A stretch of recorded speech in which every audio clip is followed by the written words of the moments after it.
Good evening, folks, and a hearty welcome to our drive-in theater. We have a wonderful evening's entertainment lined up for you, one that will provide several hours of pleasurable relaxation and diversion for you and your family. Did you fail to dress up for tonight's show? No tie, an old shirt and slacks, a house dress? Well, don't give it a thought. We're glad you came as you are.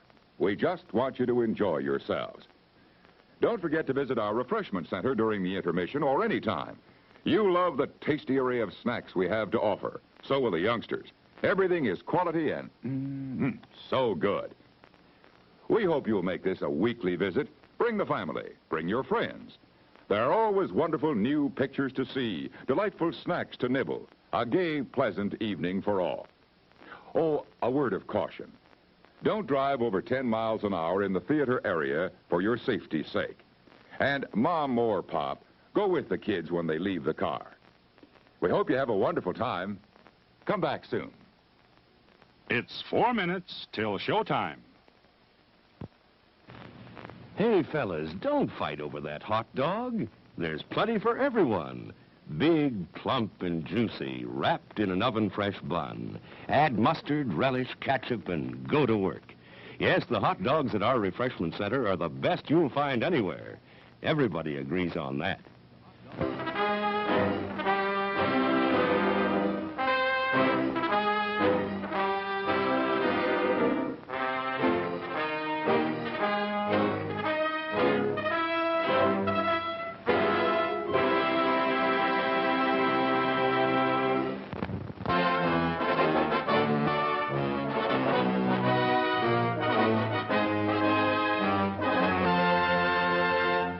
It's 3 minutes till showtime. Thirsty? The refreshment stand is open with everything to satisfy your taste buds. Here's the menu: the hottest, freshest, crunchiest popcorn, each kernel popped to its fullest with that real movie time taste. Cold drinks. You'll find your favorite ice cold, tasty, and thirst quenching. And hot dogs, hamburgers, and candy too. Now a short intermission, so you'll have time to make your selection before the show begins.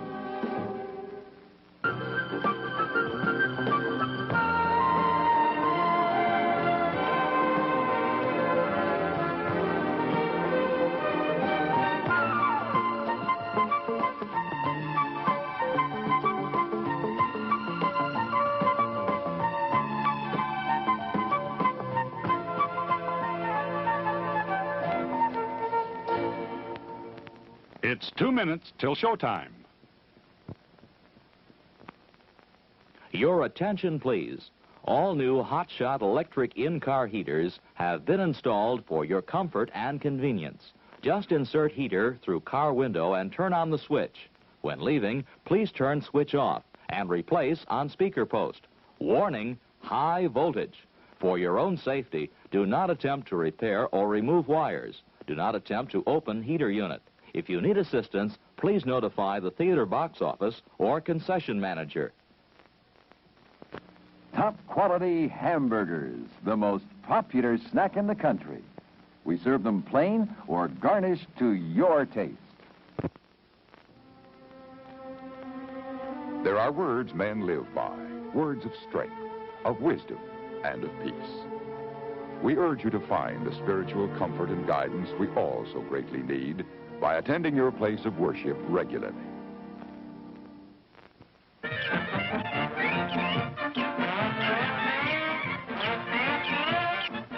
Just 1 minute to go.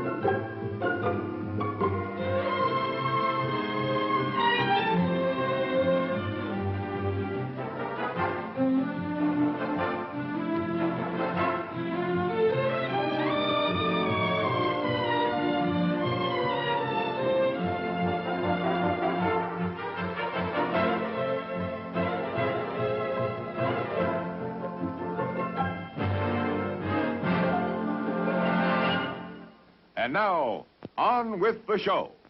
No, that's not big enough. No, that's not big enough either. That's more like it. We're delighted to have you with us, and we extend a cordial welcome to you. We've lined up the top stars from Hollywood and from all over the world to entertain you on our giant screen with the new, colorful motion pictures you've been hearing about and reading about. To add to your enjoyment, we're all wound up to bowl you over at intermission time with live wire service at our snack bar, where you'll find a tempting variety of favorite foods and beverages. Your continued patronage is very, very welcome.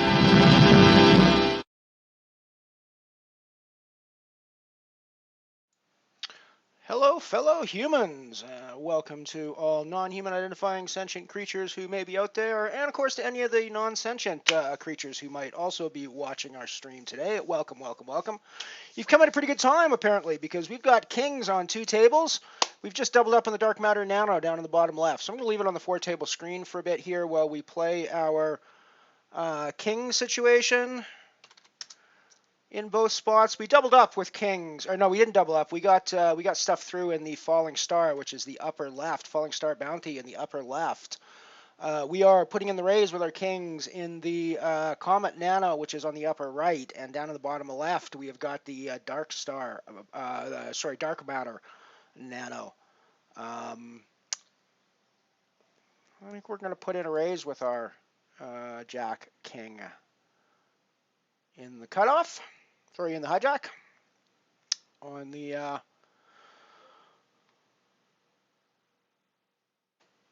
that's a pretty good flop for our hand on the comet table.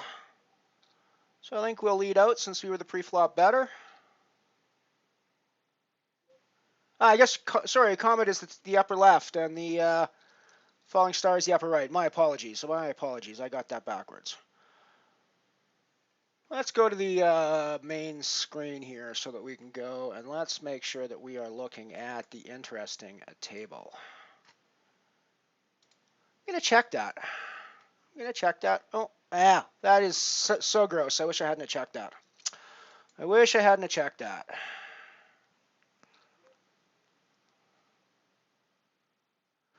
I mean, this is just disgusting.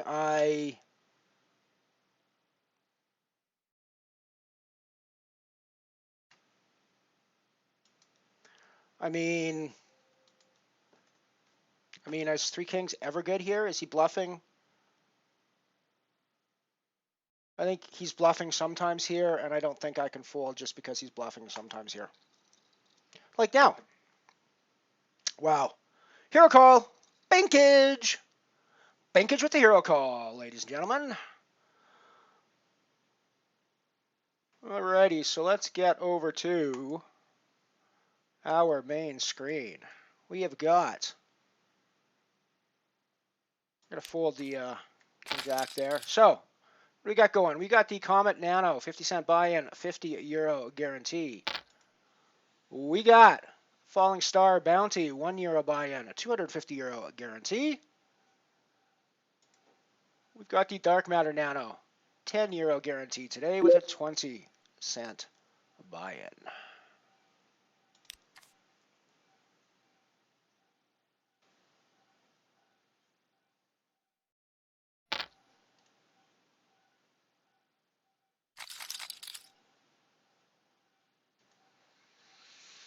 It's weird. My channel just started auto-hosting Kevin Martin while I was watching myself start my stream. That's kind of bizarre. That's kind of bizarre.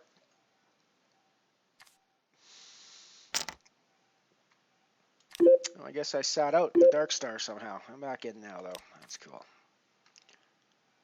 Alrighty. So at the moment, things are pretty average in both. I did just double up in the Dark Matter. I was down really low. Tried to make a hero call early in the game, and well, actually, no, it wasn't really a hero call. I overshoved with jacks over a couple of limps with a raise and a call behind me, and I overshoved for like 5 times the bet with jacks, and unfortunately, the raiser had queens, so it was in trouble with that. But I had them out stacked a little bit, so I got back and I ended up doubling up pretty quick and then doubling up again, and we are up to 9,000 chips roughly in the dark matter at Nano. We're down below starting stack in the Falling Star Bounty. Haven't done a huge amount of stuff there. And in the Comet Nano, we are just slightly above starting stack, if I'm not mistaken. Could be significantly above starting stack. Is it 8,000 or 10,000 in the Comet? Is it 8,000 or 10,000?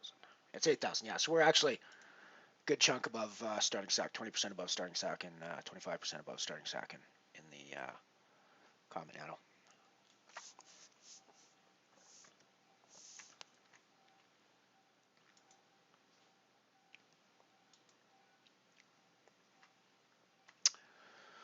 You can always see our current bankroll numbers on the bottom of the screen there. I've also got a new command in. I've also got a new command in.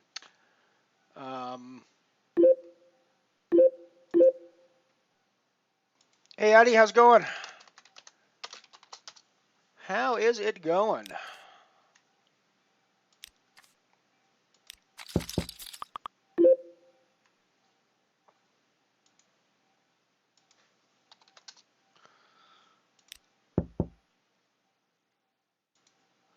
Welcome, welcome, welcome.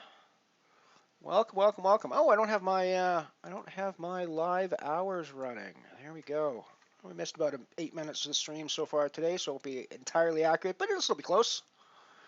We'll still be close. Here we go, online. Oh, wait, I don't want to do that. I want to reset that. I want to reset that. Reset. There we go. Are we gonna? Yeah, so let's stop that. Reset that. And start again. There we go. That'll work better.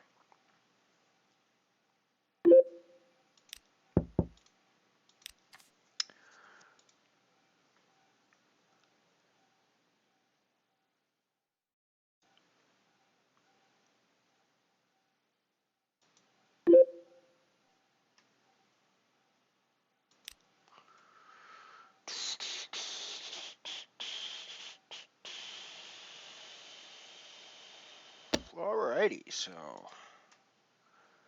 it's reasonably slow so far today, but we'll get things going. Actually, I'm going to have a quick look for a fourth tournament to get running in here.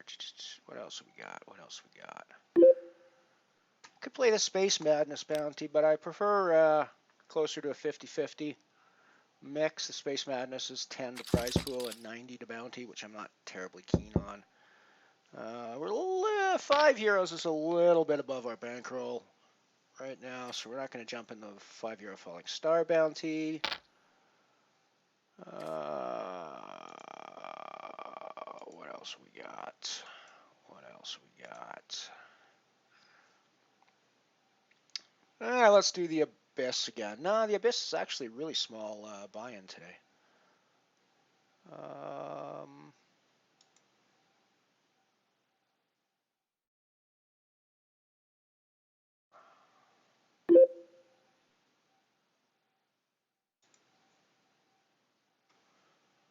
Alrighty, I don't think I've ever played the Black Hole before, so let's jump in the Black Hole Nano. It looks like another deep one like the Comet, hence the name Black Hole probably, because it's 8-minute levels, 10,000 starting stack, and 2 hours late registration on that one. So let's jump in that one. Alrighty, I don't think I've updated any of my data for the day either, actually. So let's go do that. So what have we done today? What are we playing today, folks? We got 27 February. We are playing the 1 euro Falling Star Bounty.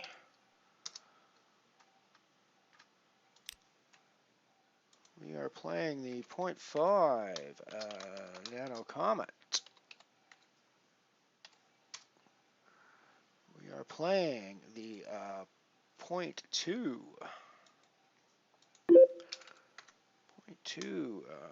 Nano Dark Matter.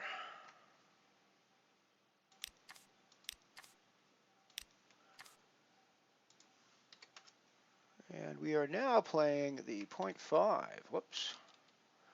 And we are now playing the 0.5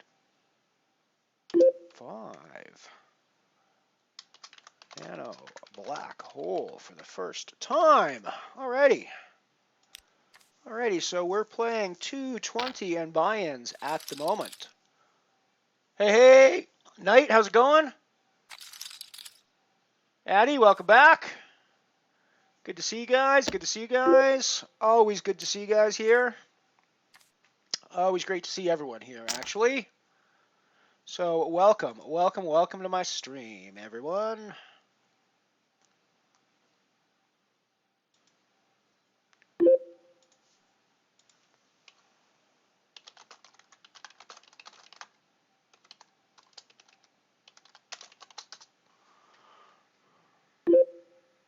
Put in the raise with my pair of sevens on the. Oh, I need to update. Oh man, I am like so behind at the moment. I am like so behind. I'm playing tables, but I don't have them up on screen.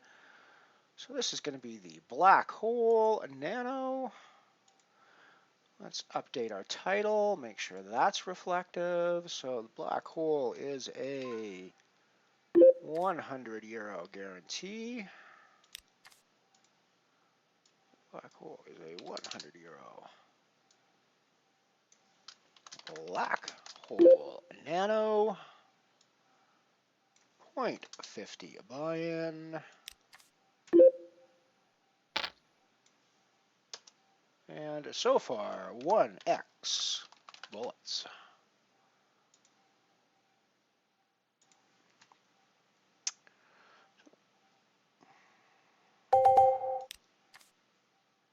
So I just ended up getting off my first hand in the black hole nano. I opened sevens under the gun early. Let's actually take a quick look at that one. So I opened sevens under the gun early. I got 3-bet by Chech and then Sane 4-bet over top. So I figured sevens is probably pretty weak at that point, and I got the heck out of the way. Good luck in all those tourneys there, Addy. Enjoy. Let's have some fun.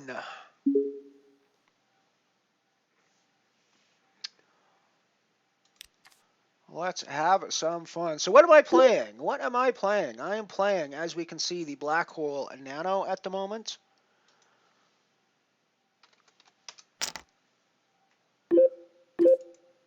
I'm also playing the dark matter nano.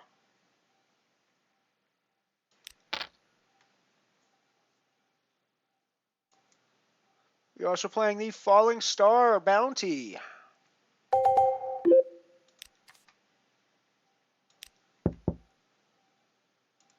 And finally, we're in our old friend, the Comet Nano as well, where we've just raised with Ace-Queen and gotten a pretty crappy flop for Ace-Queen, although we do have overcards, but we don't have much else going on that board, so I think we'll just get out of the way.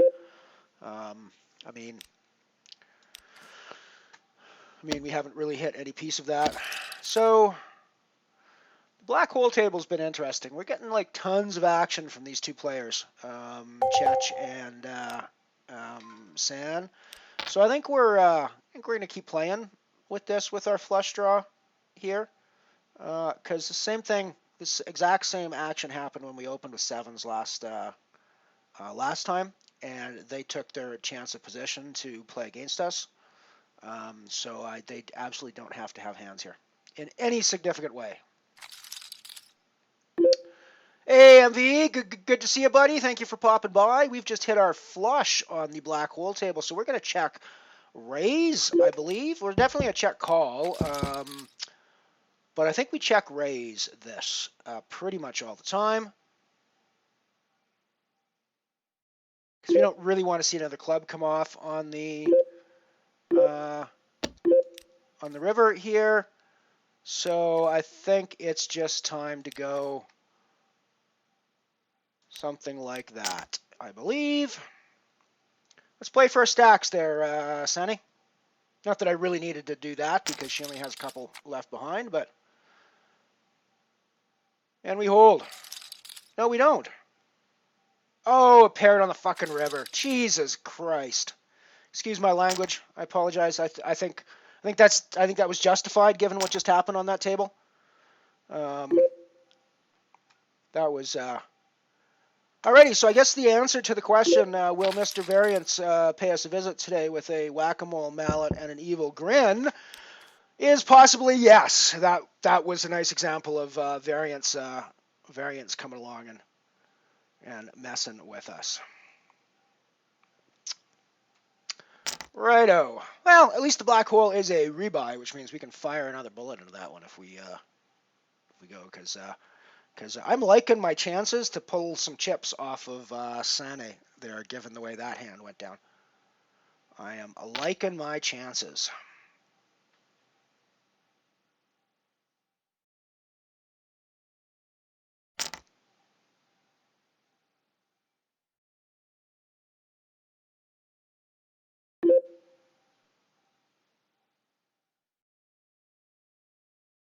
Oh, no way. No way, Knight. That is gross.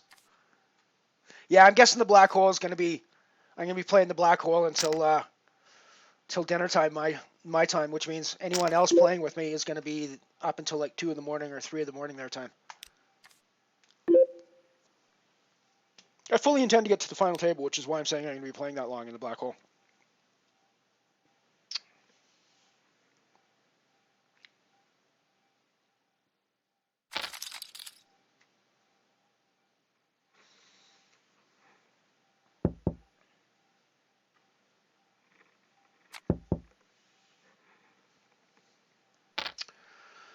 Yeah, I'm definitely thinking I'm in a pretty good spot here on the black hole table with Sane and the chance to come in with position against them in a lot of pots, because we're going to be able to take some chips off them. I'm positive. I am positive. A pair of queens popped up in the Comet Nano. King came on the flop, but I don't think we need to assume there's a king out there. I think we can c-bet and take it down most of the time.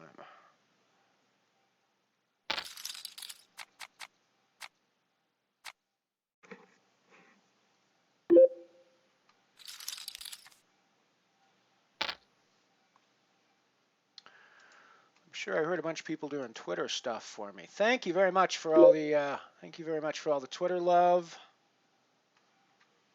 Thank you very much for all the Twitter love, everybody. Thank you all very much for all the Twitch love, everybody. It's been a wonderful couple of weeks.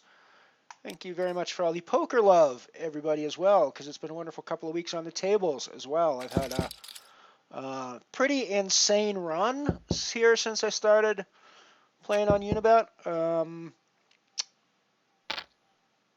and it just seems to keep continuing. So, even when variance does come to rear its head for a couple of days, I'm expecting that, and I've still had a pretty darn good run, and I don't think we're gonna bust our roll here anytime soon. So, yeah, we're having a good time.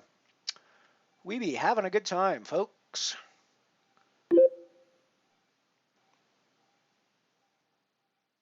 Yeah, I guess there is only one table so far, so I guess I am at the final table, right?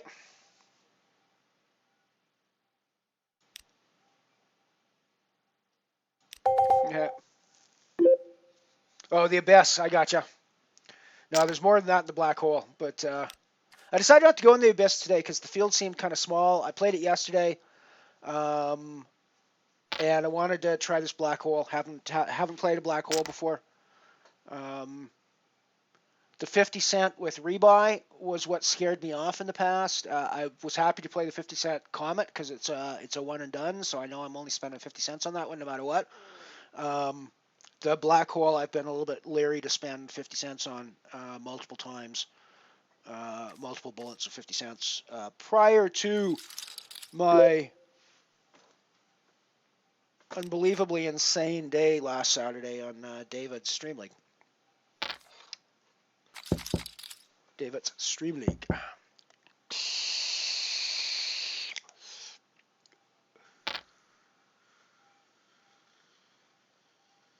Yeah, I'm guessing that for anyone who is European and lives a relatively normal life where they're, awake for most of the daylight hours and asleep for chunks of the dark hours. Which, granted, is actually not that normal of life for poker players necessarily. Poker players actually tend to kind of miss out a chunk of the daylight hours in the mornings a lot of times. But yeah, I mean, if you're the kind of person that is actually, sleeps at night, then the black hole, and you're European, the black hole is going to be a pretty late night for you for sure. It's always been one of my problems on PokerStars was if I ever got into one of those big MTT tournaments. Say I come home from work and I get home from work at like 5 o'clock when I was working my day job in the evening, and I jump into one of the big, say the big 220 or something at 6 p.m., which used to start at 6 p.m. for us. Great, that's a lot of fun, and we can go do that. Well, if I final table the big 220, I'm still playing at 3 o'clock in the morning, and I'm looking down at my watch, going, well, I got to work in fucking 4 hours. What the hell? So yeah, it was always tricky. But here on even the super long ones here on Unibet, I know. I mean, at most, I'm going to be here for maybe 7 or 8 hours tops, and I think that would be pretty unlikely. I think we're talking like 5 or 6 for this kind of maximum end. And I'm reasonably happy with that. Alrighty, a couple of spots. We just got ourselves a double up in the Falling Star bounty. We are all in the dark matter, and we picked up a double up, more than a double up in the dark matter nano. Let's have a quick run through on the tables and just see what we're doing. So 14 to 31 in the Comet now. We are a bit above start stack there. Not doing terribly, not doing great either, however. So in the Falling Star bounty, we have got over a start stack. Still pretty low in the standings. Haven't got any bounties, but we are still playing with chips in front of us, which is the ultimate goal in any of these poker tournaments. In the Dark Matter Nano, we have just tripled our stack up to sit 6 of 14 with 6 to go to the money in that one. So it looks like we might be cashing the Dark Matter Nano again today if nothing horrific goes wrong. And finally, we are in the new tournament for us today, the Black Hole Nano, where we have gotten slightly above start stack, I believe 3,000 start stack in that one. Let me have a quick check on that, make sure I know, because I honestly, this is the first time I played this, so I don't really have any of the details in my head. Oh no, we are significantly down the Black Hole. It is a 10,000 start stack, but it is a rebuy with an add-on later, so we'll probably fire in more bullets into that if we don't double ourselves up here at some point. I'm still not going to blow this. Buy off in a loose way necessarily, because I think I can still run this back up again, especially when I'm sitting at a table with somebody like Sane, who's getting it in so bad, and getting there in that last hand against us. I think we can pull some significant chips off of that stack, assuming we can get into a hand against them again. And assuming that Mr. Variance doesn't come along and whack us on the head again.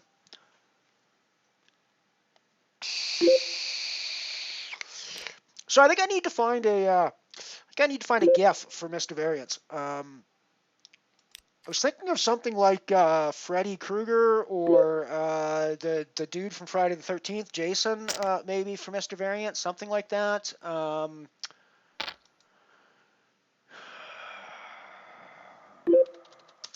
Put in a raise on the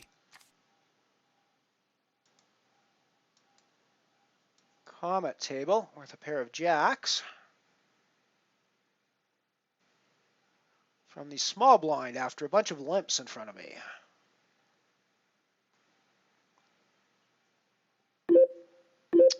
And we flop top set, which is never a terrible position to be in. We picked up a pair of kings on the Black Hole as well. I'm not going to go there quite yet because we are going to stay on this hand. Well, we watch ourselves rack up a massive pot here on the Comet Nano board. Good chance he continues with us, maybe even shoves over top of us with this bet. Just quads on the river. I mean, just quads on the river, right? No big deal. No big deal, just quads on the river. We're a quad nobbler today, folks. We are a quad nobbler. And he shoves over top of us when we're sitting with quads on the river. I mean, okay, Mr. Variance is maybe showing up, but Mr. Variance is being nice to us today. So we're just going to call that off. Bit of a slow roll for you there. Sorry, buddy. But, yeah, we have quads. So I think we're going to win that pot. And we're going to put in a bet. Now let's go back over to our black hole table with kings, where we've got Sane betting into us. And we're raising him. We're calling off our stack here, even though the hearts came, because, you know, it's, look who we're in the pot against.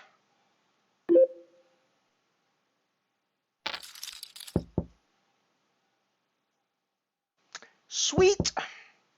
Like I said, I was positive we were going to pull some chips off of Sane. We're going to continue to pull chips off of Sane's stack, I think, given what we've seen happen with them. Pair of kings in the dark matter table. Getting kings all over the place here, so we're gonna bump that up to 22.98.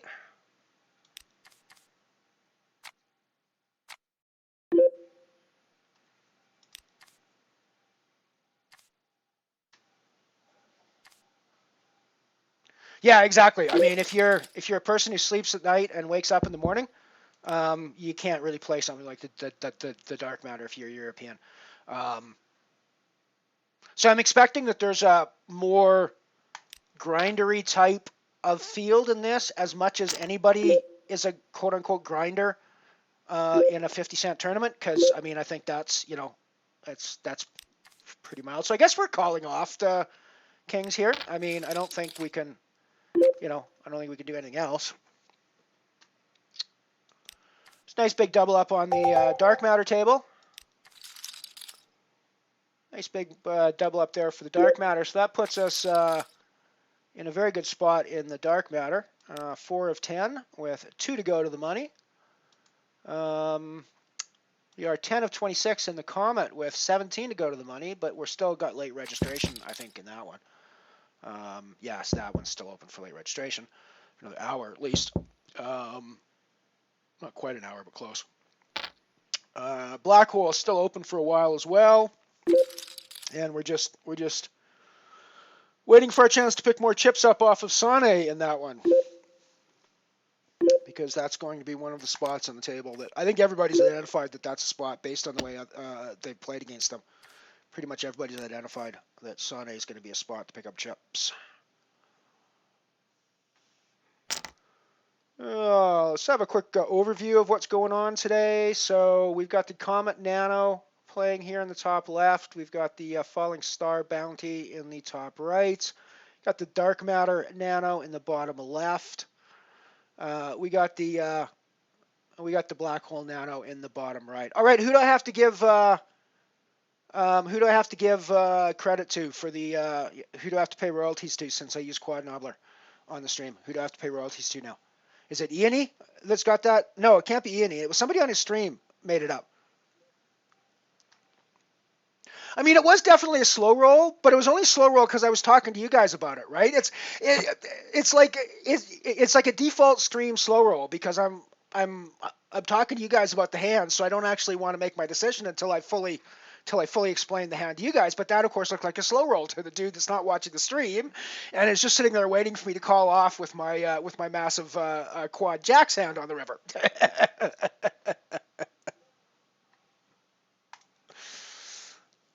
Yeah, Mr. Variance is definitely. I mean, it's gone both ways. It's gone both ways today, right? We had that horrific beat early on against Sane, and then when you just kind of river quads, it's just like, yeah, no big deal, right?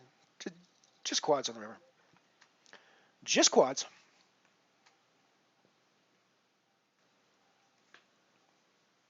Yeah, exactly. Exactly. I don't even have a king cursed. I can't even have a king cursed emoticon in my stream because my kings aren't cursed all that much, actually, to be honest.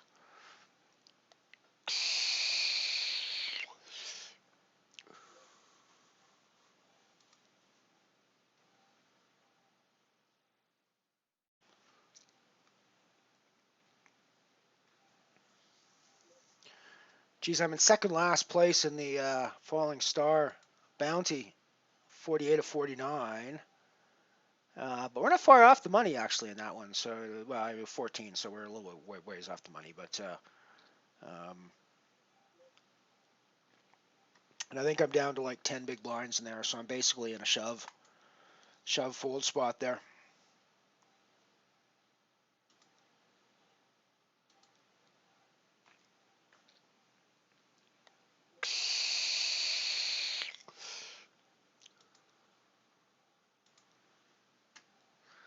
However, as we know, I'm the kind of guy that can survive with a small stack for a while, so, you know, we're not out of it yet.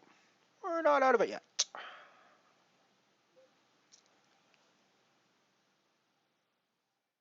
I was actually positive I was going to be out of the dark matter when, like, literally in my first hand, I went jacks into queens and just about lost my whole stack. But here we are, 4th of 9. 1 to go to the money in the dark matter.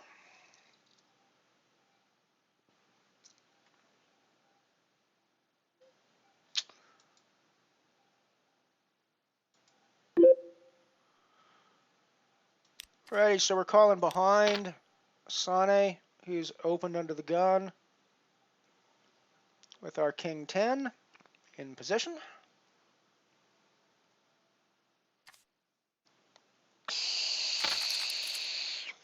And we flop top pair. So we're pretty happy with the spot.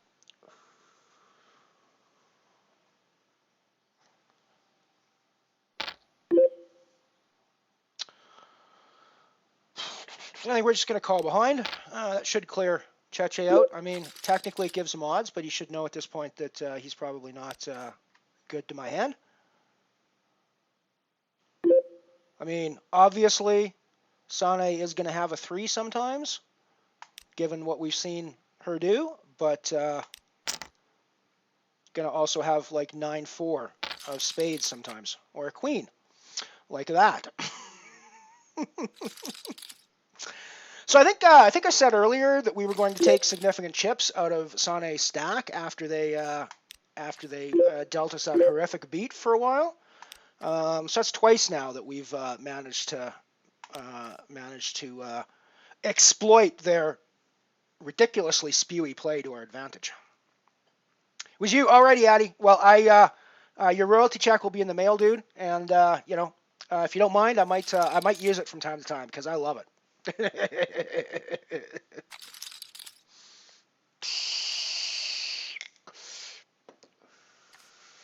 Well, I'm just waiting. You know, you're right. I win twice with Queen on stream, and I figure now I'm just waiting for Eni to give me a call and ask for lessons in how to win with King, right? Because you know, clearly he needs some help with that.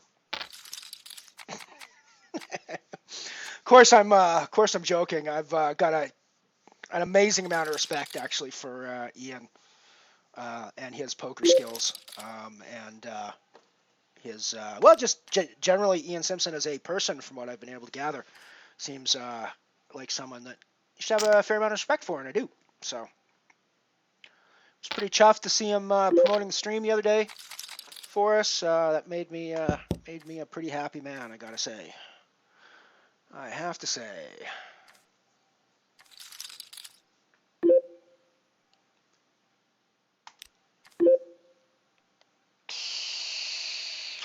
All right, so we're in the money in the dark matter, Nano.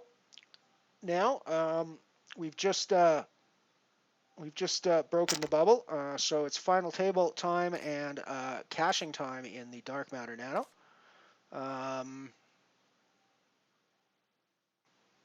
And yeah, we are 4th of 8 in that one. Let's have a quick look over there for a little while. And we can watch. We can see over there we got guaranteed 39 cents in that one, which is almost a double up over our 20-cent buy-in. But we got our sights set on the 304 up top there. We get there too. I think we can get there. We can do it. We can do it. The Falling Star Nano, on the other hand, or the Falling Star Bounty, on the other hand, is looking a little grim for us at this point. We're gonna have to get our chips in the middle here pretty darn quick. But I don't think the Doyle Brunson is the hand to be doing that with. I know Doyle can win with 10 deuce, and I know Doyle can win bracelets with 10 deuce. We're not Doyle. Though on that hand, actually, 10 deuce wouldn't have been a terrible place to be on the flop. But yeah. Yeah, we're no Doyle. We're no Doyle.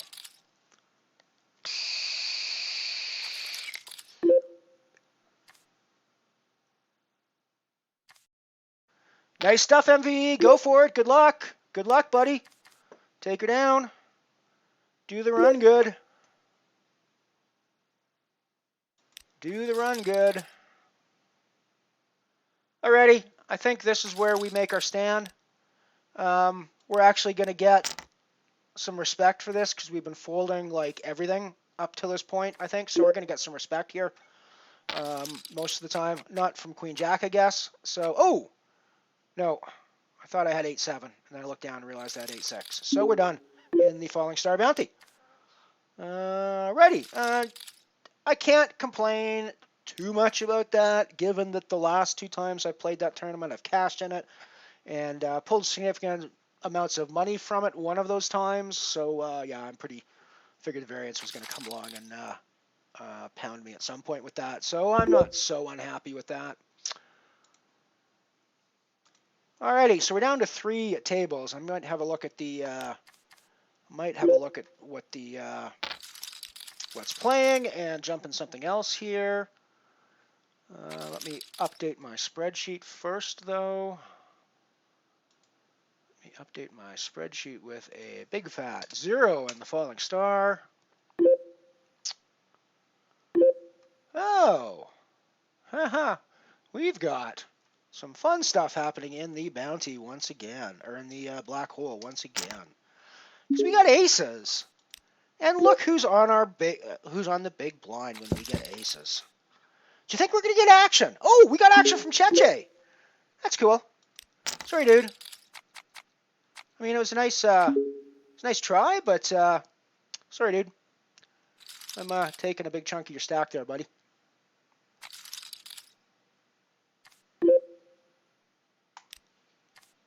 You know, obviously, I see what you're trying to do there, Cheche. I really see what you're trying to do there, buddy. But not gonna work when I'm doing that with aces, buddy. Not gonna work. I do see what you're trying to do, though, and it wasn't a terrible idea. It was not a terrible idea to try to isolate with a shove there. Just really, really, really bad timing on your part, buddy. Of course, if we'd have come in on this hand, we'd have had trip kings here. But hey, you can't win them all.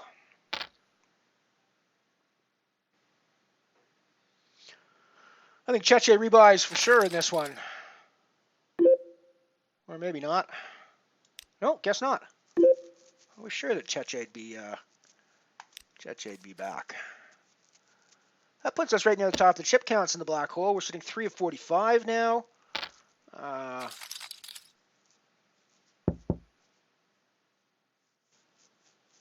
So that's a pretty nice spot to be sitting at.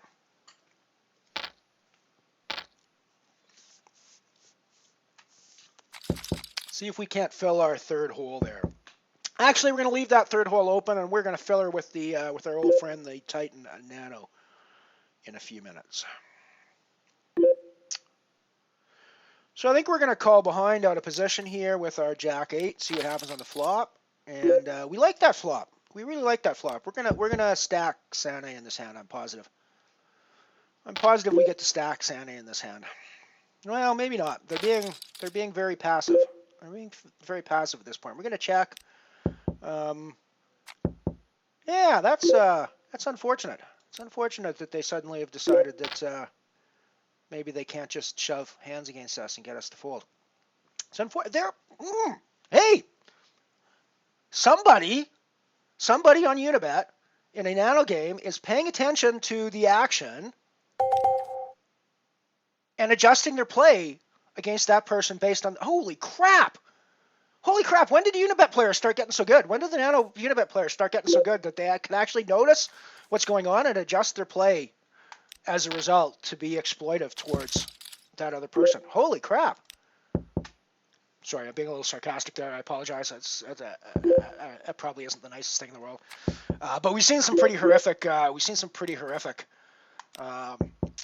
spewiness from Sane in the past. So it just kind of it's actually I'm actually glad to see that they're paying some attention to what's going on and adjusting to our play, because I honestly, as much as it's always fun poker wise, I just folded against them when I shouldn't have, but as much as it's always fun poker wise to just take people's stacks, I really kind of feel bad about it sometimes when it's clear that there probably is no reason for us to have taken their stack in that spot if they if they were playing it a little more reasonably. So you got the ace king. We're going to call behind in position. Potentially take a pretty big pot here, I think.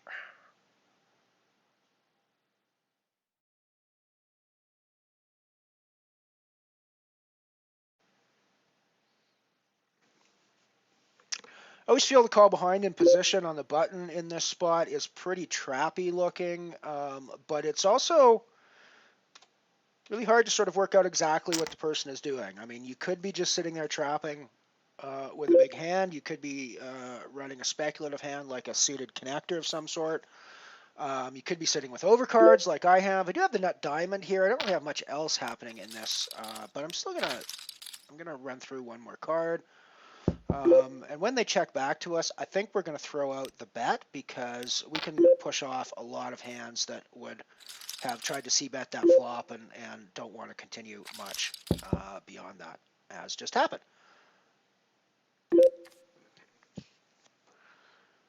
I'm going to put in a raise, not least because Sane's asleep, but I would have raised with King 10 in this position anyways against Sane, I think.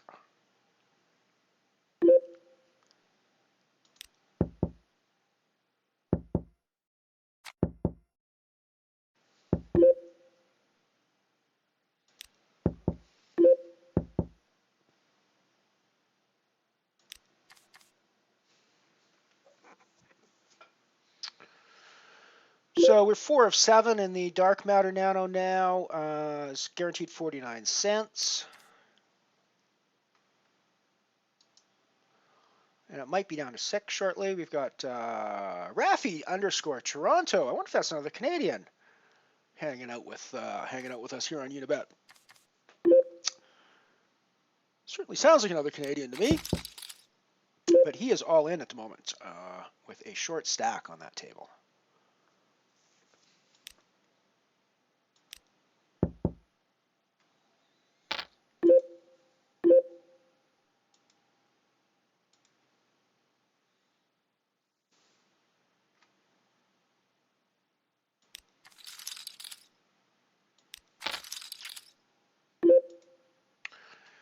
Interesting hand developing here on the Comet table. It's limped pre-flop. And I checked when I flopped the 8 on the... Obviously flopped the 8 on the flop. And he's been min betting since then, and I've just been calling him down, which I think is probably the least spewy strategy at this point. And we take the pot down. That's 9 of 18 in the Comet. 9 to go to the money. I can't believe we're not even in. I don't even think we're in. I don't even think we've. Oh, registration is closed. I thought registration was open longer than that in the Comet. That's weird. I thought the Comet registration was open until almost as long as until the Titan actually was still running. I wonder if they shut it down early today for some reason. Maybe because of the low numbers. They only have 60 total entries, so maybe they shut it down early because of the low numbers.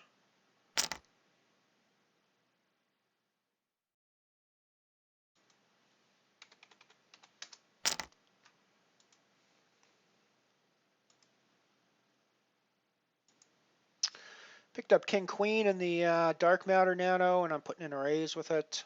We did lose Toronto, so we're down to 6 now. Guaranteed 54. We get 3-bet by Megan Jonko, and I think we're coming back over the top on this one with our stack, because I think we don't have that much ladder chance here. Yeah, I think we're just in.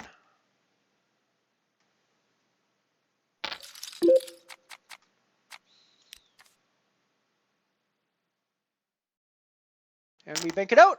Bankage! Double up in the Dark Matter Nano.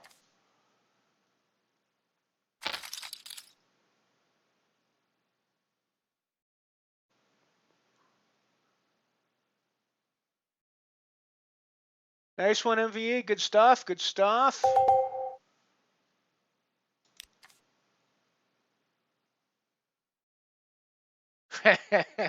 You've been quad nobbled.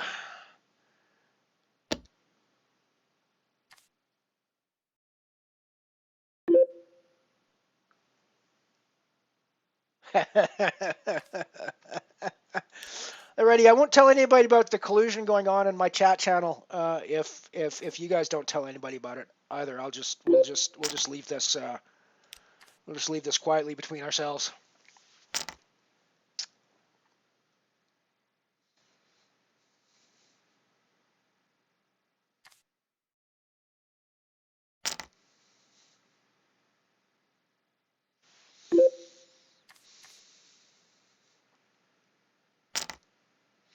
So it looks like we're right on the bubble of the Comet Nano in our standings. We're 9 of 16 with 9 places getting paid.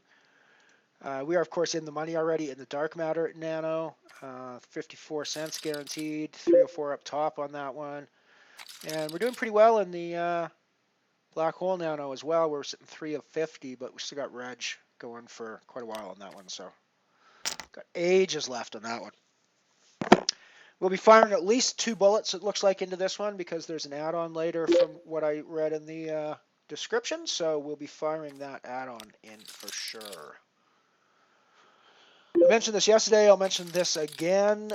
It's my opinion that if you're going to play a tournament that's a rebuy add-on type format, I won't call you an idiot if you play it without having enough money to fire a rebuy. Assuming the reason you don't have enough money to fire a rebuy is because the extra buy-in you've got is what you're saving for your add-on. Because you should never, ever, ever, ever, ever, ever, ever, ever, ever, ever, ever play a tournament with an add-on component and then choose not to add on. That is just throwing away equity, folks. That is just taking equity, taking a match, lighting it on fire. That's what that is.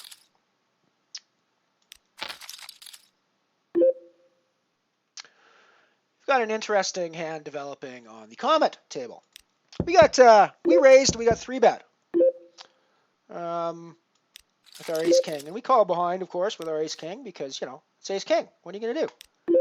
And we flopped everything. So we were trying to get him to bet into us since he 3-bet us, but I guess he's decided to shut down after we called him. Guess he was just 3-betting to see if we'd fold with 3-bet, which we're not. I used to be the kind of guy that folded to 3-bets. I really did used to be the kind of guy that folded to 3-bets. I'm not the kind of guy that folds to 3-bets anymore. That's not me. That's not the guy I want to be. That's not the guy I am. So I'm not the guy that folds to 3-bets anymore. Oh, hey, there we go. Yep, I see you in the Comet. I see you to my right there, Mr. Pouring Sun. And I see a flip like Lanny to my left, or flip like Eni, I guess, and to my left.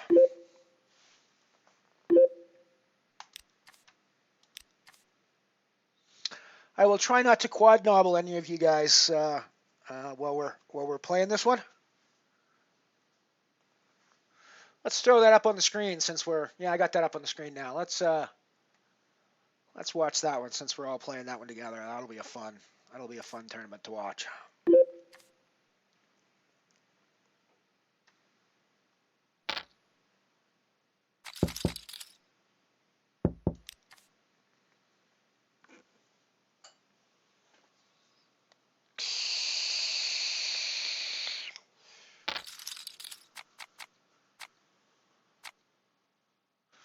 This will be very fun. Maybe be very fun because I just realized that when my big blind comes around, I've got Night Shopper on the button. Not sure I'm gonna like that situation very much. Nor, frankly, am I gonna like the fact that I'm small blind to the big blind against you, MVE. So, frankly, I'm actually in a pretty shitty spot on this table right now. I think I'm in about the worst spot I could possibly be in.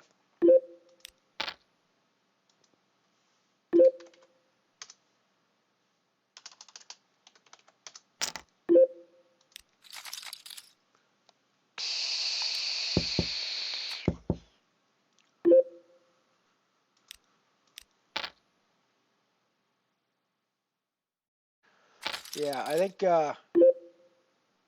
sitting here with pouring sun on the button when I'm in the big blind, and then small blind in the big blind with flip leg Lanny, I'm not in a good spot on this table, guys. Be gentle with me. Be gentle with me, will you?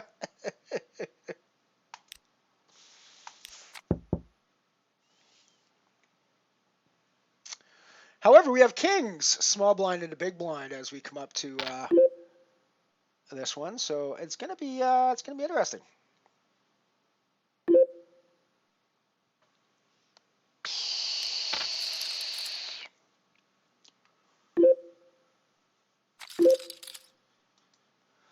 Yeah, we're putting in the raise, fairly chunky one with our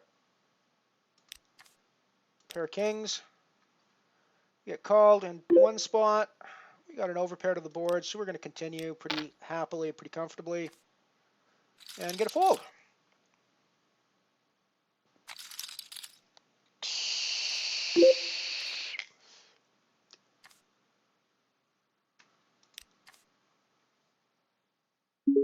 You got the name for it, MV. You got the handle for it.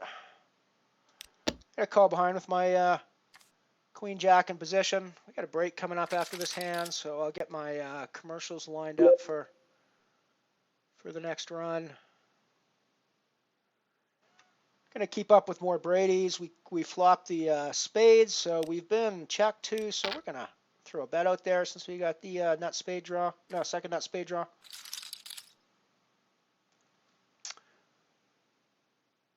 And we're gonna head off to the break. So I'll see you guys in like 4 minutes.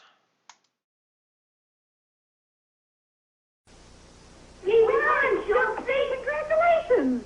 But those uniforms struck out. Grass stain, mud stain, mustard stain. Looks delicious.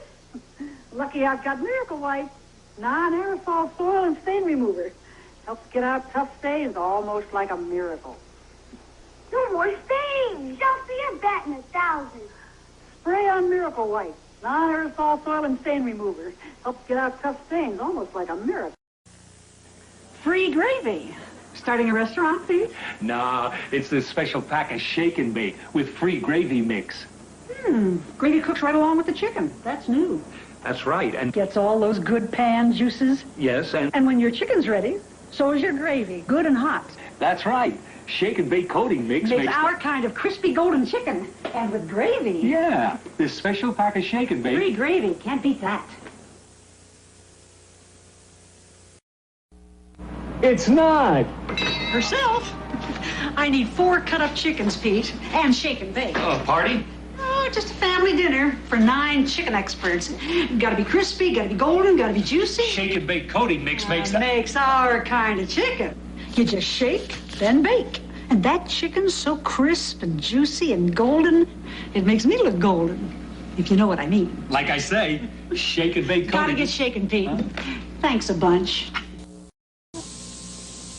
In just 5 minutes, and a dash of spice, do something new to let it rise. Goodness knows.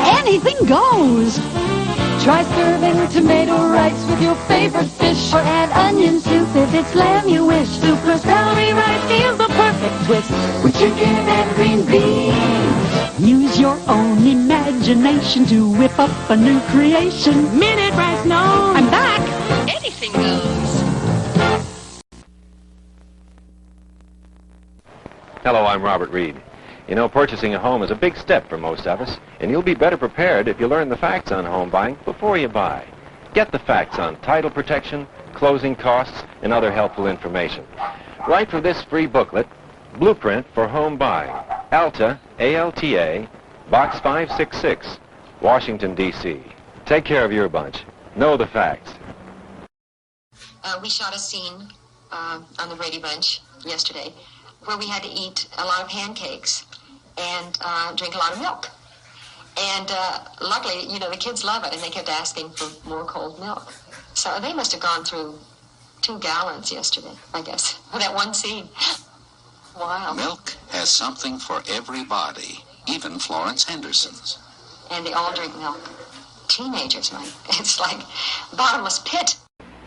Have you ever wished for one product that would clean and shine almost everything in your house? Here it is, Clean and Shine. Like magic, Clean and Shine leaves a nice shine on fine wood furniture, so you don't need furniture polish.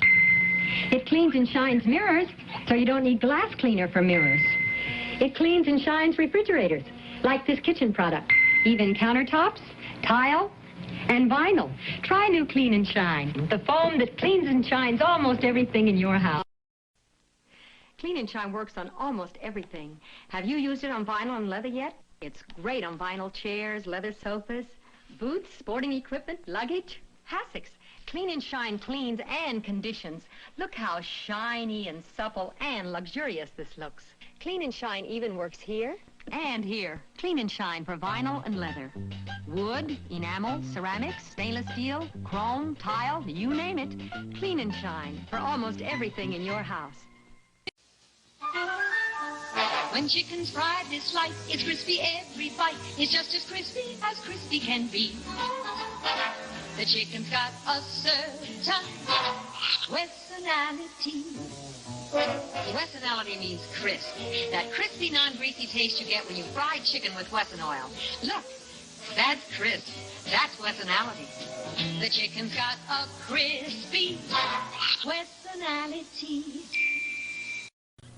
Hi, Florence. Hi. Homegrown tomatoes.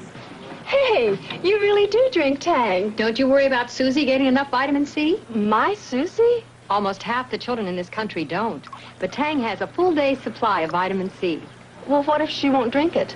She'll love Tang. It has a natural orange taste. It's good. See, I told you. Delicious Tang instant breakfast drink. Do something good for your family.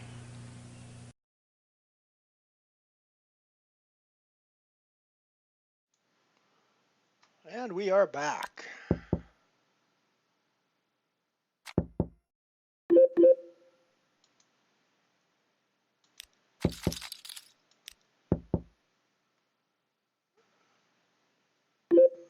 Just going to get myself sorted out here real quick. And then I think we're going to jump into, I was going to jump into the Titan, but I think we're going to jump into the Gargle Blaster instead.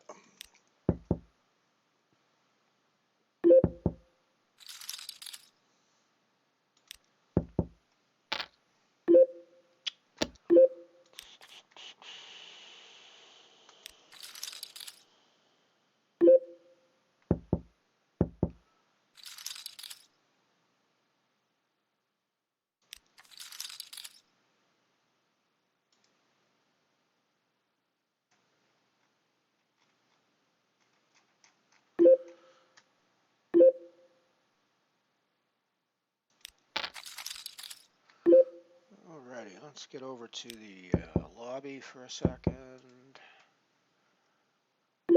We have got... The Gargle Blaster was...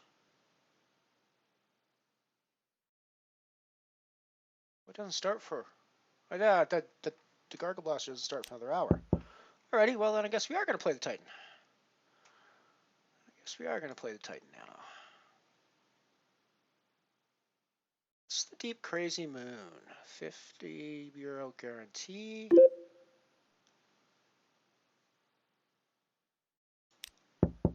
Yeah. Yeah, that doesn't seem like my kind of tournament. That seems like it's way too. That one seems like it's way too crazy and not nearly deep enough for my liking. It's the anti-solar. €3 is a bit above my bankroll level, and only one person in that one at the moment. So I think we'll pass on that one for now. But we're going to look at that one as we get a little bit more money in our bankroll, I think. Now, you guys have been talking about that one a little bit on the stream and quite enjoying that, so I might enjoy it as well. Alrighty, so we just jumped into the Titan Nano. Let's add that to our bankroll tracker and get the title set up for it. Nano Titan. So far we are one bullet deep in the Nano Titan. I don't know whether I'm going to fire off another bullet right off or not. So that one is going to be this table there. This is going to be the €20 Titan Nano with a 0.20 buy-in, and we are 1x bullets. Final save all. And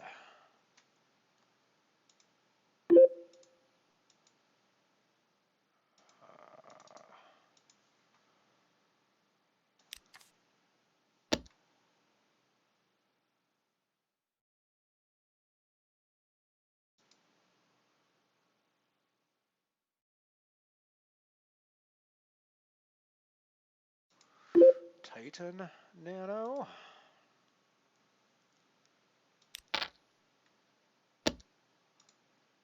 There we go. Titan Nano up and rolling.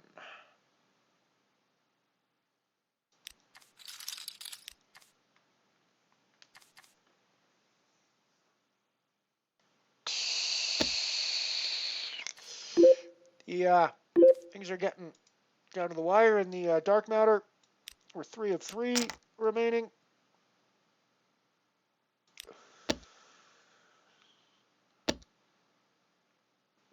Guaranteed 152 there. Only 3 people left.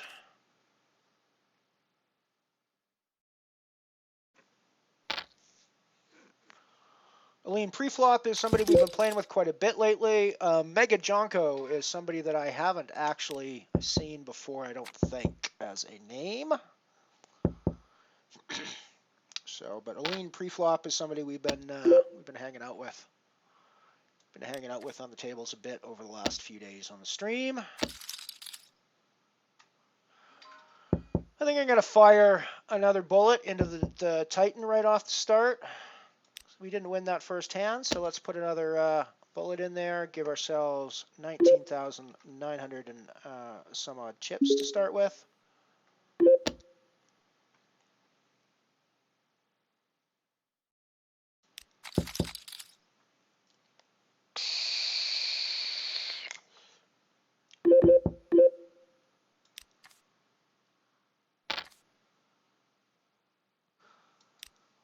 Well, I have to say I flopped pretty good on, not that table, on the Comet.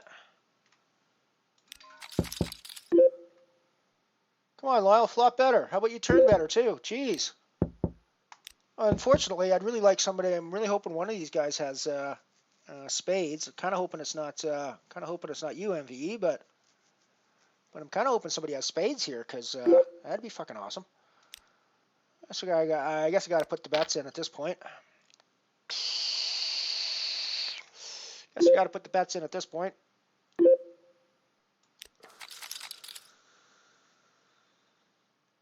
I'm all in on the dark matter with a pair of 9s, which is second pair on the flop, against 10-5, which is, and he got there. So we are third in the dark matter for 152. Pretty happy with that result. We took down the hand on the Comet table. Pretty happy with that result. I got to do a quick screenshot of my dark matter Win for Twitter later.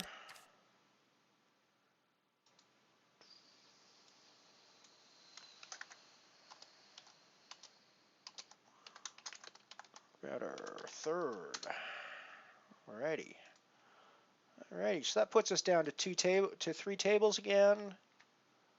So I'm not going to jump into anything else quite now, but I might jump in the Gargle Blaster later.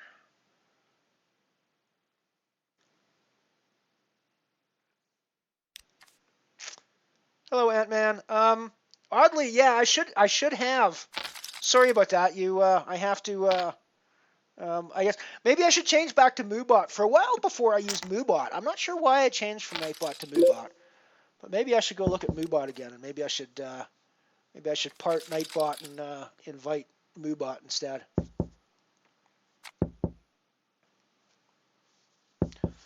Then, of course, you'd have to type 2 letters to say hello to MVE. If we had Moobot, but at least it wouldn't have to be typing more than 5 letters to say hello to Night Shopper. I see what you're getting at exactly, to be honest with that, Ant-Man. And hello, by the way. I think I said hello before, but if not, let's be sure. We're playing at the moment. We're playing a bunch of games. I'm just gonna update some. Admin stuff for the time being. Then we'll run through the games. Give us a quick run through what we're playing.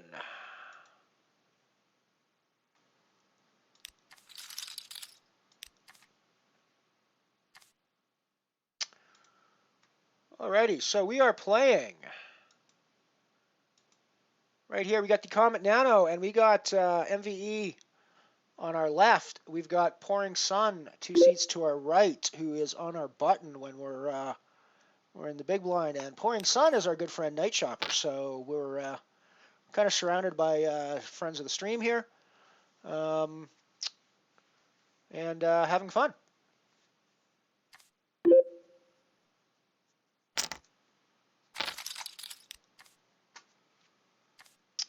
So that's that one. We are also in the Titan Nano. We fired a second bullet to give ourselves 2 stacks off the start. And otherwise, we are very near the beginning of that tournament.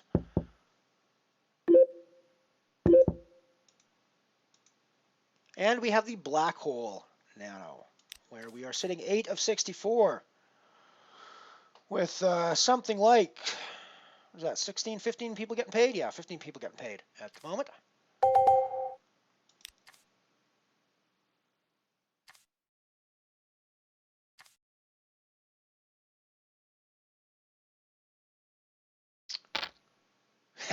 Freeze out. The Zenith, I don't know what the Zenith yesterday as well. Same thing with me. It just seems like it was a really quick structure. I was overplaying some other tournaments, and I look back at the Zenith, and all of a sudden I've only got like 12 big blinds left, and I'm like, what the hell? I've only been playing this for 30 minutes. How do I only have 12 big blinds?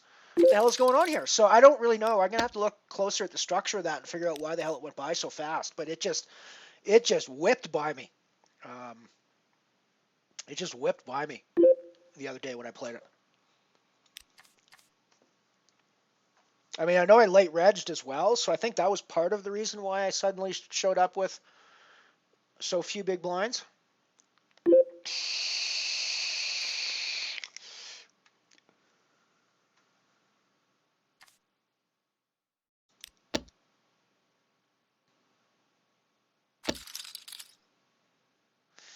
Yeah, what can you do? I mean, it's one of those spots where, I mean, I'm showing up there with the most unlikely of hands, honestly. So, yeah, like you say, I really shouldn't be there with 5-4 at that point. You know, one of those. I'm pretty sure I was on the big blind with that, so it's like a big blind special, right? Where you just oh, well, thank you very much. I'll take the chips on this pot.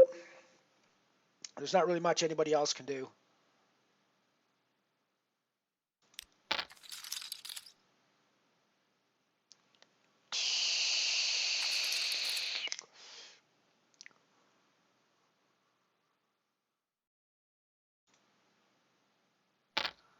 So I'm actually not even in a money I'm actually not even in a money spot anymore in this tournament.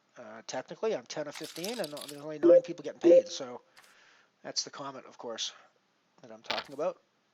We're playing with buddies on the stream. Let's go back to that one.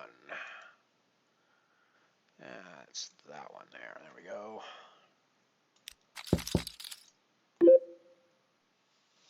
We hit bottom pair. It's hard to plot a pair and hold them. Sure, let's put out a bet now that we've...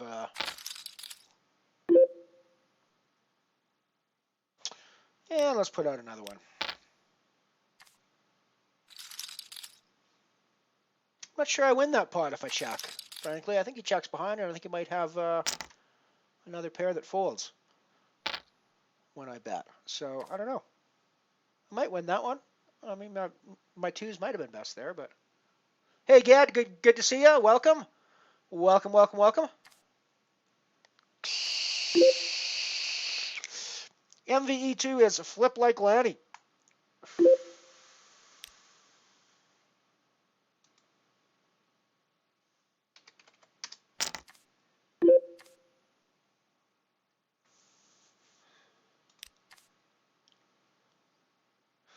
We got Pouring Sun, a.k.a. Night Shopper, who's on the button when we're in the big blind.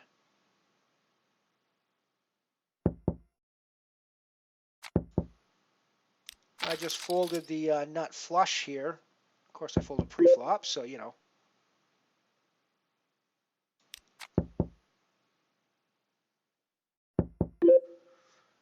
We've just got a hand developing on. We got 3-bet out of the small blind by Arab Money, who we've played with before. And I didn't actually realize the hand was going to develop this way before I flipped over here. So it's kind of, you know, fortuitous that I actually figured that there's going to be a hand developing here, because sure enough, hand develops on the river. And we're just going to kind of put in a little bit of a hey you raise. And yeah, sorry about that, dude. A little dirty, a little bit of dirty bankage there, but I'll take it. I'll take it. On the black hole table, we are getting 3-bet with our kings. I don't think I'm gonna slow play this. I think don't want to see the ace come on the river or on the flop. So I think I'm gonna just keep the pressure on here and try to play for stacks, or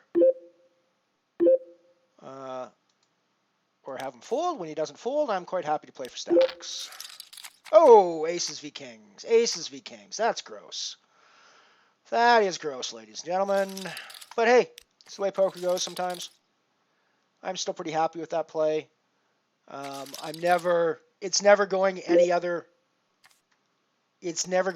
way. Even if I don't fast play that pre-flop and I just call behind, we're both getting our money in on the flop anyways with that. So, yeah, I mean, what's he got to do there? Guy's just going to get his kings in against aces and double the puppy up. Double bet any two up.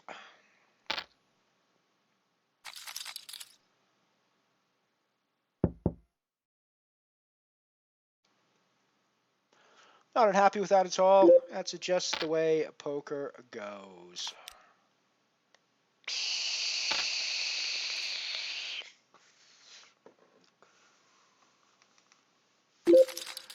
I think if I get to I'm not going to say if. When I get to about 120 euros in my bankroll, maybe a little bit more than 120, so 125, 130, I'm going to be looking at the €3 buy-in events. I think now that I'm up over 100, I'm going to start firing. I've been firing €1 pretty liberally into the Hold'em events. I'm going to start firing €1 into the Omaha PLO events too. I think I could have an edge. It could have an edge in the PLO games. I'll have to have a look and see how they actually go. I definitely have an edge in the free roll PLO games that I've been playing on here. Without question, I have an edge in those. And I know free roll is obviously not going to be the same as the ones that people are buying into, but it'll be interesting to see. I played one of those. Didn't go terribly well for me, but I think that was a variance issue, not necessarily a play issue. I think I played those hands pretty well, and they just didn't work out for me the way that they should have, quote unquote, if that makes sense. So I'm pretty happy to keep going back at the same strategy that I had in that game that I busted out in. And I mean, PLO, even more so than Hold'em, PLO is that way. You just got to roll with the punches, because even when you're my big joke about PLO is the worst thing that could happen to you in PLO is that you flop the nut straight, because that's never the nut hand by the river. When you do that, it's like when you flop the nut straight, somebody's flopped two pair. They can boat out on you. Somebody's got a higher straight draw that they can hit on the turn or the river. I mean, there's just so much that can happen when you flop. Even if you flop the nut straight, quote unquote. So PLO is such the hand edges are so even at the best of times, you're like 70-30 is like a massive cooler if you're getting it in. Even on the flop, a lot of times in Hold or in Omaha, pre-flop, it's like you're never getting better than sort of 60-40 kind of thing if you're getting your money in pre-flop in those games. So I'll play some of those for fun, I think.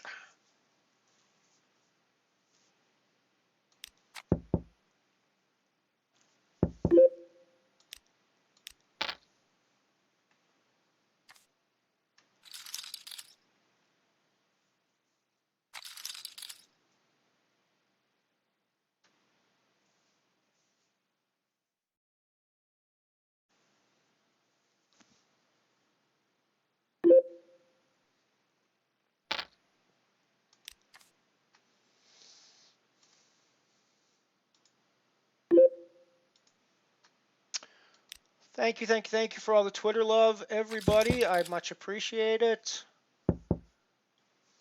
We got Dark Angels, maybe not here in the chat, but she's definitely giving us Twitter love, so that's great to see. That is great to see. And Aliyah giving us Twitter love as well. Great stuff. Love to see that. Love to see that.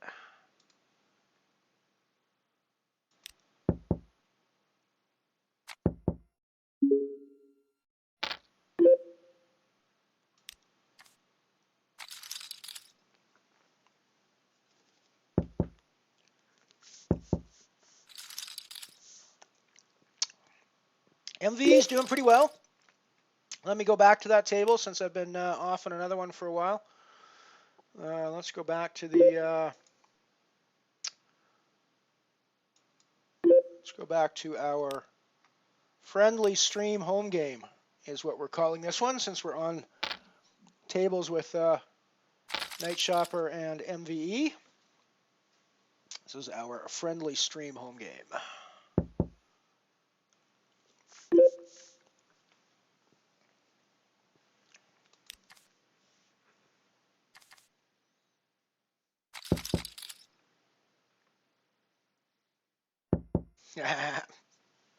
Peer pressure is always good. It's terrible in the poker world. The number of times I've rebought into a tournament simply because my buddies are still hanging around there and talking to me about it. Alrighty, we're calling off some chips in the not in that one. We're calling off some chips in the against Arab Buddy in the Titan, and we're getting there. Well, we don't have to get there. He's not getting there, which is nice. So we're still building stacks in the Titan. We've lost some of our chips in the black hole, but we're still okay there. I think registration might be closed. No, actually registration's for ages in that one, and we can still rebuy if we lose our stack there. So that's not a huge problem. Not a huge deal. Gonna play the 8-9, and we'll go back to our stream home game table mostly.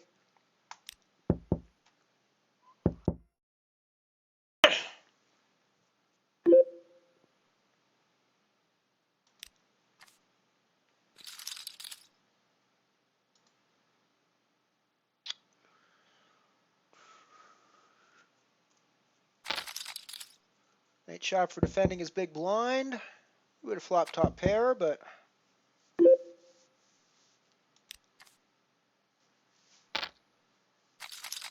Shopper puts out the bet on the turn and takes it down. Nice hand. Nice hand, buddy. We fold under the gun.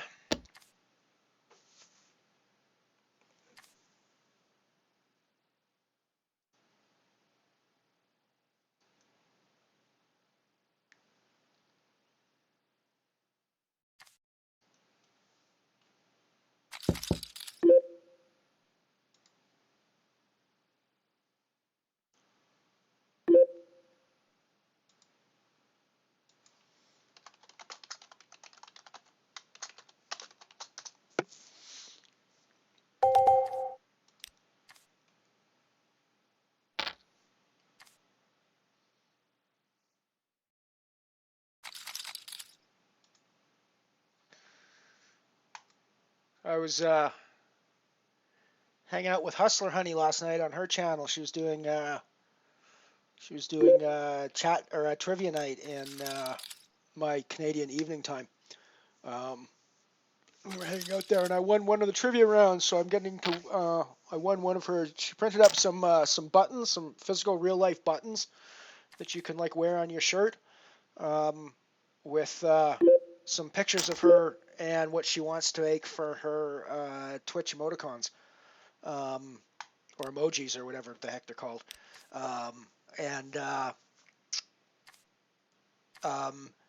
So I should be getting that in the mail in the next couple of days, maybe next week sometime. And I promised her that I would wear it on stream when I get it. So you'll be seeing her button at some point coming up on the stream. Not sure which one she's going to send me, but she has two. That was one that's her with boxing gloves, and apparently she actually used to be a boxer when she was young. I didn't realize that. I didn't know that.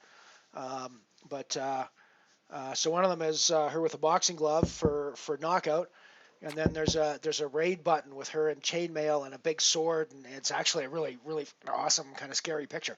I've never quite seen Hustler Honey look so scary as I do in that shot, but it's a cool shot. Alrighty, we got a pair of 10s in the black hole, so we're putting in a raise with that. We got a one limper in front of us. Let's have a quick look at that while I'm not going to play this Queen 8 on the table we got here. So let's look at the black hole for a short period of time. Because we had a limper from Roddy in front of us. We've still got our fairly spewy player, although she's very much become less spewy as time has gone on in this tournament. So I'm actually not really expecting her to be as spewy as I was at the beginning of the tournament.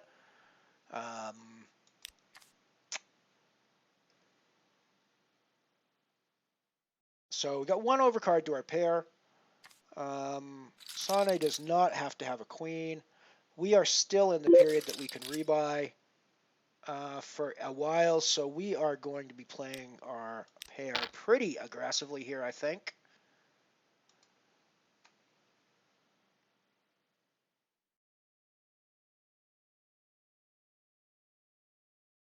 Because I think our 10s are best in this spot all the time. We've even got the backdoor heart draw when it comes in. So, I mean, I think we're still playing our second pair here pretty aggressively. And it's better than second pair, obviously, because second pair on this board would be a pair of 9s. So really all we're losing to now are hearts and a queen. So I don't really think we can be too worried about that. I'm going to add some extra value on this because I still think we got the best hand. And I think that's true even more so now. But I don't really think I could play for her stack at this point. I think I just have to check back. There's too many other hands now that could possibly be ahead of me. So yeah, I think we're just checking back here. And we can take it down a lot of the time with her check back, but not always. Yep, she's going to have a queen some of the time there. Not surprised by that.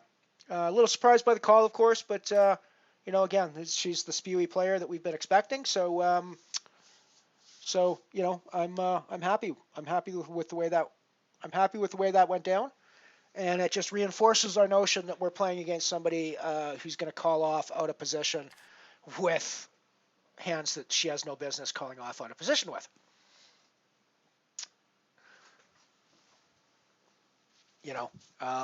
And frankly, although I suppose maybe if she plays that any more aggressively, she's worried about getting rid of me. So maybe she's just wanting me to be the one to put the money in on those, and that's why she was playing it so passively. But at the end of the day, if you're going to call out a position with your queens, or with your queen 3, and then you flop top pair on that board, you better be willing to start putting your money in the middle with it, as far as I'm concerned. Good things are happening on the Titan Nano table. Very good things are happening on the Titan Nano table. Let's see if we get Mullican to bet into us here. I'd raised pre-flop. He called behind, and I checked on the flop to make it look like I had a small pair that missed that flop, and so I was scared. So then he bets on the turn. I call. He checks on the river, and we're going to throw out a half-pot bet to see if we can pull a little value out of our set of queens. Yeah, we don't manage to pull any value out of our set of queens. That's cool. That's still cool. Let's go back to the stream home game.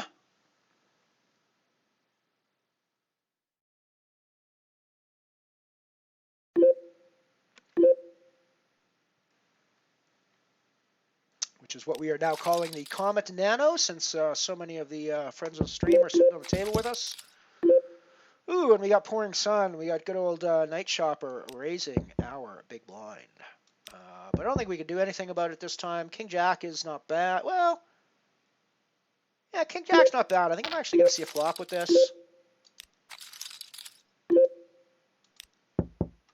I think Knight's going to show up with an ace here.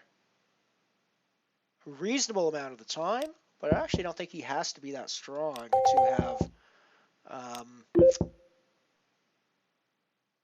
to have done this on the flop. And I think with our second pair, we're going to keep seeing cards. Not thrilled with that club on the river, but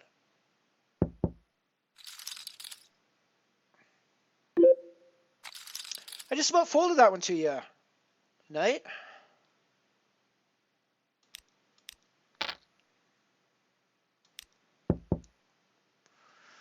I just made a tactical error in the black hole. I'd been letting somebody bet into me when I had when I flop trips. I flop trip. Oh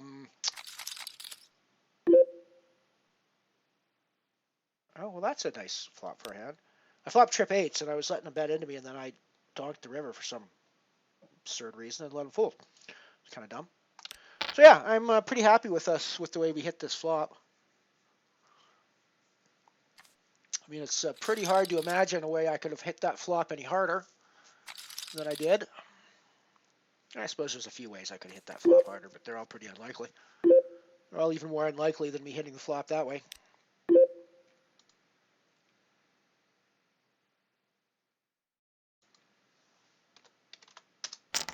Putting a bit of raise with my rag.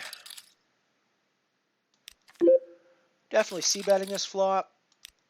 This is a razor flop, not a caller flop.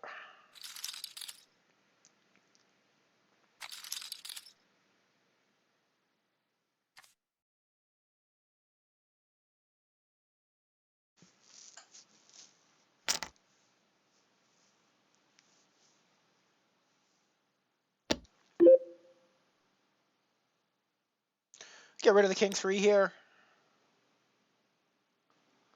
I don't think I need to be playing a king 3 at this stage of the tournament. We're sitting 5 of 15 now. 6 to go still to the money. We've been sitting at 15 for like forever, it feels like, in this tournament.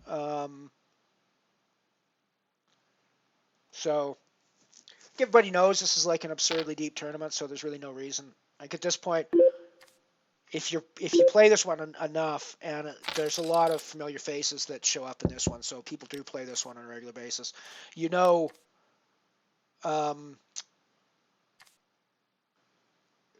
that you've got, even when you're a small stack, you've still got a ridiculous amount of big blinds for the most part. So there's really no reason to go crazy. There's really no reason to lose your head. There's really no reason to get panicky and try to steal chips when you don't have to.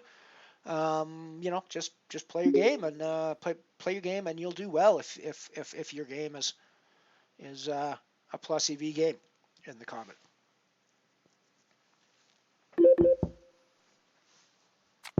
I think that's one of the reasons why I like the deeper stack, slower structure tournaments. Even though they take longer to play, even though they can be more boring, I suppose, in some spots.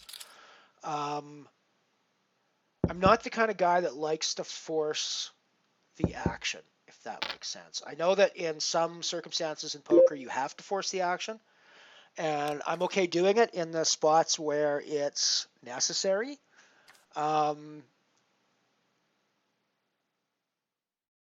But it's sort of like the philosophy behind turbo tournaments, for example, is to create more situations where it's necessary.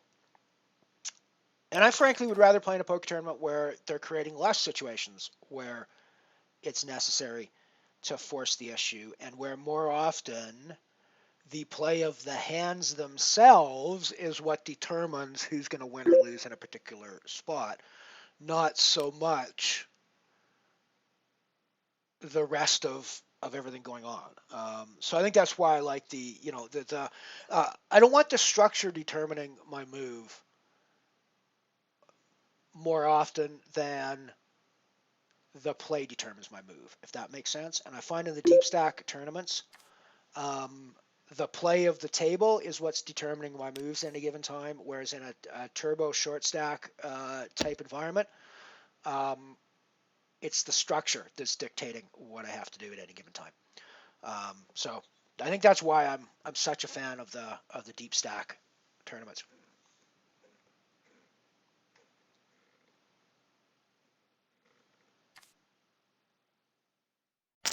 I was wondering if you guys have been watching my horrid donk bet on the black hole. Of course, you wouldn't have known what I had because I didn't get called when I donk bet, but I lost a ton of value when I did that donk bet. I'm sure he would have bet into me on the river again. I'm sure he would have fired that third bullet if I'd let him. I could hear that shotgun cocking for that third bullet. And instead, I just pulled out my pistol and fired and shot him dead instead. Kind of dumb, but it's the way it goes sometimes.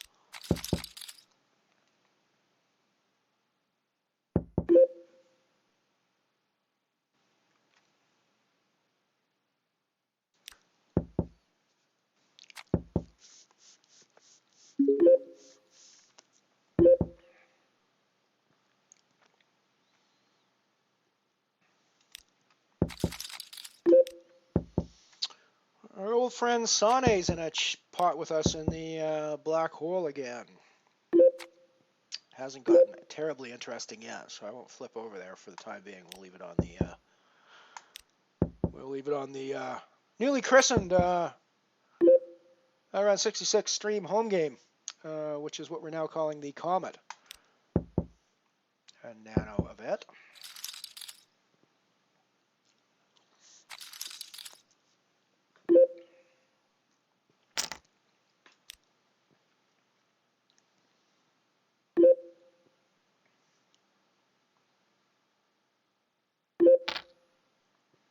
An ace deuce. That's probably going in the muck.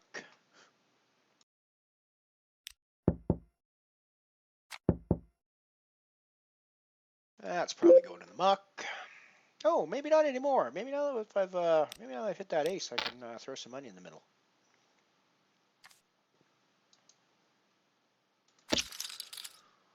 Now that I've hit two pair, I can probably throw even more money in the middle.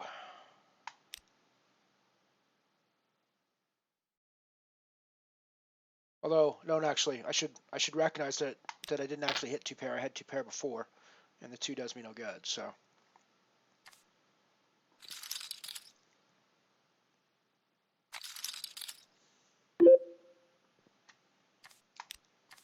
Board reading skills, Lyle. Board reading skills.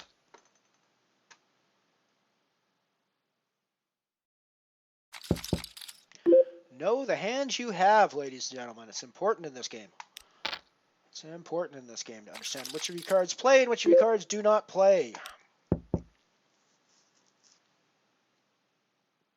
Get yourself into a world of hurt if you do not know which of your cards are going to play and which of your cards are not going to play.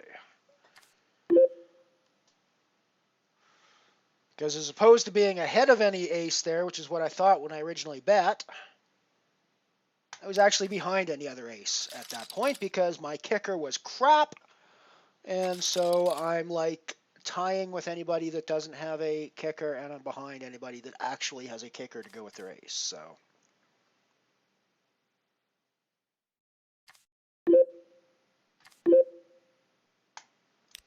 I was pretty lucky that he folded on that situation.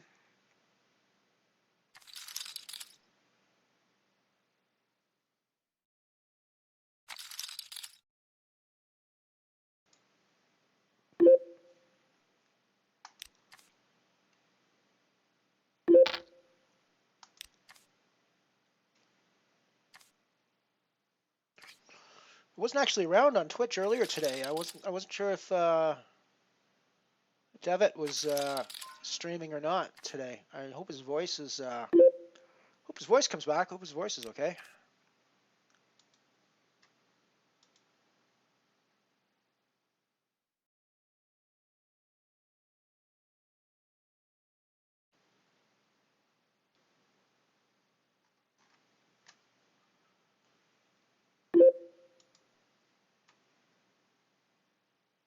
King 10.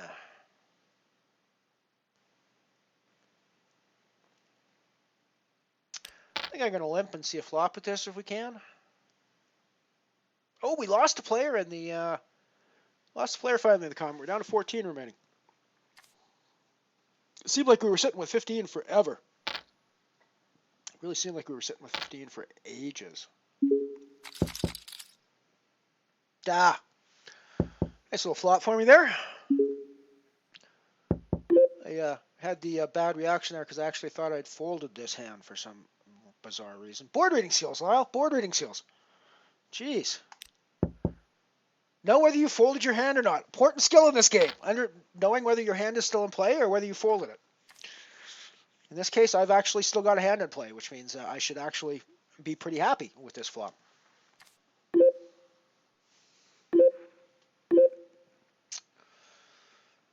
And I think I could certainly fast play this with a raise at this point, a check raise, but I think I'm just going to check call and see what he does on the turn.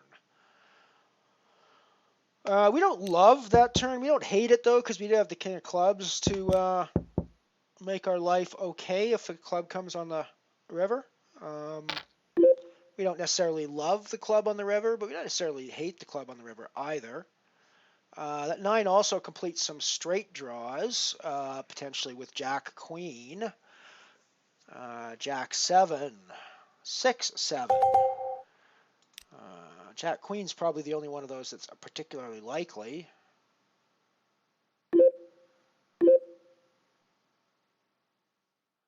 I think I just need to stack this guy. Yeah. I guess the straight flush is probably gonna beat me there. Guess the straight flush is probably gonna beat me there.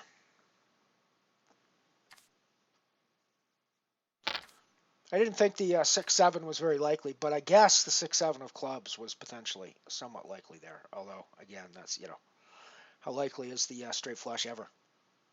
No one expects the straight flush.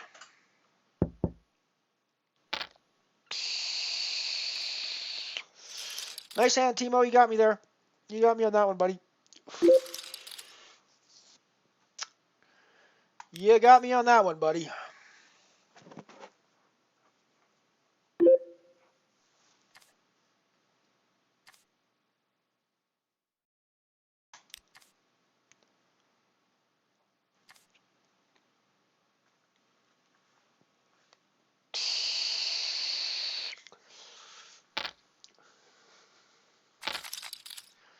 Yeah, we're not quite in the profit for today yet. We're I think we're 2 something deep, and we're only off 150 in money so far. But let's have a quick. Let's do some quick calculations here. Equals sum.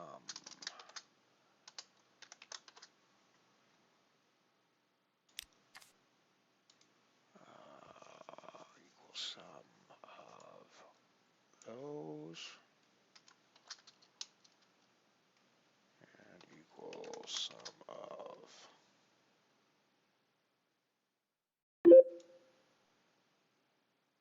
those.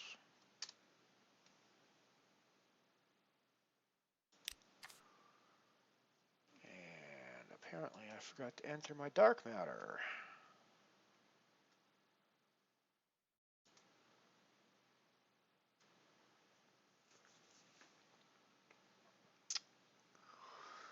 Apparently I forgot to enter my dark matter win because... So we are 240 deep in buy-in so far today.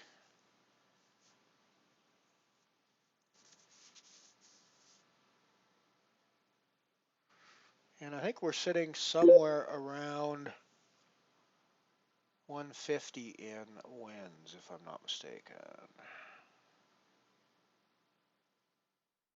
You keep raising me on my big blind when I've got hands that I should play with here, Night Shopper.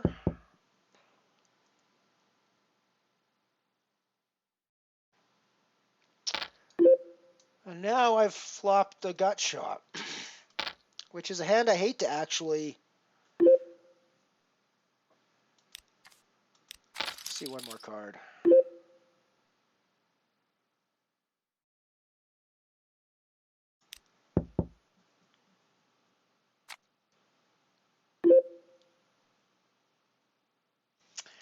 I wonder if you fold me if I throw a bet out here, now that you've checked back on the... I wonder if you fold me if I throw a bluff out here.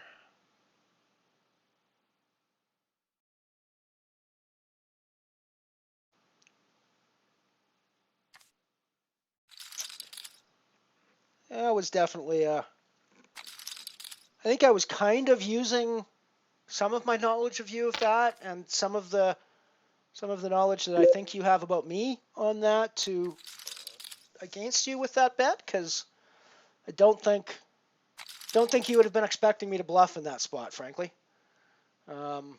So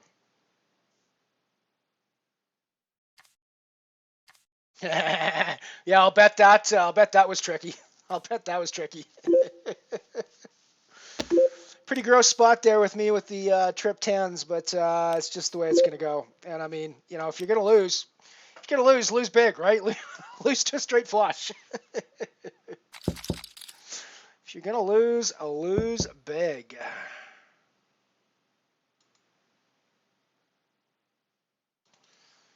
What was our 152 was what we took in the dark matter. So let's put that in our spreadsheet. That's updated. Yeah, so we're 88 cents down at the moment. Pretty much any other cash is going to put us in the profit for the day, assuming we don't reg anything else. We still might reg the Gargle Blaster later.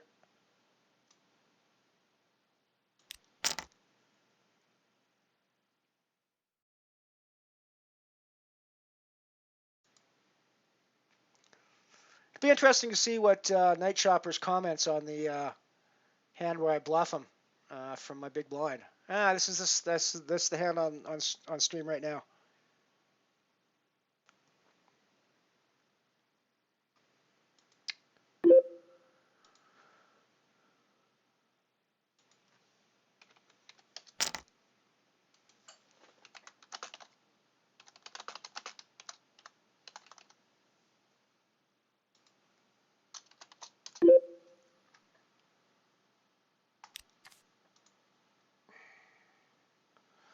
I'll be getting rid of my 910 probably.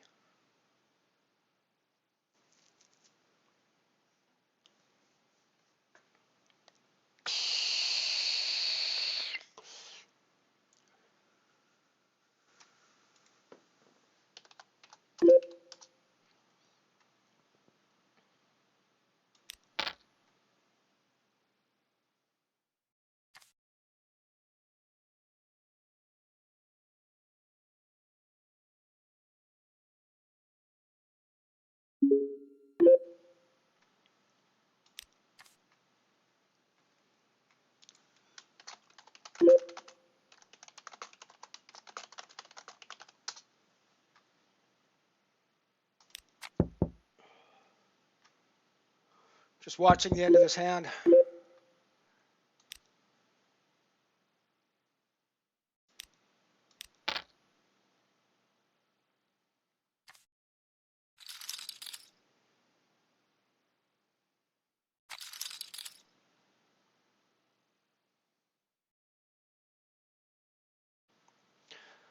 Yeah, it just occurred to me at that spot that you don't expect me to throw out a bet there, and when you've checked back to me on the turn, it makes me think I can maybe rep a king or something there. I wasn't even, to be honest, I wasn't even sure what I was repping, to be perfectly honest with you. But I just figured that a bet there, once you've checked back to me, I'm pretty sure I can throw out a bet.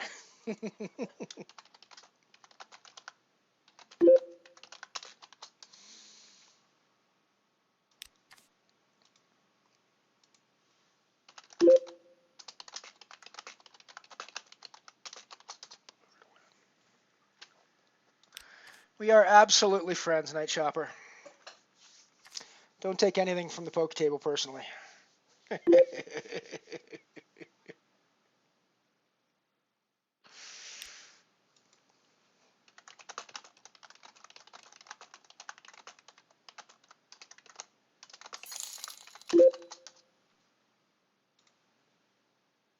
Andre Poker, thank you so much for the follow, my friend. Thank you so much for the follow. Welcome to the stream. We are playing Unibet Poker. We got a bit of a home game. We got a bit of a home game going on here on the Comet Nano here with 11 of 14 left. We've got two friends of the stream on the table with Flip Like Lanny, aka MVE02 Mole, on our left, and to our right we've got Pouring Sun, aka Night Shopper. So it's a bit of a home game going on here. Plus got a couple of other games happening. Let's have a look at some of the other games we got going on. We have got the Titan Nano. We're 2 bullets in. I bought in for 2 stacks and then quickly got up a few more chips after that. So we're doing pretty well on the Titan Nano. Still early days in that one though. And we are in the Black Hole Nano as well, where we're not doing so hot. We stacked somebody off a little while ago with a bit of a crappy. However, we've just flopped a pretty, flop better, Lyle. Flop better, geez. Right? We lost to the straight flush on the other table. Maybe we can win with straight flush on this table. We got the straight already.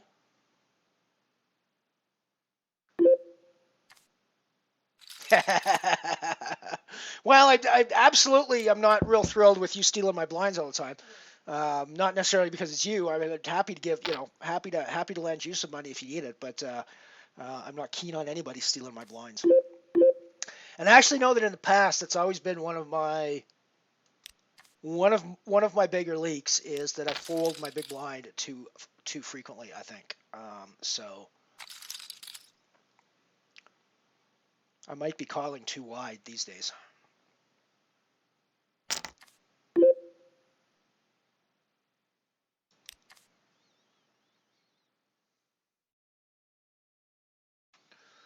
Let's head back to our stream home game. I've got a few more chips there. Still not in a great spot. We got 4 to go to the money there. I'm still 2 out of a paying spot, but this is one of those tournaments where I cash quite frequently from this sort of chip position, so I'm not that worried about my spot at the moment.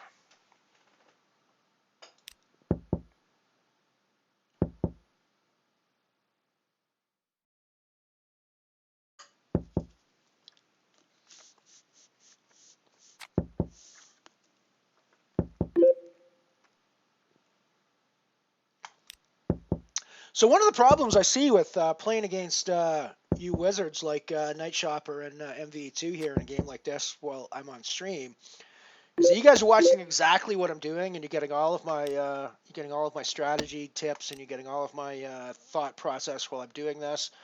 So that later on when you guys incognito me on another table, you can just fucking take my chips and crush my soul. I know that's why you're here. I know that's the only reason you guys are here. Is just so you can get all my inside info and then crush me later in incognito. Good luck, MVE. Good luck, buddy. Good luck.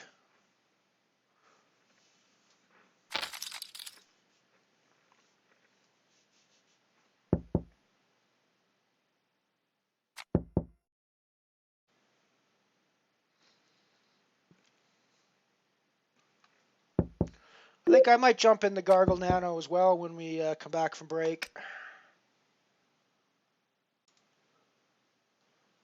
I do have an open table spot at the moment, so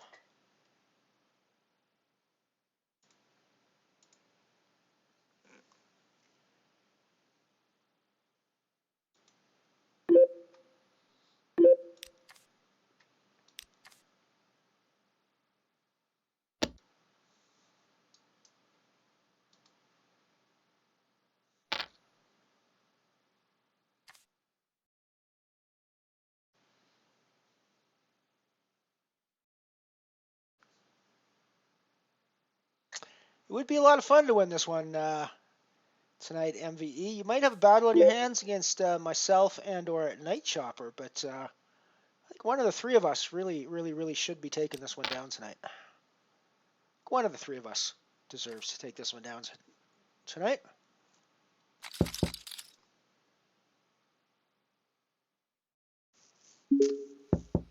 Not thrilled that we got a pair on the board here, but still pretty happy with my spade draw. And if it checks around to me, I'm definitely throwing a bet into the middle.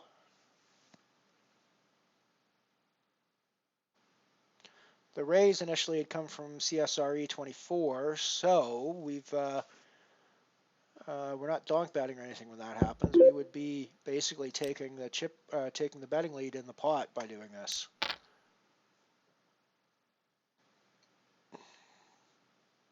I think I'm actually doing this with a lot of hands, even if I don't flop spades here or anything. I'm doing this with a lot of overcards. I'm doing this with a lot of, obviously, 8s and 9s I'm doing this with, but there's a lot of hands that aren't quite as strong as that I'm doing that with, and there's hands that are a little stronger than that I'm doing that with as well. So, alrighty, I'm going to go off on my break, and we'll be back in just a few short minutes after these commercial messages, ladies and gentlemen.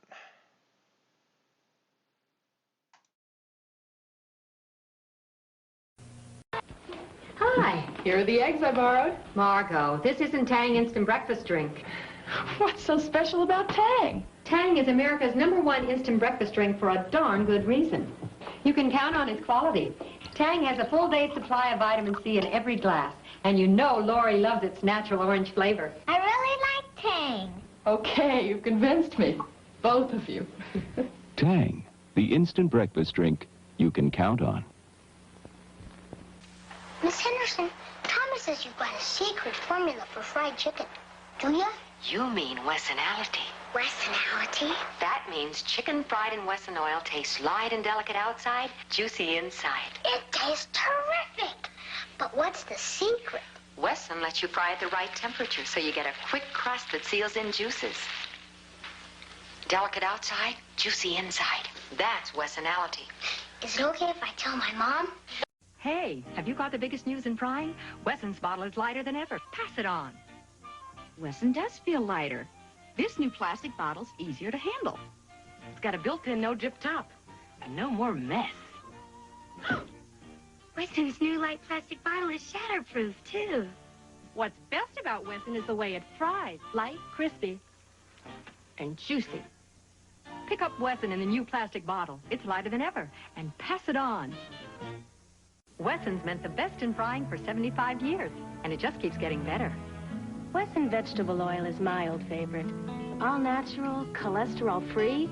That's not exactly old-fashioned. Wesson corn oil is part of our low-fat, low-cholesterol diet because we're concerned about reducing cholesterol. Wesson sunflower oil is 89% saturated fat-free.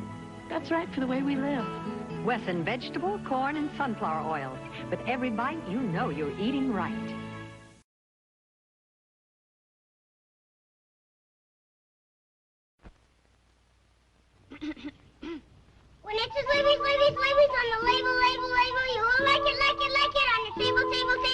Libby's doesn't just call their hash home style. They make it that way, with big, lean chunks of corned beef, potatoes, and special seasonings hash lovers love. Like all Libby's canned meats, definitely worth singing about. You will like it, like it, like it. You'll like Libby's.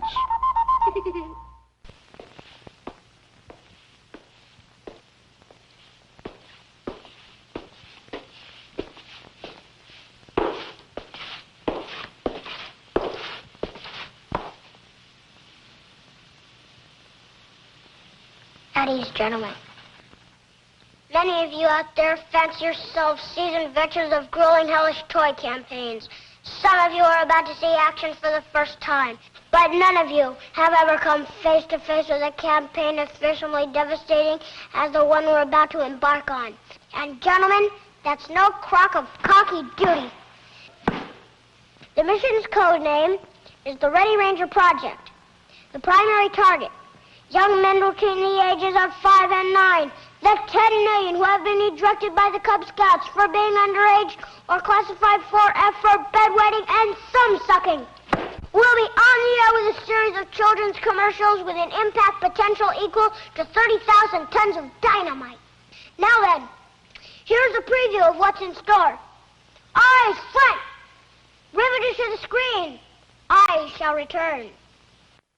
I think you should know that I have just received orders from the President of Aurora empowering me to establish a vast Ready Ranger complex, to be henceforth known as the Ready Ranger Club. To enlist new and additional sales for you, each Ready Ranger will receive 3 additional Ready Ranger membership cards, which he will give to his friends. His friends will be coming to your stores and pick up Ready Ranger supplies. In addition, Ready Rangers will receive regular mailings containing news of activities, games, assignments, and projects. In the months ahead, I expect every last man to get this campaign underway. I want to see you get the lead out. You're to stop at nothing to capture your share of the market. If necessary, resort to psychological warfare. Battalion! Sorry, the game's been on for a little bit of time now, but I was really reluctant to cut into that astonishing commercial we were watching there.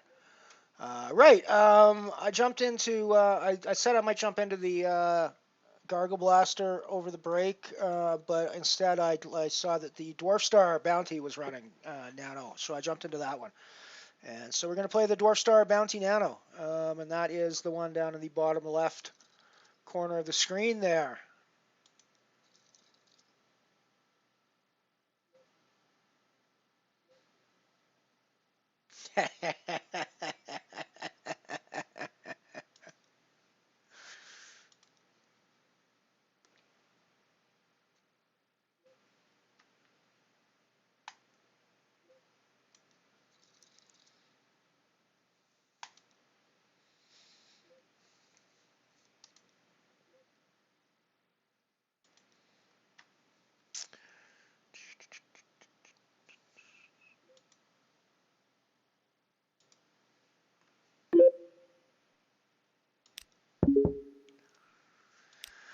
So I'm, that's not the one I want. That's the one I want. I'm in a situation where I've, I'm just running horribly. I managed to back into the second nut flush here on the Titan table. Don't get any action out of it, but what are you going to do?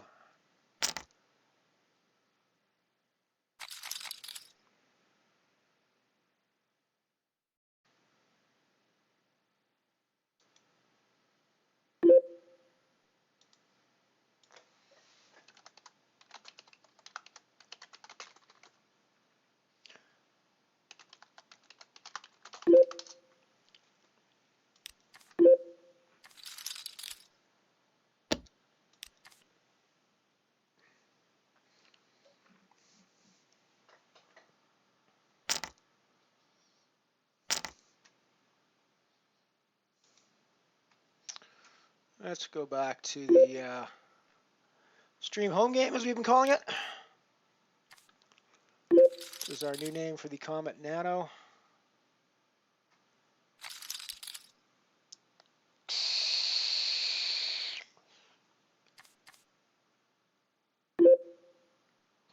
Another straight flush. Another straight flush out there, eh? Yes, it's the day for straight flushes. I mean, I thought my quads were impressive earlier, but geez, just quads. You know, you done for me lately. It's not a straight flush, you know. What good is it?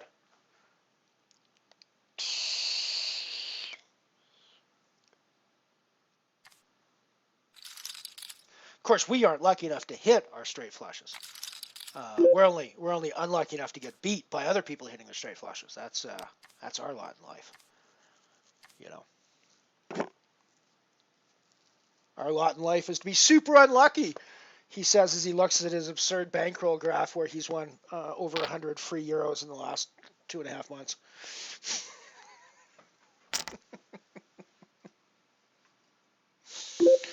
Yeah, our lot in life is to run super bad these days, right, folks?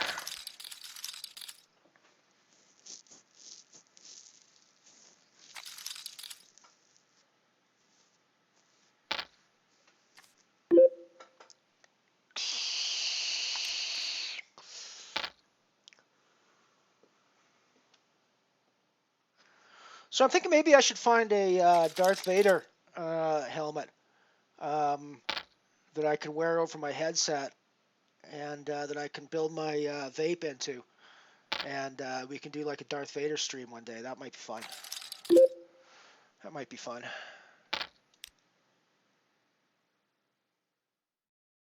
Dark Angel! Hey! Hello! Oh, Hustler!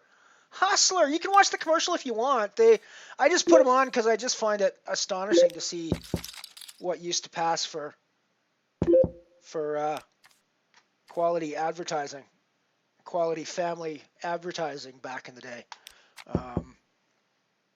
So I liked them as like kind of a blast from the past and a bit of a piece of history. And today's theme you might enjoy is going to be basically cast and crew commercials from the Brady Bunch. There's some astonishingly good and which of course I mean astonishingly bad examples that we got lined up for you.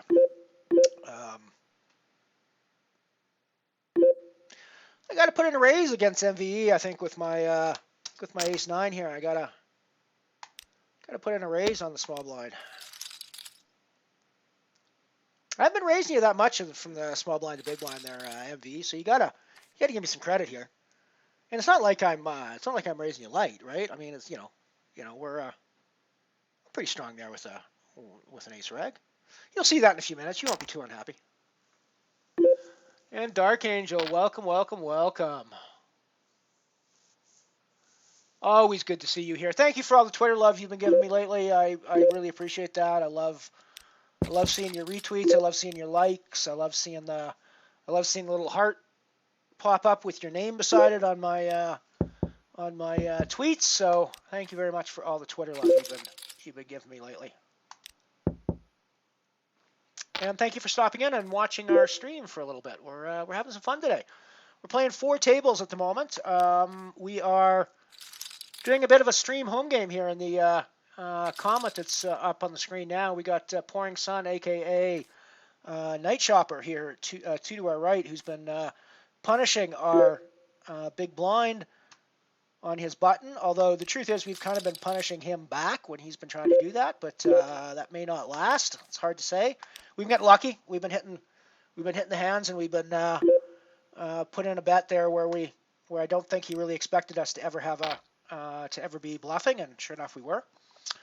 So that's been a fun table to play with the stream friends. We're still 4 away from the money on that one. It's been like a long bubble period on that one. But what else am I playing here? Just to go through a rundown. We've also got the Titan Nano where I'm 2 bullets deep. I didn't bust and then buy again. I bought 2 bullets right off the start to give myself 20,000 stacks and then just built on that. We got the Dwarf Star Bounty that I just jumped into, so I haven't really done much of anything in that. yet, and we've got the black hole that I've been playing forever, and I don't even think registration's closed on this puppy yet. No, registration ends in 1 minute and 23 minutes. We've been playing this black hole puppy for 2 hours. Registration's still not over on this puppy yet. Just about to end. So we're finally going to get our final tally. 138 people total in this tournament. Going to be 26 people cashing, it looks like. We have not had to rebuy. We've been up and down and up and down and up and down and up and down and up and down. And, we should probably flop a little better, I think, is really what we should be doing. We should probably just flop a little better. I'm going to put out a little bit of a bet here, I think. Just a little min res. See if I can steal it. Nope. Nobody wants to bite. Nobody wants to bite at that one. Nobody wants to bite at that one. That's cool. That's cool. I didn't really want that one to go check anyways, because I don't want to show that down if I'm just checking around. I'd like to get some value, of course, but,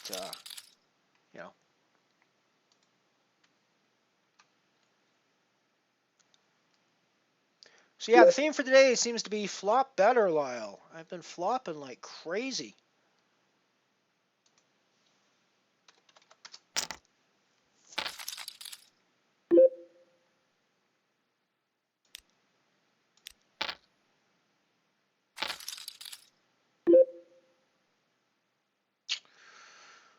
I've got a hand developing on the Dwarf Star bounty that's turned out rather well for us. See what I did there? Turned out rather well for us.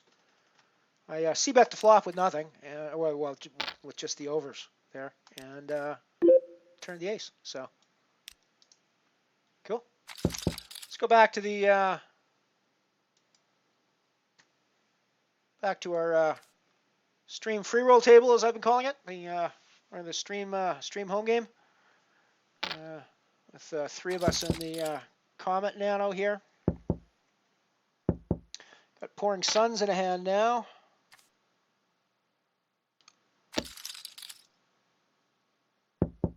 We're still 13 left in this. I mean, it's just an astonishing. It was. I mean, I'm sure that we were 15 like an hour ago. More than an hour ago, we were at 15. So it's just been super slow. Super slow here. Which isn't that unusual for the Comet, of course, but and I'm guessing that the black hole is going to be the same sort of thing down the road. So so I totally understand if you guys aren't going to stick around for the end of the black hole if I go deep in that one as well. But we'll see. It's $25 up top in the black hole, so that's a damn nice. It's a damn nice little.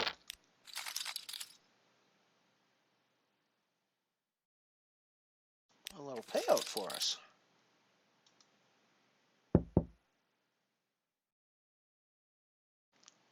So I think our final numbers in that one, our final numbers now ended up in that one as 140 total people. We got 74 left, and 26 people are going to get paid.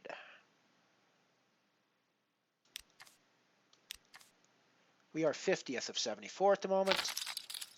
And we've only got about 14 big blinds, so we don't have that much. It's actually going. The end game of this one seems to be going a little bit faster than the Comet often does. I guess the top stack's 90, the average stack's 30. So yeah, that's not far off the Comet. We got average stack now. Well, no, actually we're still. Yeah, no, the black hole's gonna be a little bit faster than the Comet for sure by the look of things, structure-wise.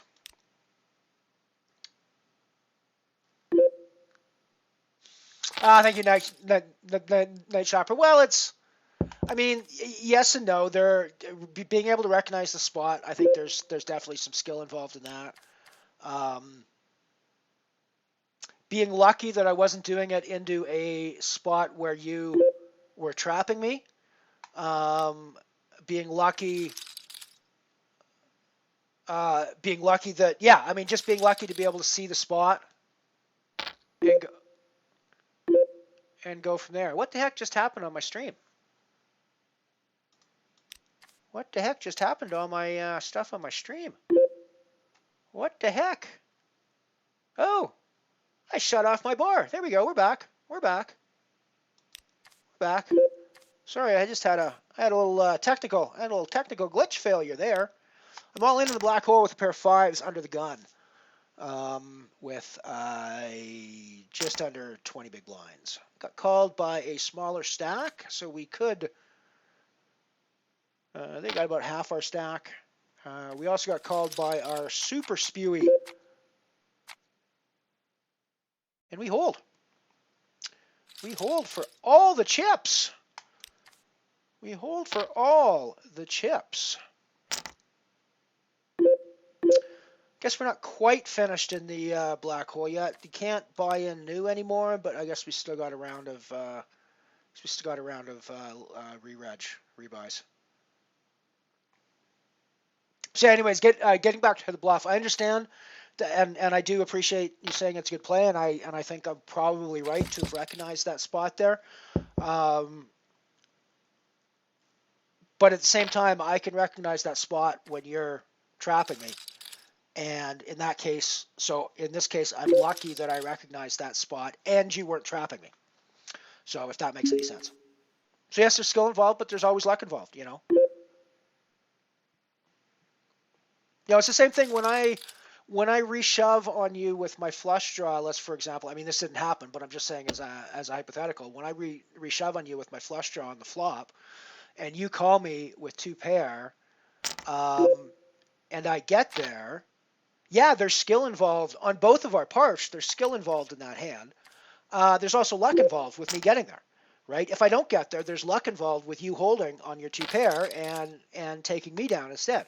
So even when you play the hand really well in poker, one of the weird things and one of the things to kind of work around through your head properly is that even when your skill level is super high, you still have to rely on being lucky in poker. Because the luck is still a crucial and critical part of the game. So it's a combination of luck and skill that's a very unusual situation that I don't think exists in any other. I honestly don't think the combination of luck and skill, the way it exists in poker, it exists in any other form elsewhere in life. Maybe in something like the stock market, although I think that's a slightly different scenario, but I think it's not that far removed from. I think it's not that far removed from what we do here on the poker table. I think it's just a more complex version of pretty much the same thing, which is betting on future value with incomplete information based on certain statistical principles. And I think if you break it down that way, playing the stock market as a day trader and playing poker is pretty much the same thing, I think. But there's going to be luck involved in all of that, and I think that you have to sort of acknowledge that while skill plays a significant part and will definitely get you farther down the road, you also have to understand the fact that luck is involved in your skill.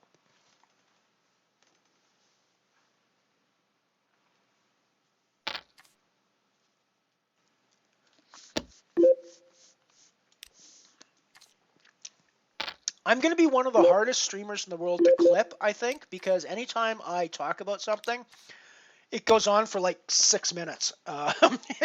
So I don't know. Maybe hard to find pithy clips of my stuff.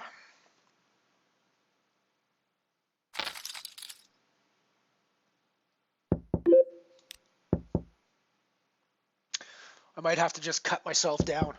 Because I repeat myself a lot too when I talk about those things.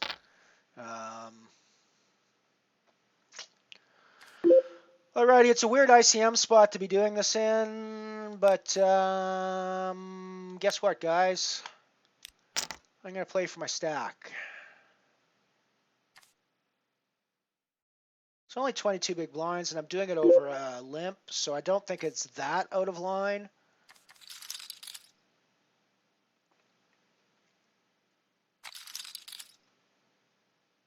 And I mean, obviously, I'm going to play for my stack there in a lot of situations. So I'm pretty happy to get called off there by anybody. Well, except when CSRE has the aces. I think that was, no, he was the straight flush. I mean, it was another table that I went kings and aces on. Got my dreams crushed.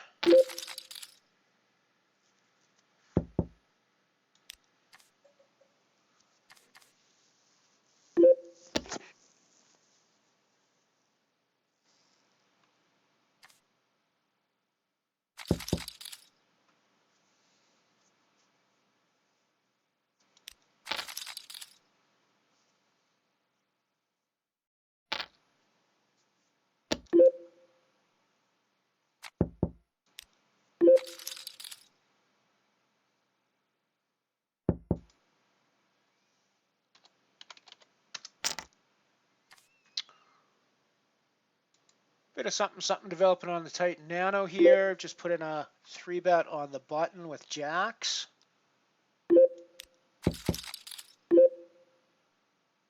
And we flopped the second 1-over card to our pair.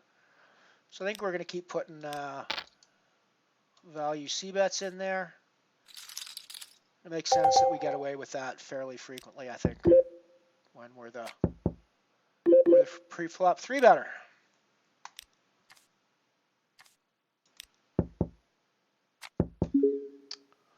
going to spend most of my time focusing on the, most of the stream time focusing on the table with MVE and Night Shopper in it. Even though I'll be playing, I might actually not be talking about that table necessarily because I'm playing on other tables at the same time. But I think I'll leave this one up since we got stream buddies hanging out with us here.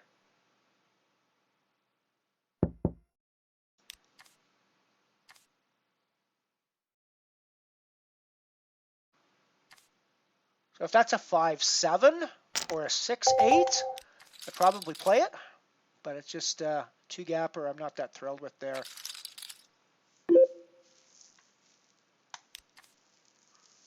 I should probably try to steal there more often than I do. It's probably another one of my leaks right there, as I'm not aggressive enough on the small blind. I'm a little bit, probably shouldn't be admitting this live in front of the world, but I'm a little bit unsure what I should do when I get 3-bet by the big blind in those spots. If I put it, if I'm raising pretty wide in the small blind, I'm not really sure what range I should be calling off with when the big blind 3-bets. And that's one of the reasons why I don't do it more often. It's one of the reasons why I tend to fold my small blinds probably more than I should.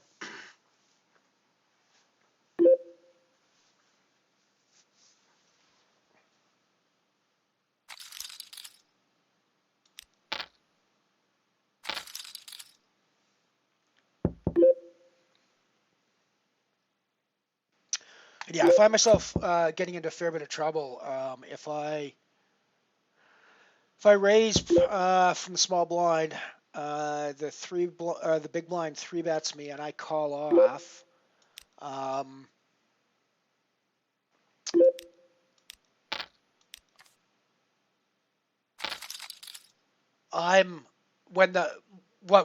call off. He 3-bets me, and I just call. So we go to a flop. I have a really hard time figuring out where I am when I'm out of position on that flop, unless I smash the flop, obviously. But even when he smashed the flop, that's like, well, now I'm not going to get any value out of this deal. So when I check to the better there, and he bets into me, I honestly have really no idea how to value where I am in the range of things. So it's a tough spot for me when I'm there. If I raise the small blind and the big blind 3-bets me, it kind of puts me in a world of hurt because I don't really know what ranges I should be looking at there, and I don't really know how to play my hand post flop at that point.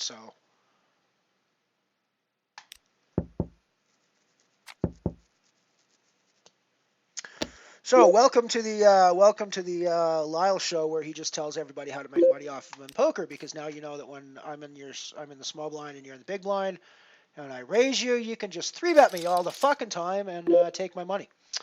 So hey. And I do apologize for the language there. I'm swearing a lot today, actually, which is not normal for me. I'm not usually a big swearer, really. I mean, I don't not swear either. It's not like it's not like I never swear, but I'm just not usually someone that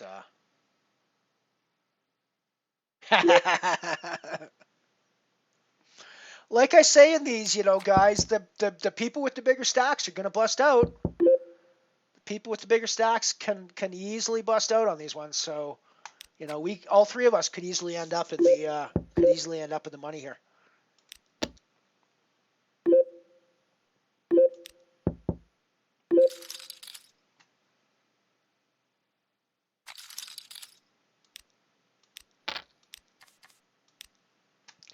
I mean, so many times I've been sitting on a stack like this outside of the money, and then suddenly realize that we're in the money again in the common.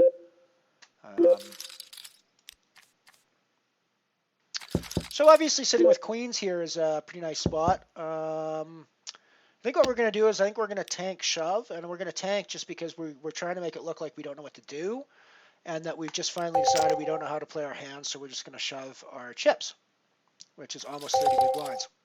And I was hoping our Hollywood there would get us a little bit less credit, but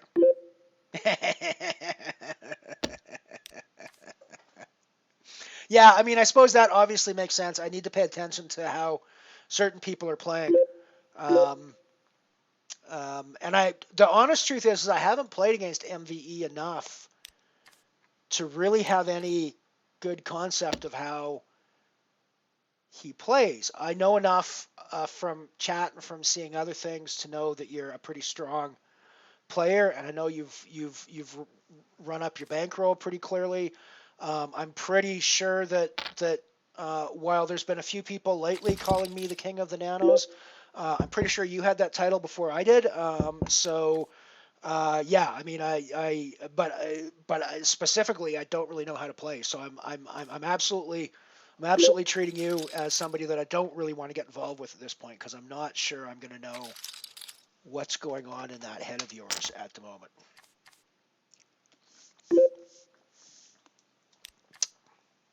So yeah, in this specific case that I'm talking about here, Ant-Man, it's basically me raising into MVE.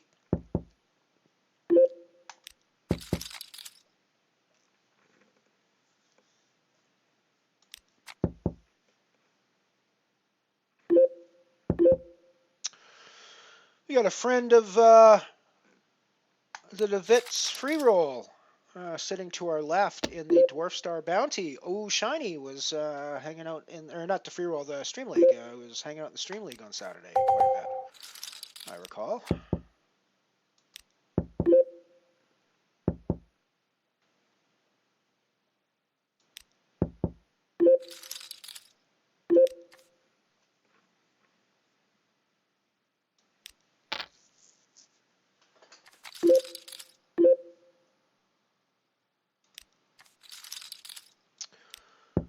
I'm doing a bit of a slow play on the Titan here. I flopped 2 pairs on the big blind, and I've been letting Mollicon lead into me. However, I think with this pot bet, I think what I need to do at this point is reshove on him.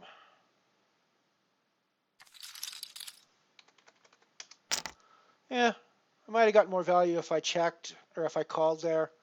But again, I'm out of position, so I have to check to the river, and he can check back, or I have to donk bet the river at that stage, neither of which I think is a great option. So I think actually putting in the raise when you're out of position on the turn is maybe your best option when you've got a massive hand like that. What do you think?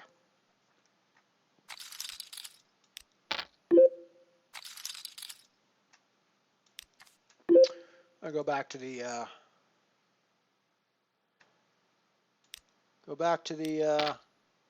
stream home game table.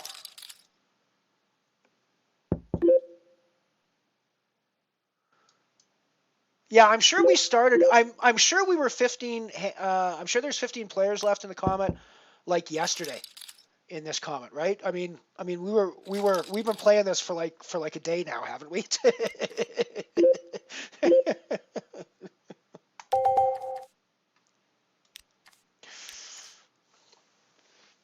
I mean, we've just been sitting at like going from 15 to 12. It feels like it's been like 2 hours that it's taken us to go from 15 to 12 players.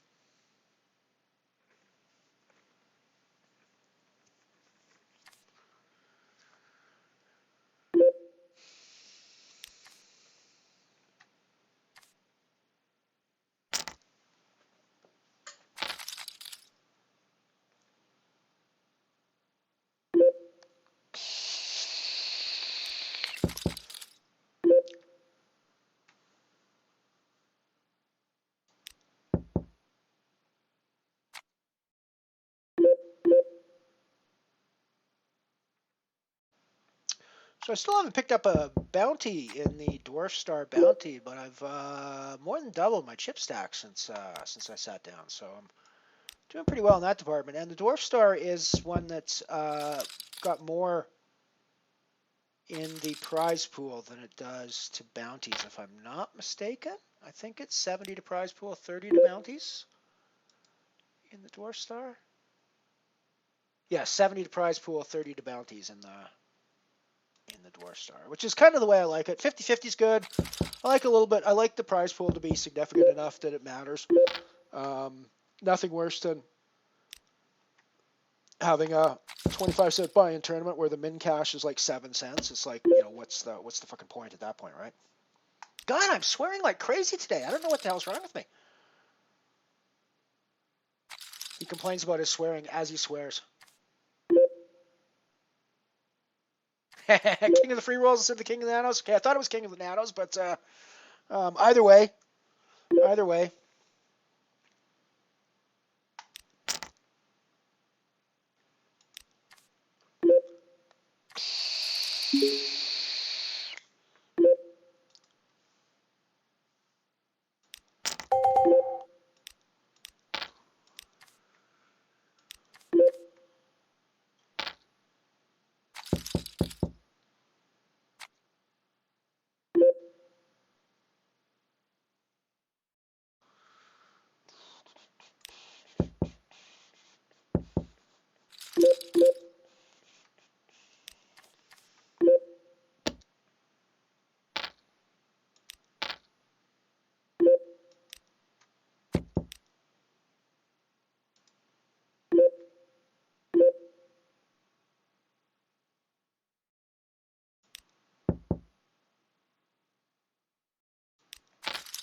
Well, I'm dead to an ace.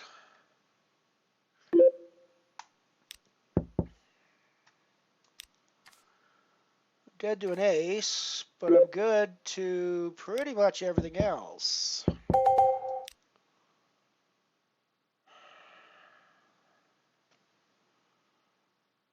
That's gross, but I gotta call this. Yeah, we'll split. I'm good with that. I'm good with that.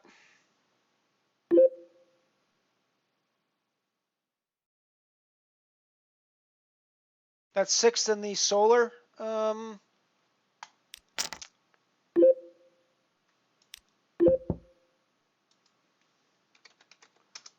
in the solar there, Ant-Man?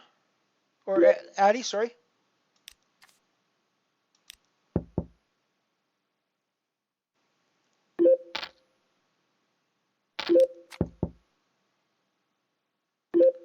Nice little pair of aces on the community home game here. Check to us on that flop, so we'll put in the C-bet.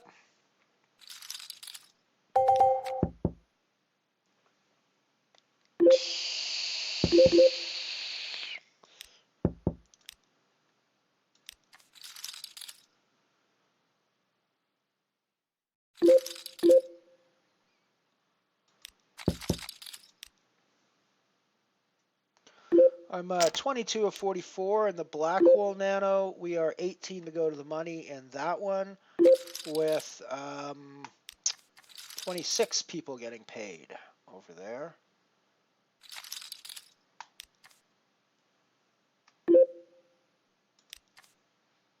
We're still 12-handed in the Comet Nano.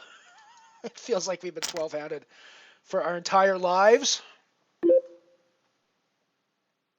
We were all young children when we started playing 12-handed in this game, I think.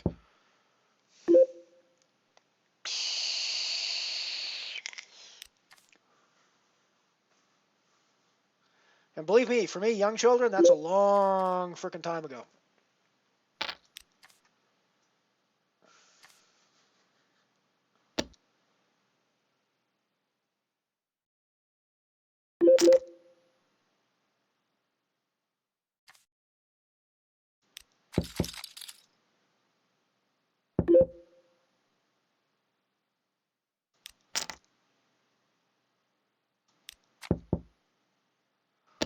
So I'm less convinced that he has an ace now. And I'm more convinced that my sixes could be good here. He's gonna show up with a 9 some of the time. So I'm gonna lose when that happens, but yeah.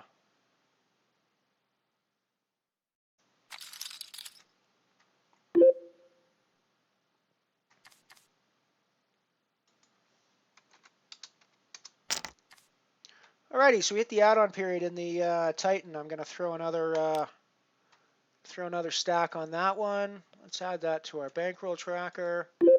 Make sure we keep track of our dimes here. And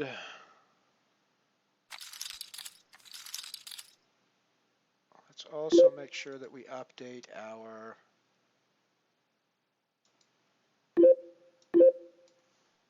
3x bullets with add-on. 3x bullets with add-on. Alrighty. So we're 8 of 46 in the Titan. Let's just go over and have a quick look at that Titan table. We're 8 of 46 with 20 people getting paid in that one.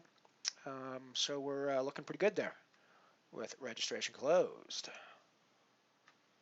Already cashed in the dark matter, third place for 152. Dark matter nano, that is. Oh, we're down to hand for hand. What did I tell you guys? We're here. We are. We're on the verge of all three of us cashing from the 3 lowest chip stacks. You know, it's the lack of ICM awareness in these games is pretty interesting sometimes, I find. Although, I mean, obviously there's going to be spots where people just can't get away from things, but I'm not sure that's what happened here. I haven't really been watching that. I've been playing other hands on other tables, but and doing other things, so I'm not really sure what's happened here. But let me bring up the replayer. Here, what are we? Alrighty, so we lost Ninja Kato there. Yeah, I must have lost someone on another table as well.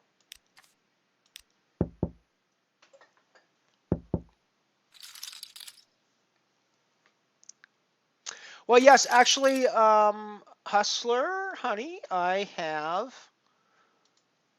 prepared for that.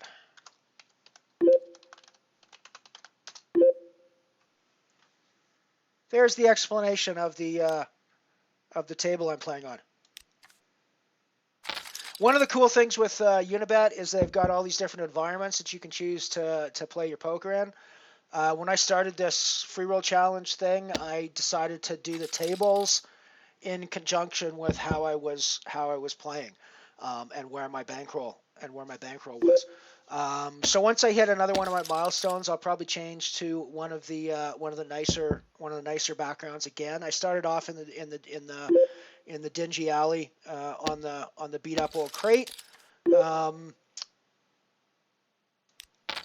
playing for pennies in the free rolls. Then I migrated to the rundown saloon and the torn felt on the beat up old poker table there when I was playing all low buy-in nano events. And yeah, now that I've now that I'm actually playing for like €1 buy-ins and things and the higher nano events, I'm actually in a fairly nice basement somewhere playing a home game on somebody's poker table or pool table. So I think we're moving up in the world. I think we're moving up in the world.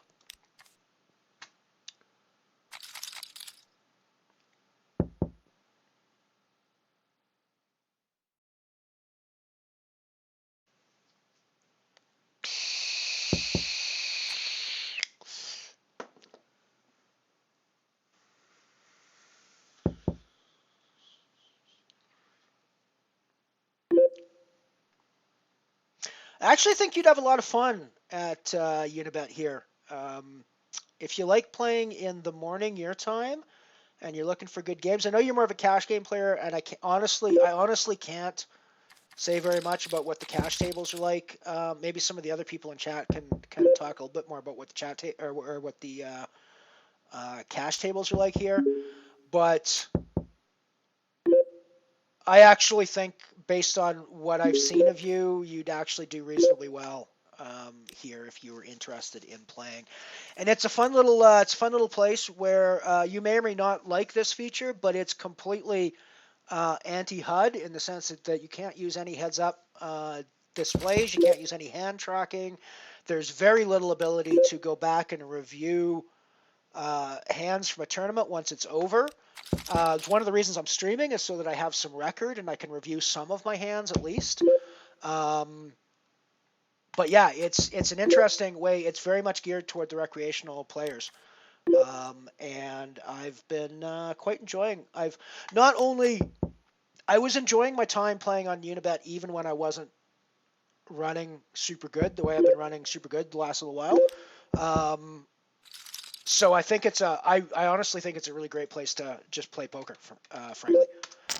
The only problem from a Canadian perspective is that in the evenings when we all like to play poker, the games aren't so hot. But maybe if more Canadians start playing, there'll be more of us, so the games will be better in the evenings.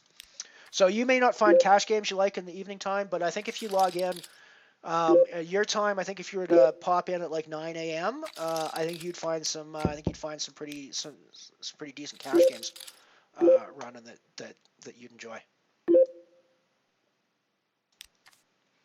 I probably should play that 8-9, but we're in a pretty serious ICM spot over here on the Comet table, so.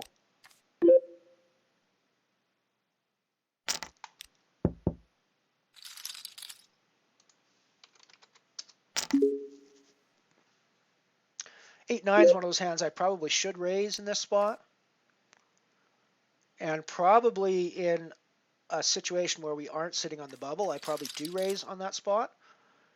But sitting here on the bubble, I'm less inclined to raise with something that I don't want to use the word weak, because obviously suited connectors like that are not at all weak, but they're not the kind of hands that you necessarily know for sure you're great when you flop with them. So they're the kind of hands I want to play when I'm deeper. They're the kind of hands I want to play when I'm not as concerned about whether I'm going to bust out of the tournament or not, that sort of thing. So I am all in the Dwarf Star bounty with kings. We got called by a queen deuce. We are in good shape. We are in good shape, doubling up there. Don't have any bounties over there yet. We're working on that. Of course, if you've been watching the stream, you know that although we do get bounties, it's not our style particularly, and we're not entirely averse to getting to the final table and not having taken a bounty at all. So this is another nice example of flop better, Lyle, shall we? I mean, I guess I like the flop. I guess I like the flop with my hand. And I guess I'm going to call your all-in here, Shiny. That's really great. Oh, that's actually quite the interesting run out there. I'm not even gonna complain all that much because it was a small stack, and and it was against aces. It was cracking aces. So again, it's that was a pretty funny that was a pretty funny spot we had there.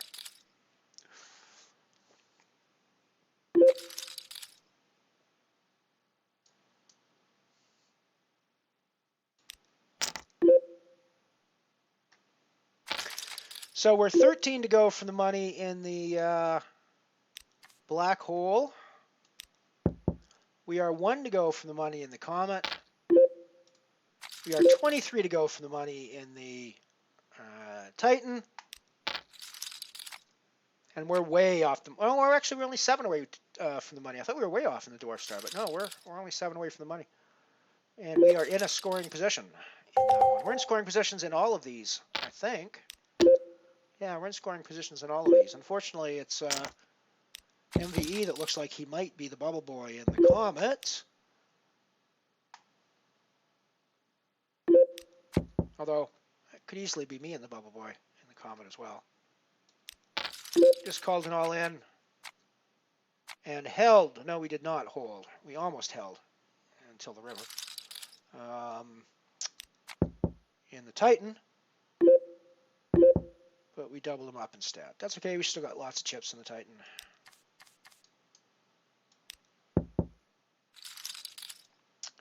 Oh, we just had a dirty one on the Comet a little bit. It was off stream when it happened, but let's go back to that one since it's our community home game here. Hey Wes, good to see you, buddy. Good to see ya.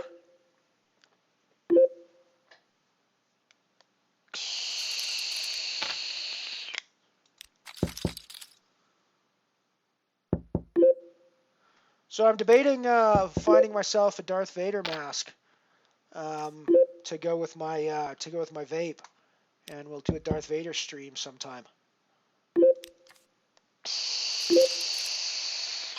Luke, I am your father. Excuse me, which is of course a line that was never said in the movie. Everybody thinks it was, but the line was actually, "No, I am your father."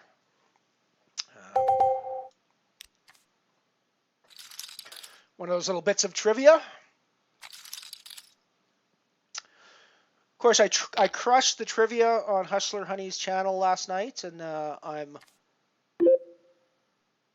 due one of her buttons shortly, which you guys will be seeing on stream as soon as I get it. I will be proudly displaying that one on stream. Although I might have to actually make a replica of it so that I can put the original in a safe deposit box, because it may turn into my retirement plan when I, in a few years' time, can sell an original run Hustler Honey emoticon button on eBay for like billions, I'm sure, right at that point. So I think that's going to be my retirement plan now.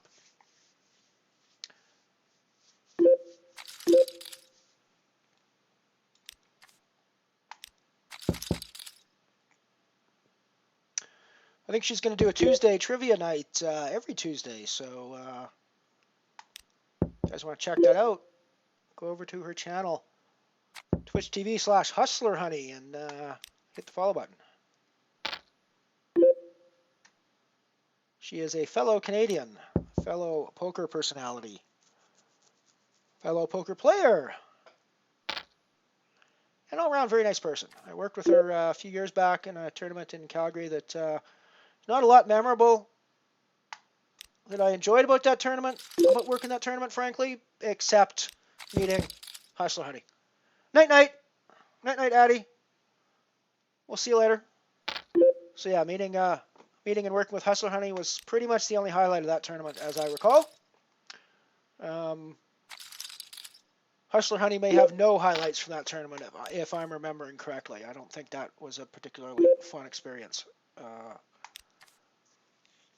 So.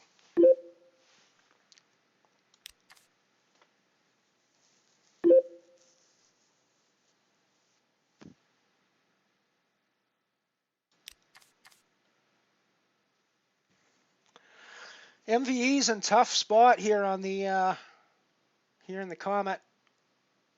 It's down to about 6 big blinds. Looks like he's the bubble boy. Still got chances for other people to bust out here though above us on the other table.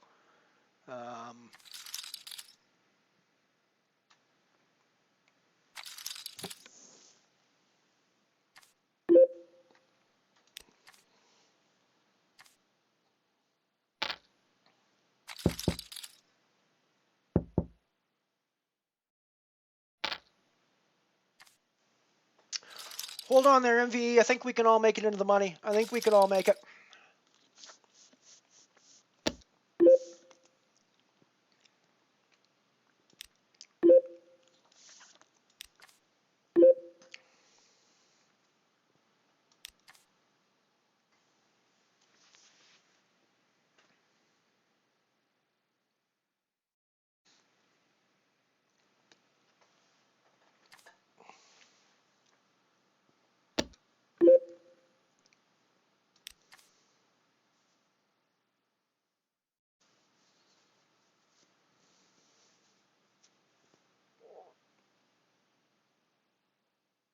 Oh, I won 2 buttons. Oh, I got one at the end. Awesome. I got both of them. Ooh, so I can wear one on stream and I can put one in the safe deposit box. I'm set. I am set, folks. The rest of my life is set now. I'm good. I'm good, folks. I'm good. I've got I can proudly display my Hustler Honey swag. And I could put one away for posterity when I can sell it for billions. So I'm a pretty happy man. I'm a pretty happy man today, folks.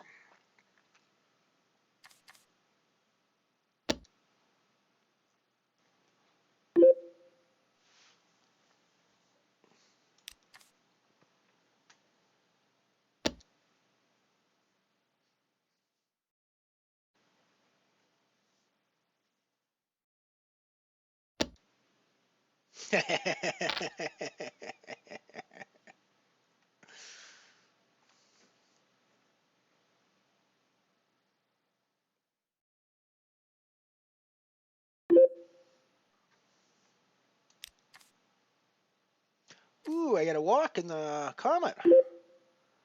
That's not very common.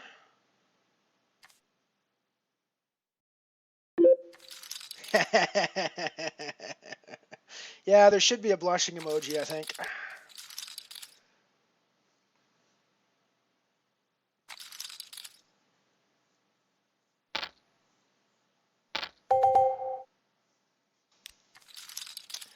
(10-6) offsuit. I just not. I mean, I think I could probably force a fold most of the time there, but I also know that I'm forced to call and double him up every time he shoves on that spot. So.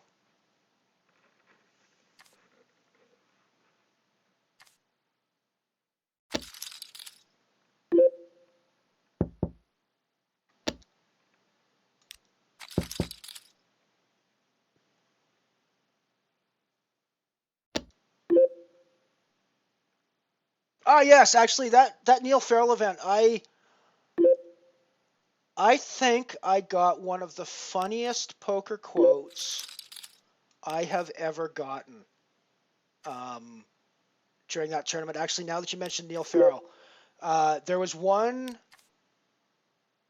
think it was a Thursday night tournament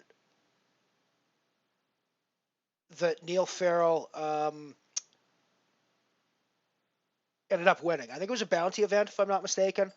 But as is kind of typical for Neil Farrell, he started drinking fairly early in the event, and he was from what I gather, pretty drunk by the end of the event. And I didn't actually see any of that. I'd showed up the next day, and I was chatting with him about his win. And And his comment was, it's a really cool feeling when you get really drunk and you pass out and you wake up the next morning with a trophy on your dresser. I thought there's really only one person in the world that can come up with that line, and that's Neil Farrell.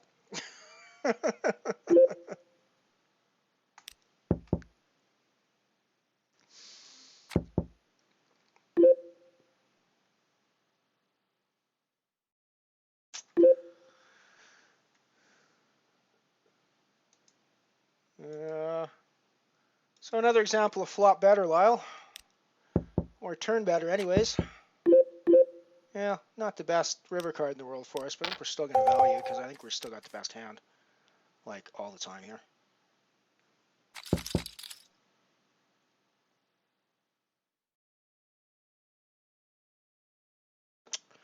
Or I guess we don't have the best hand all the time there. That was a little gross. Let's go back to the, whoops. Go back that far. There we go. Let's go back to here. Alrighty, we're going to put in the raise with our jacks.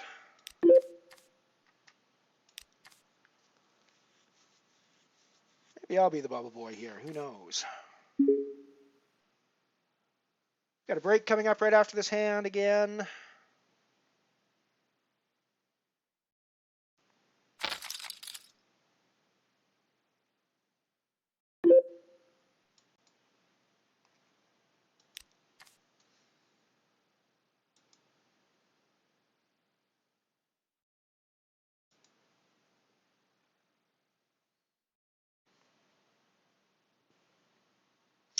So I guess now that we're out of that hand, let's head to the break, and I'll be back in a few minutes.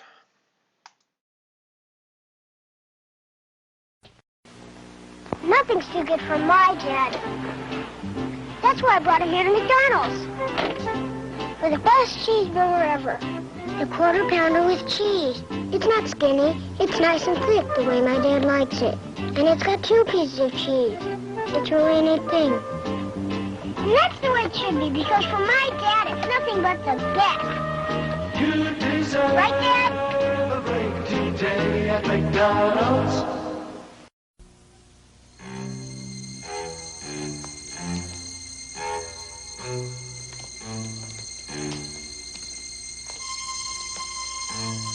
The Dolly Madison Gem Cutter is about to create Dolly Madison Gems.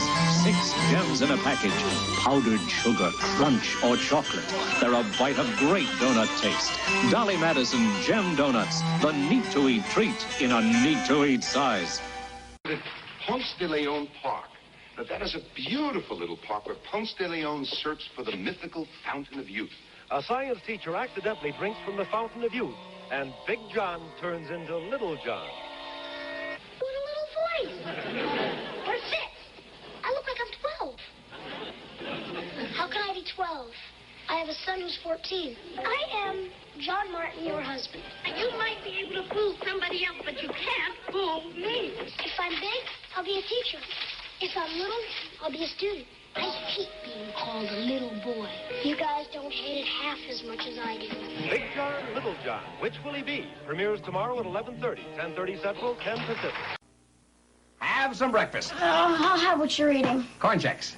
I won't have what you're eating. Oh, try them. I won't like them. Oh, give me one reason. They're too crispy? I don't know. They're too light? I don't know. Oh, you don't like little squares? I don't know. Well, maybe you don't like the color of the box. Okay, I'll try it.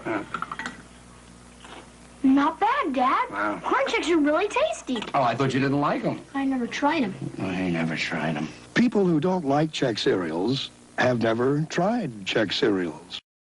America, what do you want in a cheese puff? How about more cheese? Yeah! More cheese! More cheese, please. New Cheetos Snacks has more cheese to please, and more real cheese flavor makes new Cheetos cheese-flavored snacks cheesier. Now more cheddar makes Cheetos taste better. There's more cheese to please. With new Cheetos.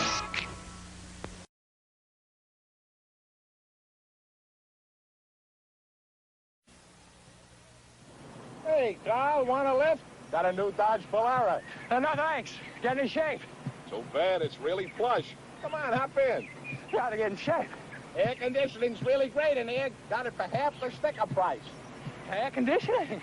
You get a specially equipped Polara with stuff like radio, power brakes, and Dodge will give you half off the sticker price on the air. Air conditioning? Well, don't say I didn't try.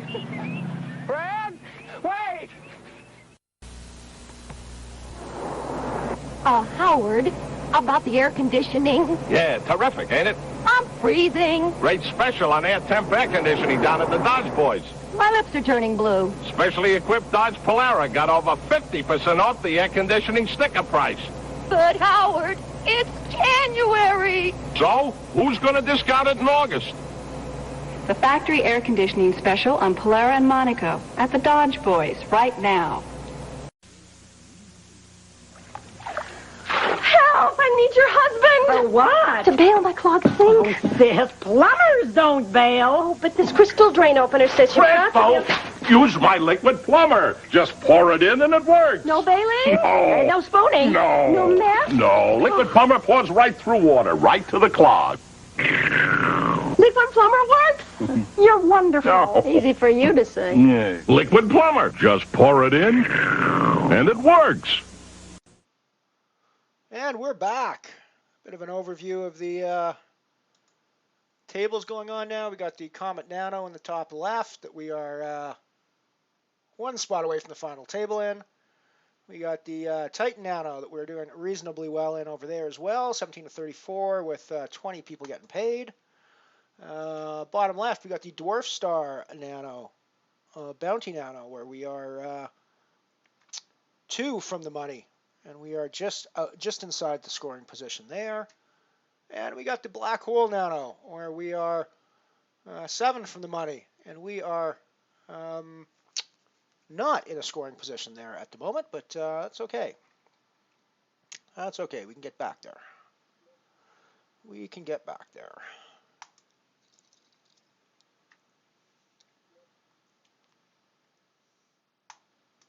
Yeah, I mean, I'm sure if I'd said that quote without telling anybody who it was, if you were going to make educated guesses about what famous poker player in the world said that, Neil Farrell's going to have to be at the top of your list. One of the players at the top of your list, anyways.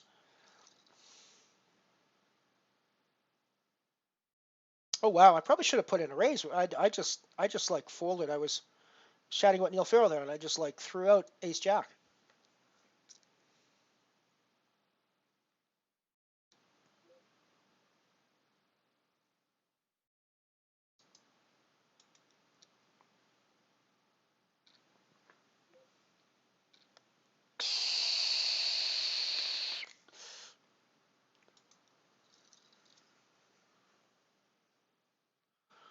I just actually made a really bad EV move, I think, or a really bad ICM move in the Dwarf Star. You just saw me call behind there, the 2,000 chips with the, just realized with the 6s, that's a bad ICM move at this spot in the tournament.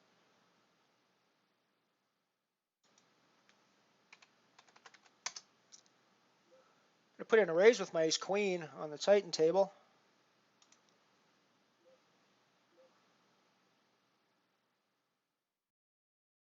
Get rid of my Jack 9 here. Yeah, this is one of the reasons. I mean, I just have to get out of the way now.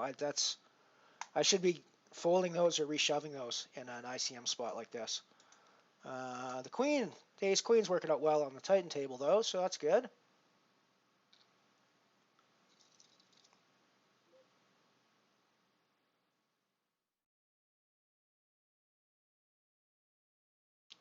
And I think in this spot, I'm going to overshove the pot.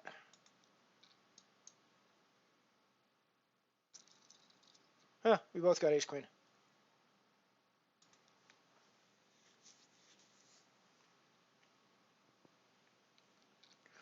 Alrighty, let's go back to our scene where you can actually see the poker action a little bit better.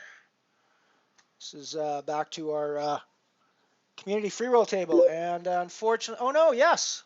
There you go, guys. We spent a good portion of the last hour and a half as the lowest 3 stacks, and we are now all on the final table in the money in the Comet.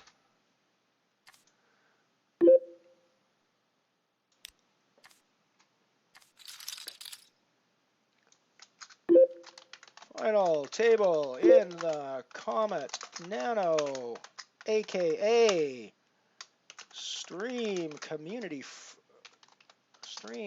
Community Home Game.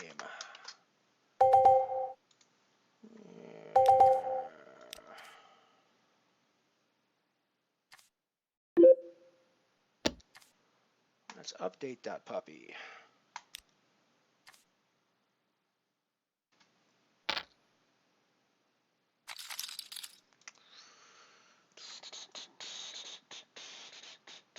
Let's do some Twitter.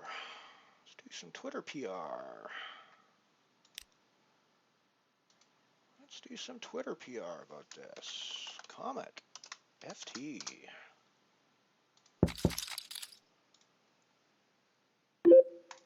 Sorry about this, guys. I'm still playing and I'm still with you. I'm just doing a little bit of a little stream PR in the background.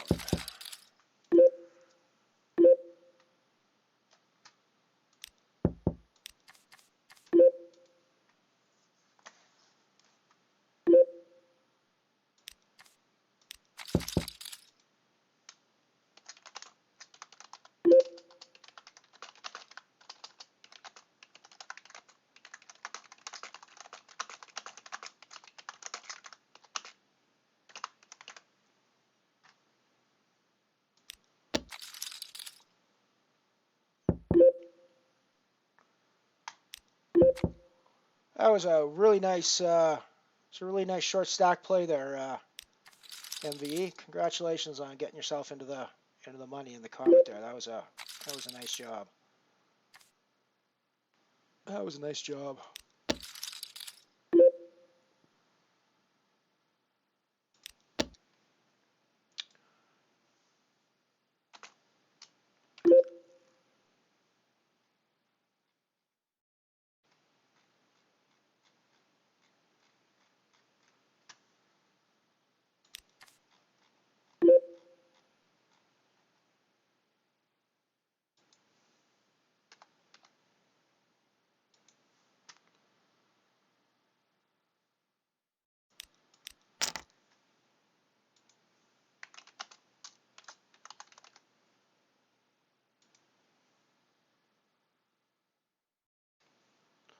Just got a double up in the black hole, so we're doing well in that one again. Put my life on the line, but we got there.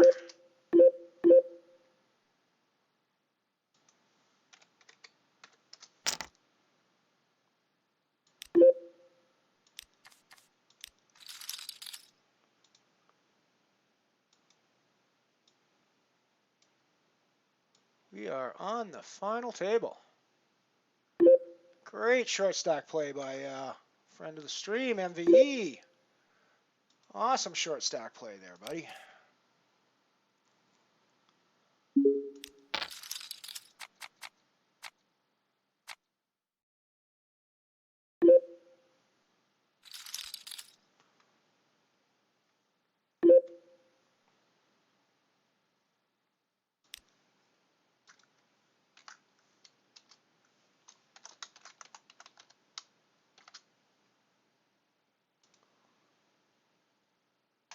Alrighty, some Twitch love going out for the final table.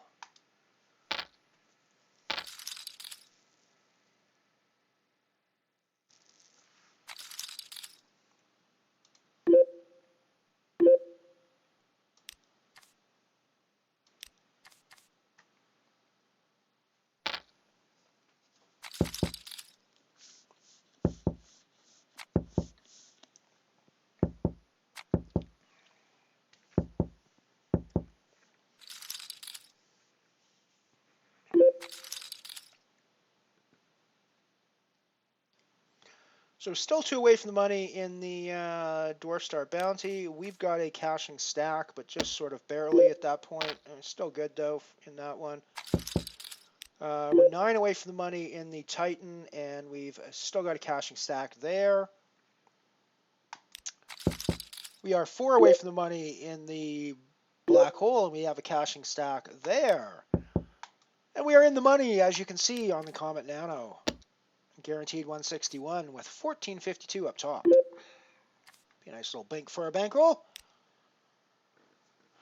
Given that our bankroll is only 110 euros at the moment, that would be like a 10%, a bit more than 10% increase on our bankroll, which is never a terrible day.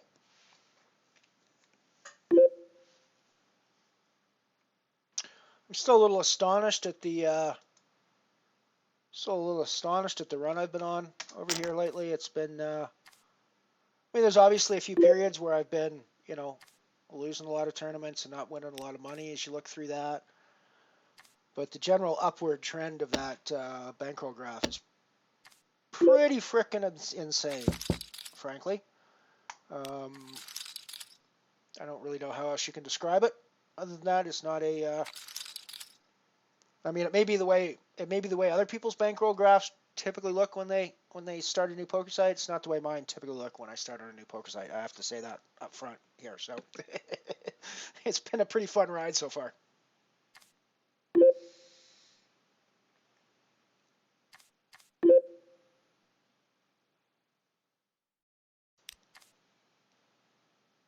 It just goes to show that you don't necessarily have to go crazy in all the spots. And you know, you could even ladder at this point, right? You're still in this. And I mean, I think at this point, I think you probably want to start getting your chips in quite a bit lighter than you would have gotten them in prior to this bubble bursting. Because I think you need to double up here darn quick. But you know,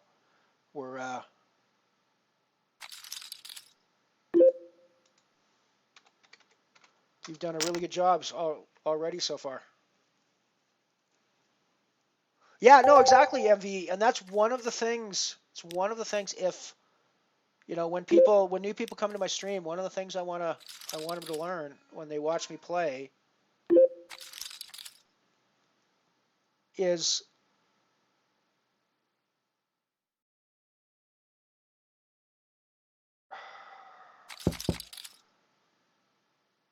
yeah, sorry, dude. I think I'm calling you off of my sixes. I think I'm calling you off of my sixes.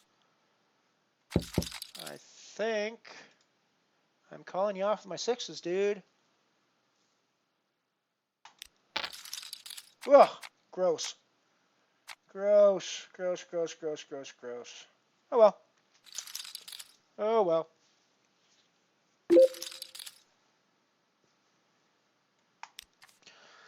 Maybe not the best ICM call there. I could have probably gotten away from a pair of sixes in that spot. I was kind of looking at it as a chance to knock a player out.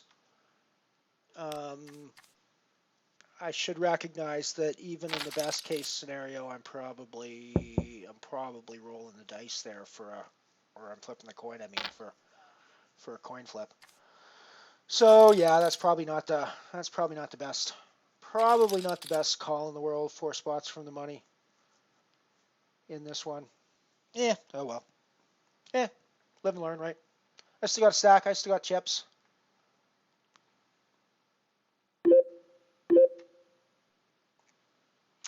However, I might be one of those guys that I always talk about where you shouldn't bust out and let a small stack cash for free. I might be one of those guys that just basically has let small stacks cash for free when I didn't have to. Happens from time to time, I guess. I guess everyone does it. So now I'm in a spot where I have to basically find some cards in the next round, or I'm done in the black hole.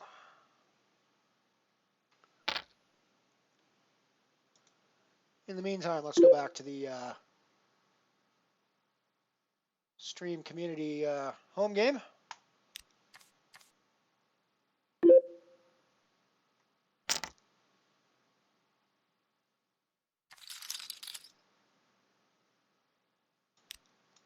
I'm all in on the Dwarf Star Bounty from the button with King Queen offsuit. I'm not really sure this is a great shove. I just went hand for hand in the black hole, it looks like. So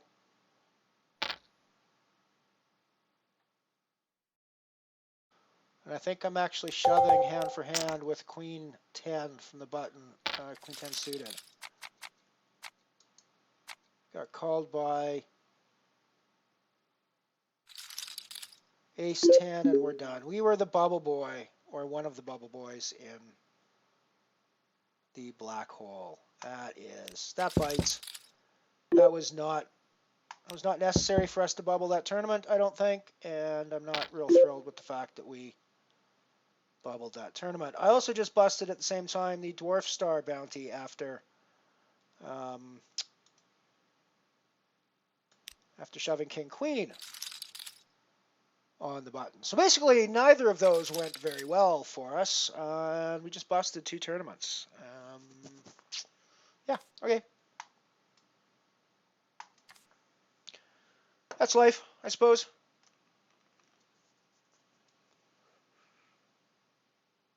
Yeah, absolutely. The Comet is one of those places where you can just sit there, hang around, play with your phone, and you look up again, and suddenly you're in the money.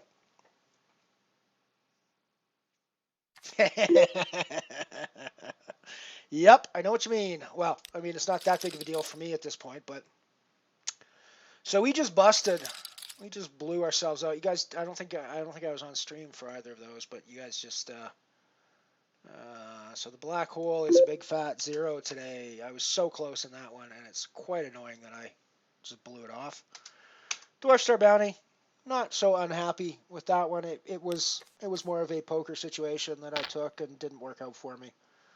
I really, the more I think about that call with 6s, it's just not a call I should be making in that spot. Just because we were so close to the bubble, I have a stack that I can easily go with. There's really no reason for me to get frisky with 6s. Oh well. Move on. Live and learn.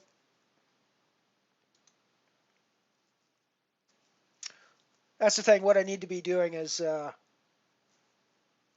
I think I have in this case, knowing sort of almost immediately that that wasn't the right thing to do, and let's file that away and make sure we don't do it again next time.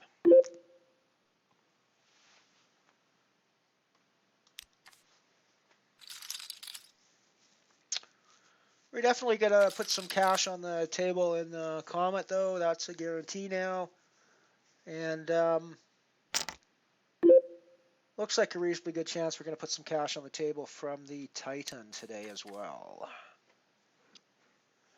We are 3 buy-ins deep in the Titan, so 30 cents. That is 2 buy-ins right at the beginning of the tournament for a 20,000 chip stack instead of a 10,000 chip stack. And then, of course, the add-on.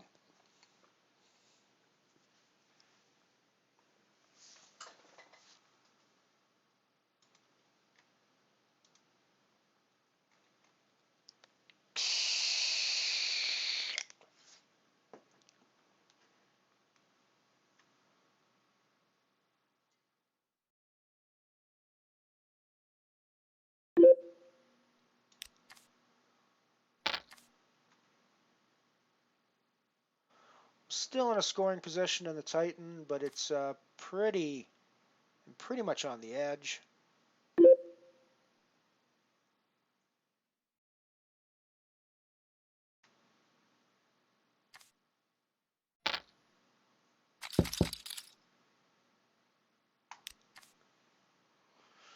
So I got to play that one pretty. Carefully. I've got 20 big blinds, so it's not a huge panic moment the way it was in the black hole, where I was basically down to like 5 big blinds after I made that horrific call. Yeah, I don't know if it was horrific or not, but it wasn't great.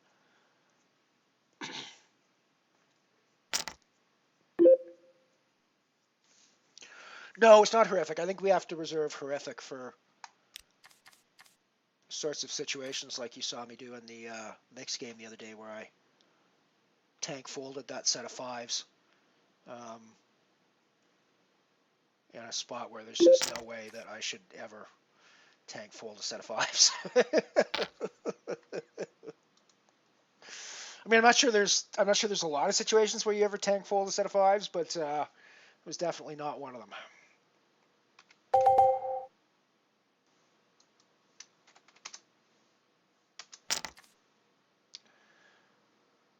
We put in the min raise from under the gun on the Titan table. We get a call at least. Got ace jack over there. I'm going to pop over there for a second while we can see how it goes. We got 3-bet from the button.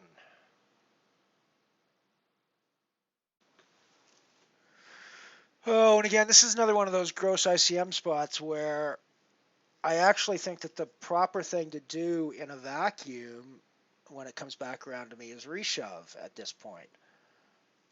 But I think in a spot where I'm this close to the bubble in an ICM move where I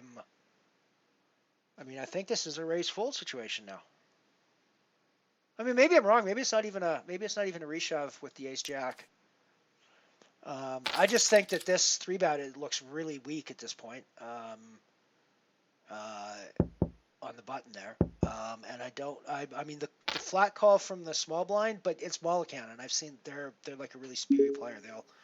They'll easily call that in with a very speculative hand and fold out, from that. So I don't know.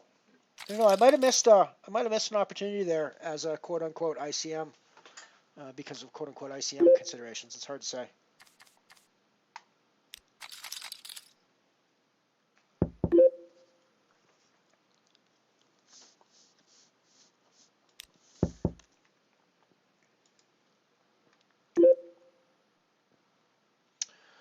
So we lost MVE from the Comet. It's our min casher for 161, I believe it was. Congratulations for getting that far. You folded your way to the money exceptionally well in that one. Oh boy, already this is like ICM suicide, but there we go. I don't really think I have other moves. And as long as we can fade the ace, sweet, we take it. We get the double up. That makes us a little happier in the Titan. We don't have to worry so much. We can take more spots now. We can potentially try to build our stack up a bit more and go deeper.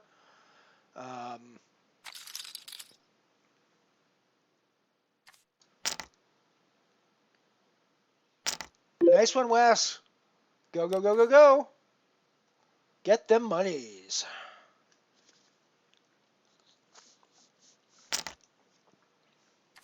Oh, so I had a bit of an idea last night. Sort of based around all the astronomy-themed tournaments here on Unibet. And sci-fi stuff. Think I might be, think that sometime in the near future, once I talk with some friends about some graphics and do some things, we might be rebranding this as MotherShip Poker. Where all you people join the Canadian Alien in our on the MotherShip in our poker tour.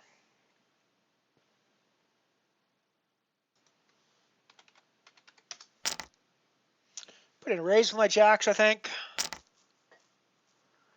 We get shoved on by Limperfish. I can call off Limperfish and be left with chips. I think. Yeah. But not many. But I mean, I think my jacks are going to be better here most of the time. But again, this is sort of like ICM suicide. If I call here, I'm basically,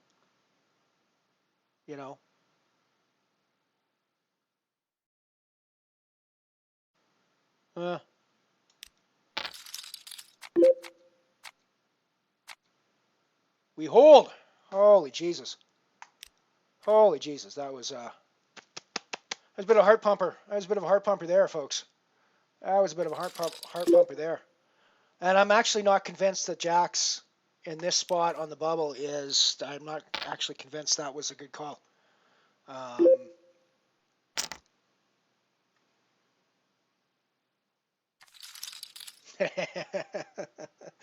Yeah, well, sometimes poker is pretty brutal. Sometimes poker's a pretty brutal game. Other times you get into a heart-popping situation with the jacks and they hold. So it's, sometimes it goes well, sometimes it doesn't. Looks like we're pretty sure to get in the money now on the Titan. We can go pretty deep on that one too, potentially. There's 480 up top for the win on that one. 29 cents is the min cash, so that wouldn't actually even pay back our buy-ins on the Titan Nano today.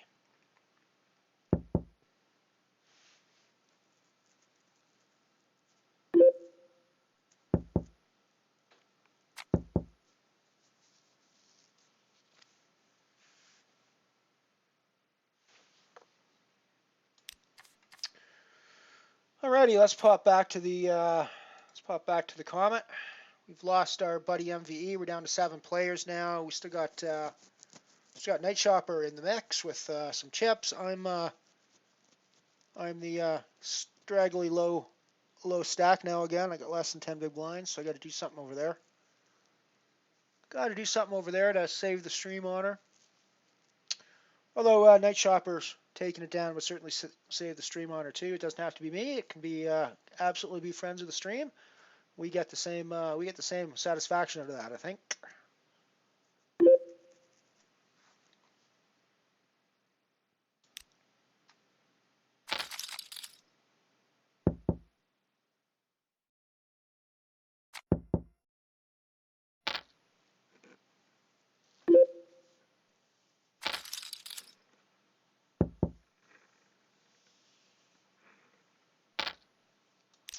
Alrighty, we are all in the Comet. Try to double up or go home. Got ace jack under the gun. 7-handed. I don't think there's much else I can do with this spot. There are situations in poker where you really have no choices in the matter. I mean, I obviously have the choice to open fold that. That's obviously theoretically a choice, but I don't think anybody in the world is going to do that in that spot, nor should they. So your other option, I mean, and again, obviously, theoretically, you have the option to just min raise or something as well, but it's like, yeah. There are very few clear-cut spots in poker, but that's one of them, I think. And this would be another one of the clear-cut spots in poker where I just have to put him all in. Let's go have a look at that one. And yeah, he just has to call me off there. And he gets there. That's cool.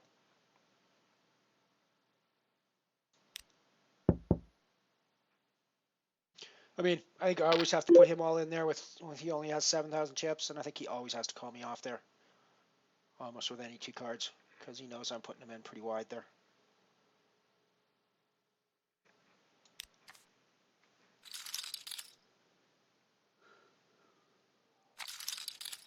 So we're still on the bubble in the Titan. I've got a pretty reasonable stack there. Back on the... still got 10 big blinds in the Comet now. I'm still last place stack. By a fairly significant margin. There's nobody even close to me, really. So I even if I double up, I might be ahead of Flata when I double up, but I have to double up twice before I've actually got a stack again in this one.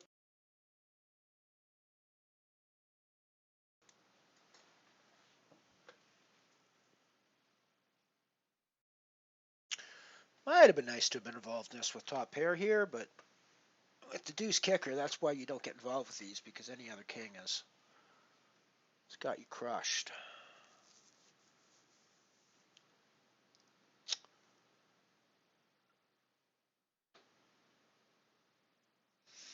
Yeah, when you're card dead, that's all you can do. And it's better than trying to make something happen. And when it's not really, when the spot isn't there for you. So, yeah, and I mean, I think I agree. At the end of the day, I mean, I think I got there. It's just one of those kind of gross ICM spots where you're either, where you're putting yourself at risk. But you're right. I don't think there's any choice. I don't think there's any choice there really.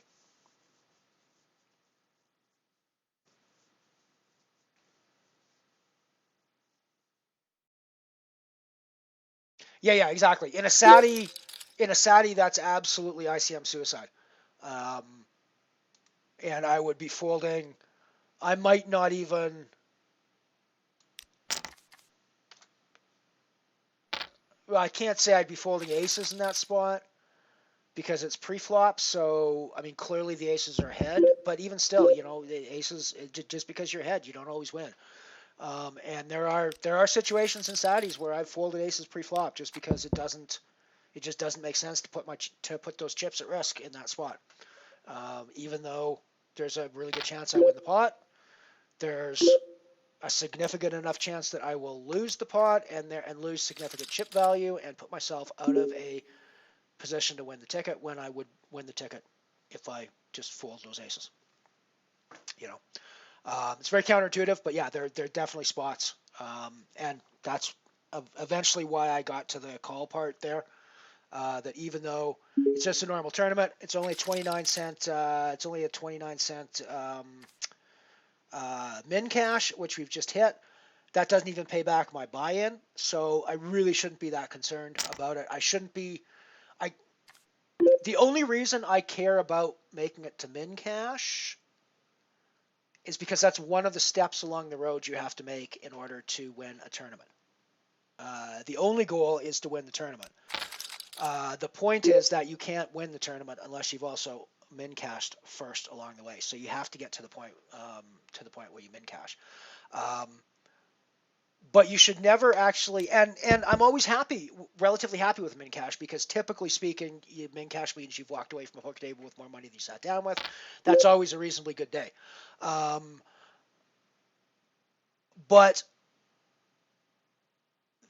if you're happy with a min cash because you made a little money and that the little money you made is significant to you, you're playing too high stakes because you shouldn't care. If you bust out of your tournament and your buy-in is gone, you shouldn't care because you shouldn't be spending that money if you can't afford for it to be gone, because that's what poker is all about.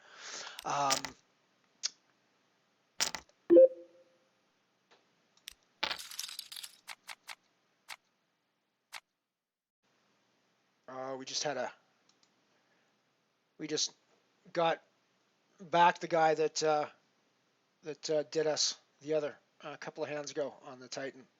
We're down to 19 players there on that one. So at the end of the day, I can't be so concerned in that spot about busting out a couple before the money. Not when I have that good of an opportunity to build up chips. On the other hand, there are other spots with other sort of big ace hands and other suited connectors that I would play in other spots that I'm still going to be folding for ICM considerations close to the bubble in tournament spots like this. Yeah, exactly. I mean, I think I think when we look back at the 6-6 hand, there is absolute. Well, I don't think you guys necessarily saw that one, but when I'm facing a shove with 6-6 that has ICM implications on the bubble, I need to be a lot more willing to fold those. Whereas with the jacks, I need to be willing to call those. And I think the cutoff is probably somewhere around 9s or 10s. I'm not really sure where that is. You'd have to kind of help me with that one. But I'm thinking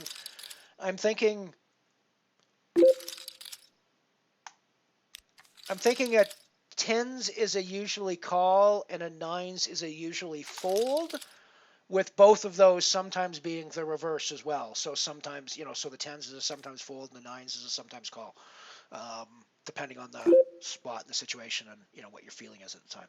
It's probably not a great way to think about poker, but sometimes what your feeling is at the time actually does matter, because your feeling is actually, we always think of gut feelings as just kind of premonitions or stuff that doesn't actually have any basis in fact. That's not true. It actually does have basis in fact. Your gut feelings are your your brain processing in the background stuff it's picking up from the environment around you. So the tells at the poker table, the way people have been acting, what they've been doing.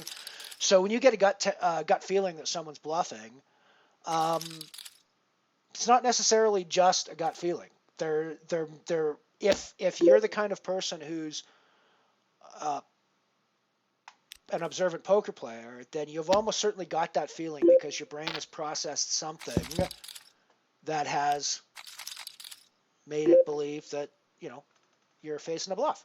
So a lot of times it's worth listening to those feelings because they're not quite as non-scientific as they're sometimes made out to be, I think.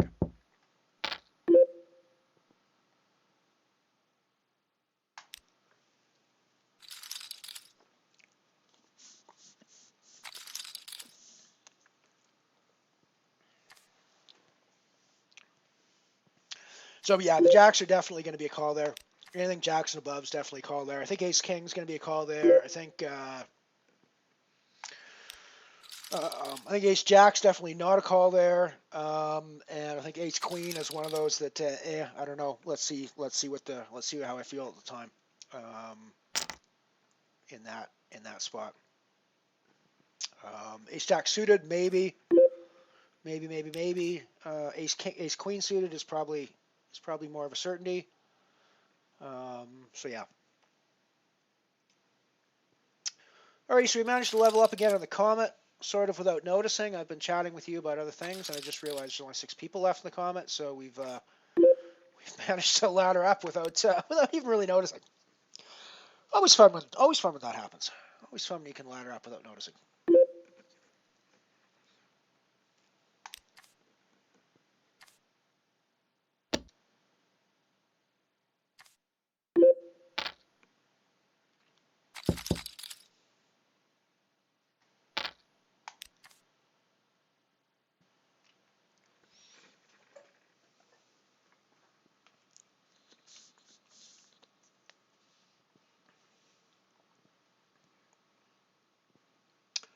I don't think I've won the Comet yet. I think the Dark Matter and the Titan are the only ones I've won.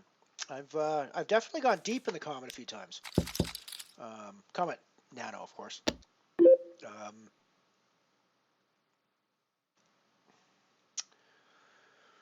you have the backdoor diamonds? So I think I'm going to see one more. I probably don't have the stack to be calling behind here, but I think I just want to see one more card here.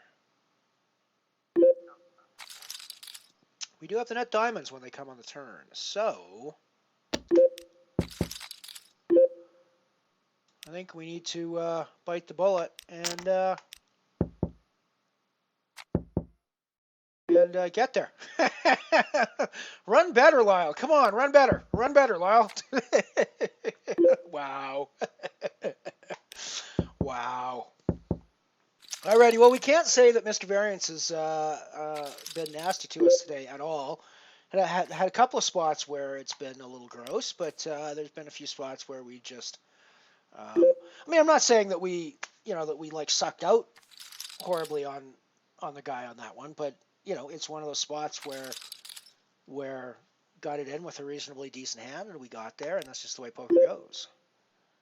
That's just the way poker goes.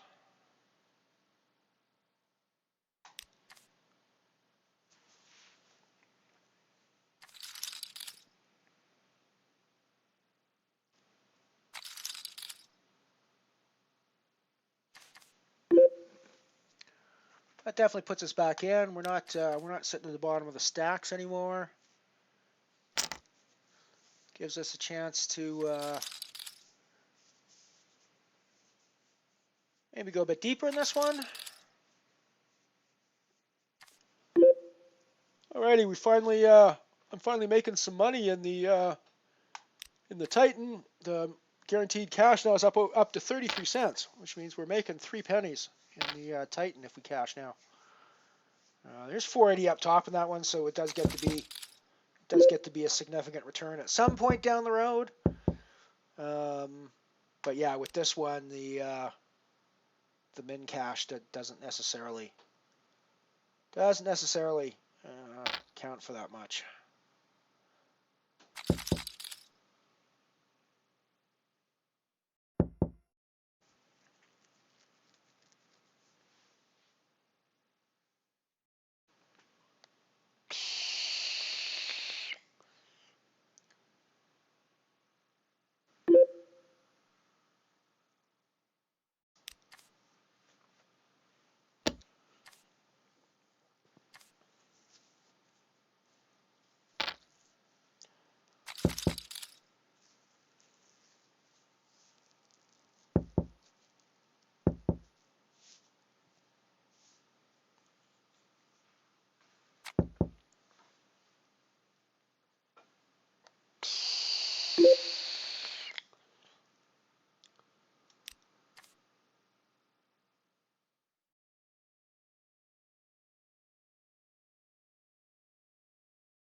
So yeah, Card Chick is the third of 5 avatars that I have in my stable.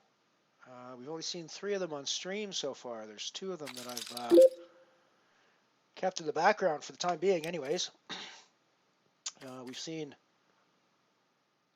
Flush Puppy, not too many times, but a couple of times we've seen Flush Puppy on stream.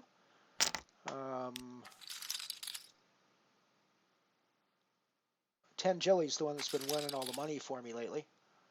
And we've been seeing her a lot.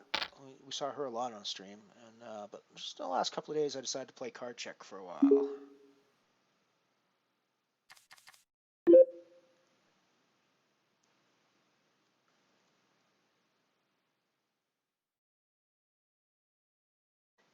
Yeah, I think you're right about that. That could very well be the book. But I mean, it's we have got millions of years of evolutionary psychology behind us that trains our brains to process information that we're not even aware is being processed. And of course, when we were hunter-gatherers, primitive creatures, we used it to avoid getting eaten by the lion, right? But we're still using the same. We're still using the same. We're still using exactly the same stuff today. When you think about driving as a good example, when you get behind the wheel of a car, there's a whole crap load of shit that's going on behind the scenes in your head that you're not consciously aware of, right? I mean, when you first learn how to drive a car, you have to be consciously aware of all that stuff about the keeping your right foot at the right pressure on the gas pedal. Having there's like tons of stuff that you have to think about, and it's not even just your own driving stuff. It's like you're coming up to an intersection in your car. You got a green light, and you're going to turn left through that intersection, and there's a car approaching at you from the other direction. Okay, now we instinctively do the calculus and the physics necessary to figure out that that car is traveling at a speed in which it is unsafe for us to make that left-hand turn, or the car is traveling at a speed where it's perfectly safe for us to make that left-hand turn. And we do that in a fraction of a second, and we do it without even thinking about it once we're an experienced driver, and we've been driving for a few years. And we're right 99.5% of the time, usually. But none of that is happening. None of that is happening consciously. None of that is you thinking, hey, that car is doing 37 kilometers an hour. He is now 400 meters from the intersection. That means by the time I get to the intersection, he will still be 187 meters from the intersection, and I will have plenty of time to make my turn in front of him. No, none of us does that. But that's actually what your subconscious brain is in essence doing to leave you with the impression that, yeah, it's safe for me to make this left-hand turn before that car makes it to the intersection. And it's the same thing on a poker table. You'll see, or you'll assess the speed of another player. You'll assess what they're doing without necessarily even consciously recognizing what you're doing.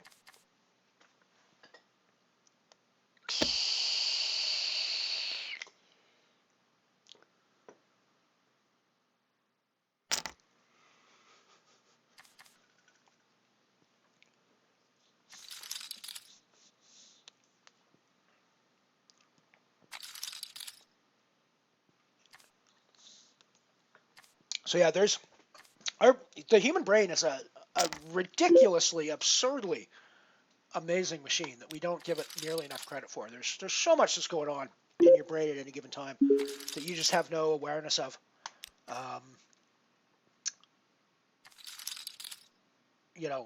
Just to keep us alive, just to keep us upright, just to keep us not falling over, just to keep us breathing, just to keep our blood pumping, just to keep all of that stuff going on. There is a crap load of mental power being put into that every single microsecond of every single day.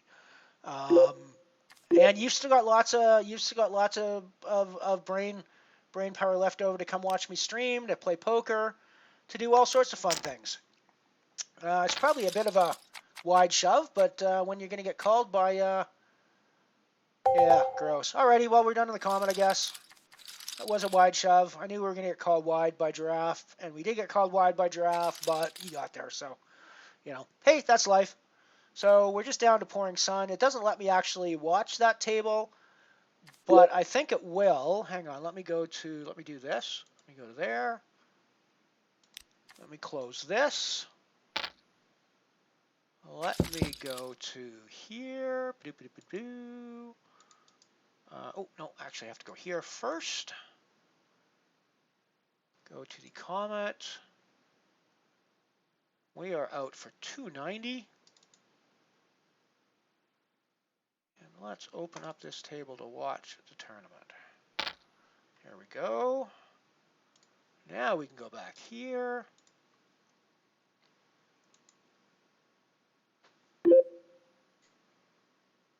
Alrighty. So we can still watch pouring sun down there on the bottom of the table.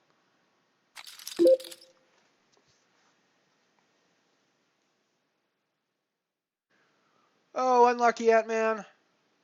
Unlucky. Let's go over to our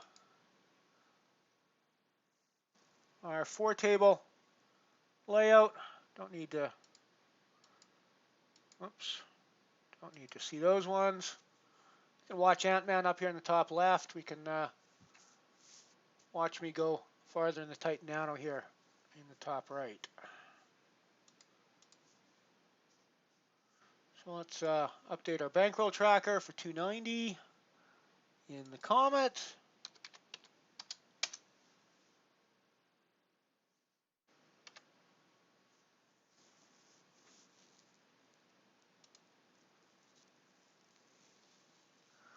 Alrighty, so far we are 192 up on the day. That is taking into account all of our buy-ins so far. And we're still looking to cash some extra money in the Titan Nano.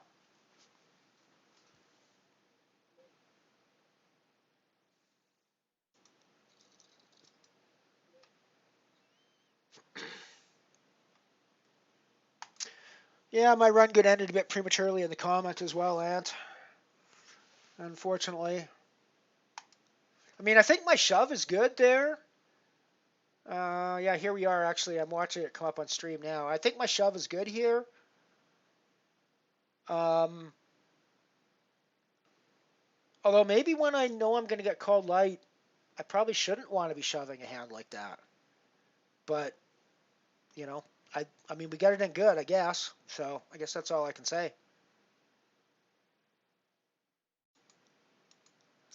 I'm going to shove my ace-king over Mullican because I think I get called light by him a lot. Not in this case, but it picks us up some chips anyways, but without having to make a tough choice on the flop.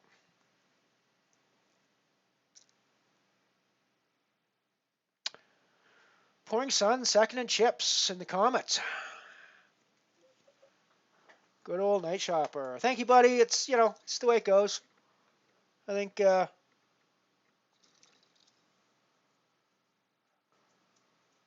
I'm not that unhappy with the way I busted in that one. I think I have to take that spot. I might not have to shove there, but I think he's shoving over me a lot anyways. So I'm going to be faced with a situation where I'm either raise folding or I'm calling off anyway. So I think when I shove first, it gives me more of a chance to take it down. Because, I mean, he's probably not calling me with like total error, total crap, like a, you know, 8-4 offsuit or something like that. He's probably not calling me with that, but I don't know. Not a terrible spot, but not a great spot.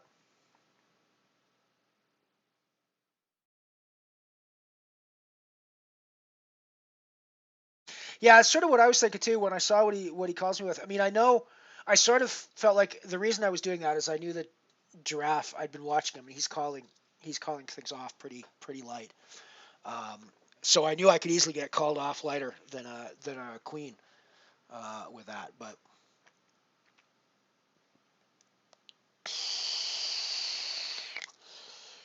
It was kind of chunky for an open shove like that. 20 big blinds. But blind on blind, I also think that's a little bit more reasonable.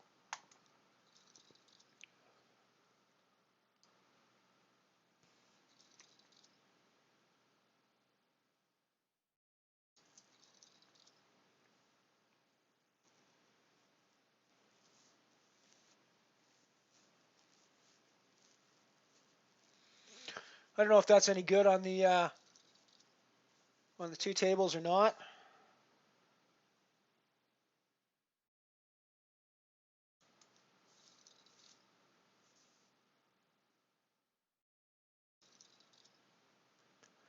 Let me know in chat if you guys want me to take it off the two tables and go back to just one. I like to watch. I want to watch. Night Shopper. See how he does. Let's rail Night Shopper until at least for a bit. That's rail night.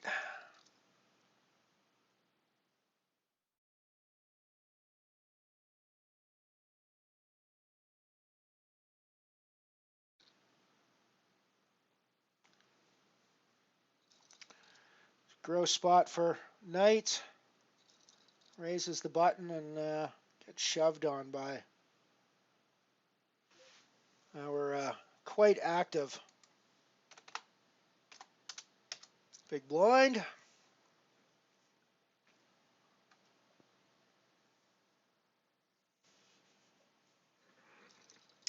Small stack all in on the button. Little Timo call him off.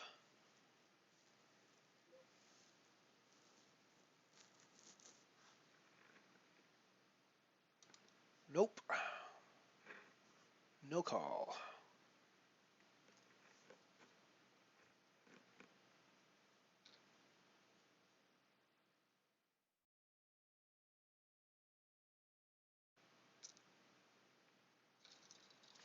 That looks like the kind of flop that might have hit Knight.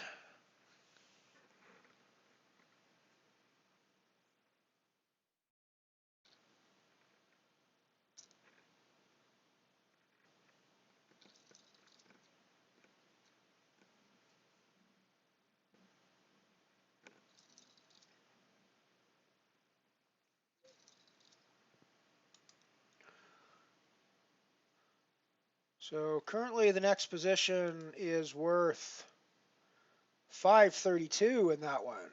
Starting to go up pretty fast now. 532 for fourth, 726 for third, 1016 for second, and 1452 for first.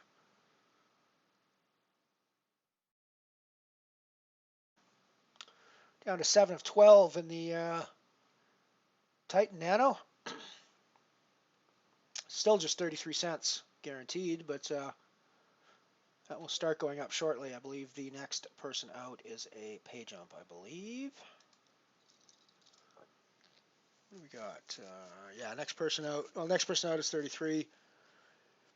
And it goes to 36, 43, 55, 72. We don't actually start getting over Euro until we hit 5th place.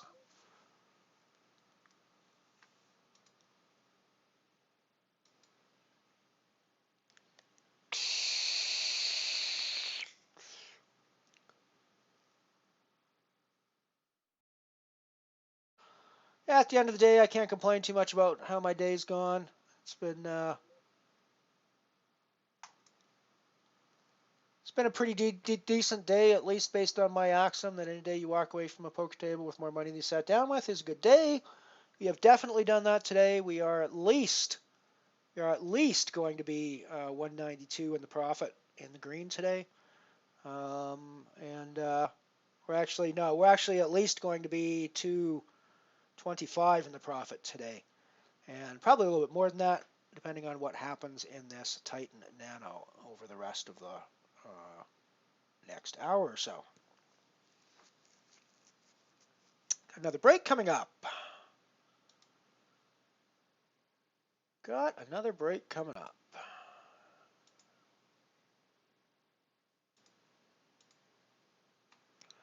I think, if I'm not mistaken,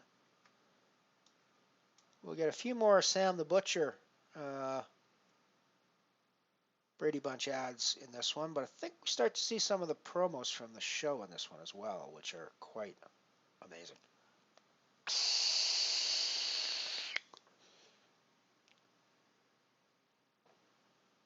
It might be in the next set that the promos start, though. I'm not sure. I didn't name these very well. I named them like 01, 02, 03, 04, 05, so I don't actually know what's in all of them necessarily. Alrighty, I'll be back in a few minutes. Enjoy. We'll be right back after these short messages. Help! This hair clog has me drowning in the shower! Relax, we've got heavy-duty power. Heavy-duty what? Heavy-duty power in Liquid Plumber. It's got the power to disintegrate tough hair clogs. Leaving. Observe. Liquid Plumber's got heavy-duty power to penetrate and disintegrate tough hair clogs. That's heavy-duty power. Wow, shower's ready. Yeah. Heavy-duty Liquid Plumber. Power to disintegrate tough hair clogs. Help! I need your husband, the plumber. What's wrong? My sink's clogged. The party's ruined. Oh, stop bailing. Get your Liquid Plumber. This crystal drain opener says to bail. With Liquid Plumber, you just pour it in and it works. Right through water? Right to the clog. No bailing? No. No spooning in? No. No mess? No. That's Liquid Plumber. Just pour it in and it works.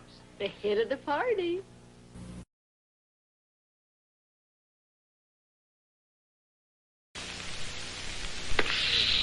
Say, how'd you like to give a McDonald's hamburger or French fries or Coke to somebody for Christmas? You could mail them a hamburger, put a Coke in their stocking, or hang French fries on the tree, but there's an easier way. McDonald's 50-cent gift certificates. You buy them at your McDonald's, and they're just like real money. Mail them or give them to someone you like. They can take them to any participating McDonald's and buy what they want. That's right. Whoever you give these gift certificates to can buy hamburgers or French fries or Cokes or any of McDonald's good food. Isn't that a good idea? I bought 3. Who for? One for my best friend and one for my teacher. Who's the last one for? Me. Ah, that's a good idea, too. Why don't you give McDonald's gift certificates this Christmas? They're fun to give and a delicious way to say Merry Christmas. Get some at your McDonald's.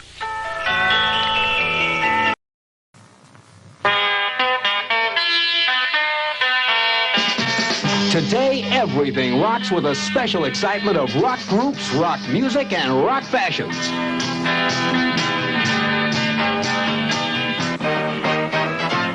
Get together with Now, Mattel announces the new rock flowers. Heather, Rosemary, Lilac. 3 out-of-sight fashion dolls. Each rock flower has a real record of her own rock music, a wild rock costume, and a posing stand so she can twirl on any short spindle record player.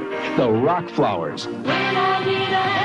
You can dress and pose them like beautiful fashion dolls when you buy these exciting now fashions.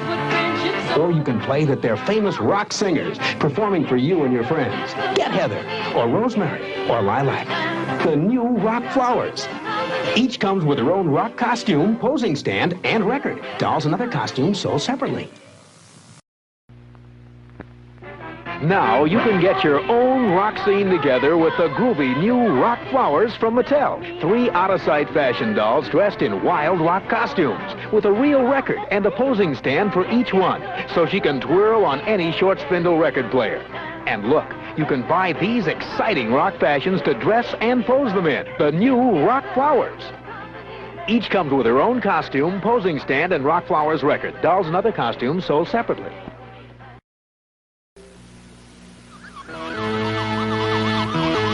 Introducing Crispy Wheats and Raisins, an incredible new raisin cereal. Flakes are big, crisp, full wheat with just a touch of honey. Hey, this is something else. It's new crispy wheats and raisins with lots of plump, chewy raisins. Wow!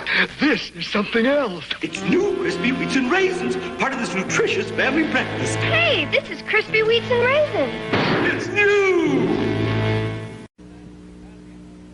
Look, a munchkin. Don't look at us.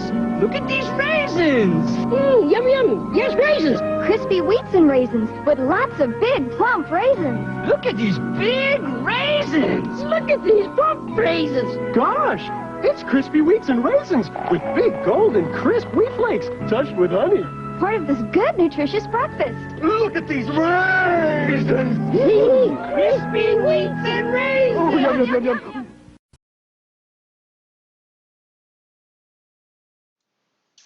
Alrighty, and we're back. Those are the ad about all the rock fashions. I mean, can you say the word rock anymore in one commercial? And as a result, can you make it sound any less cool than you did in that set of commercials? And I'm just now watching the McDonald's commercial that was in that set, and I'm sorry, but that version of Ronald McDonald is nightmare fuel, ladies and gentlemen. That is no, big no, super no, huge no. That is nightmare fuel. That Ronald McDonald. Holy crap! The hell were you guys thinking in that marketing meeting?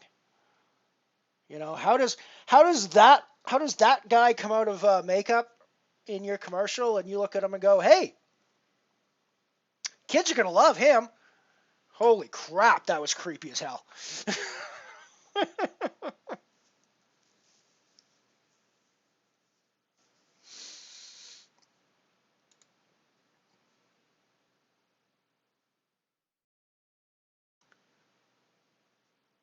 Holy crap, shipping it down to 3 times. That'd be pretty good. That's definitely an achievement to put on your poker resume.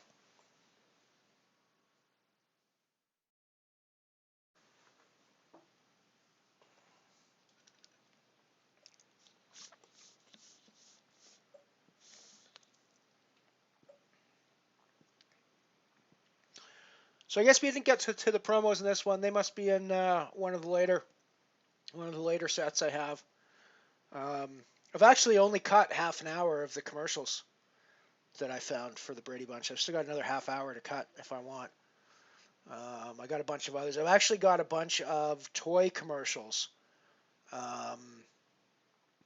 from the 60s and 70s, which are just awesome. So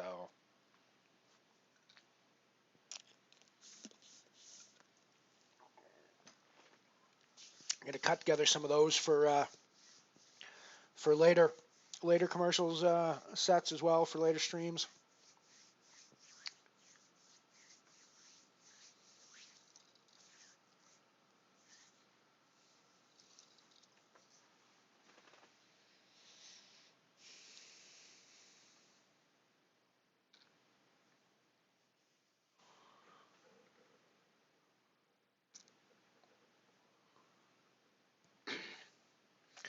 It's also pretty clear based on some of these commercials. I'm just watching the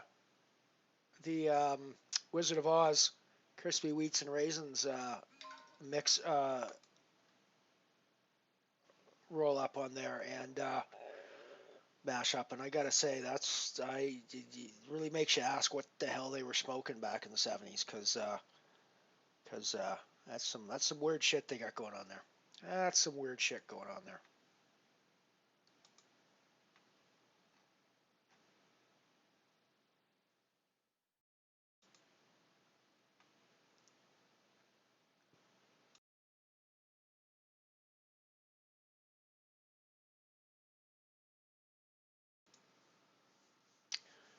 Got Queen 9 on the button in the Titan.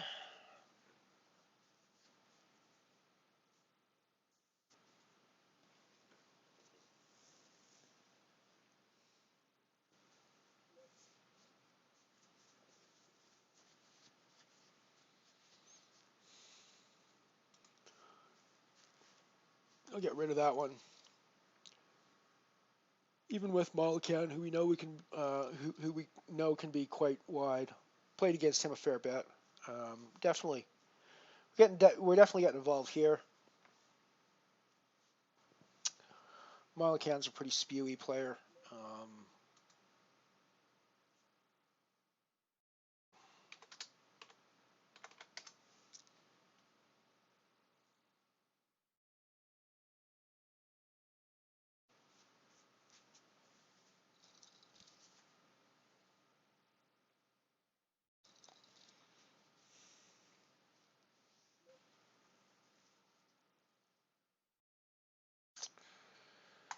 Oh, Night Shoppers somehow managed to find the small stack again.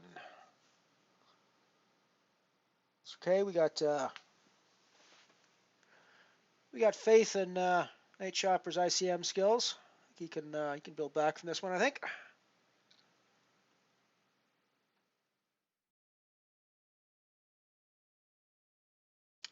Nice little steal on the small blind there.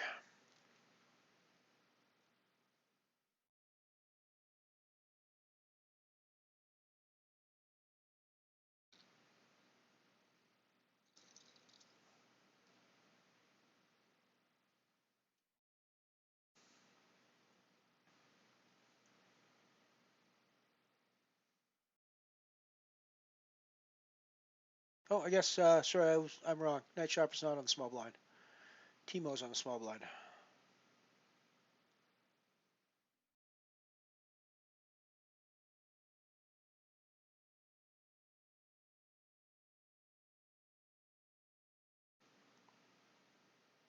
Or on the small stack, not small blind, small stack. It's not small blind too, I think, but.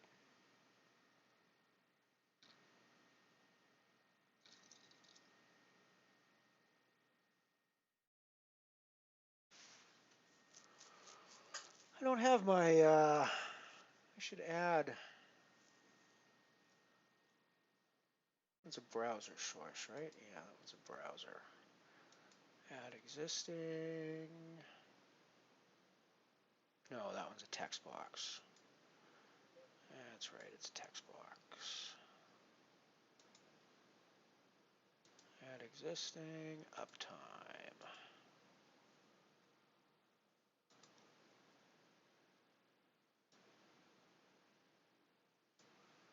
Almost 4 hours today.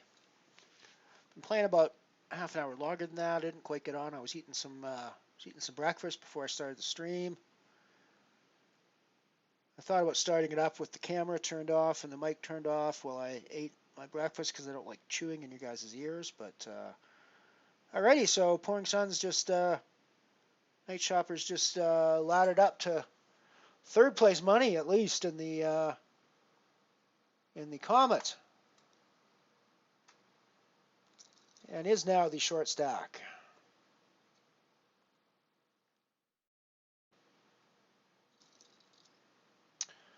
We've laddered up a little bit in the Titan, guaranteed 36 cents now.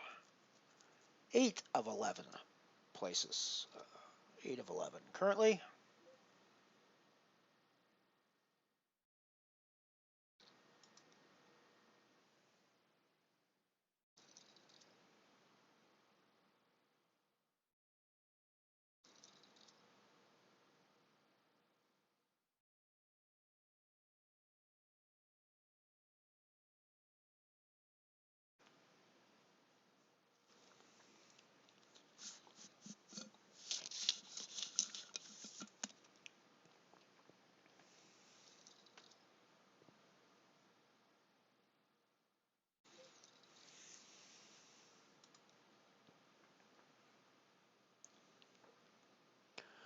Pouring Sun fighting back. Fighting back with the big blind defense there. Taking it down.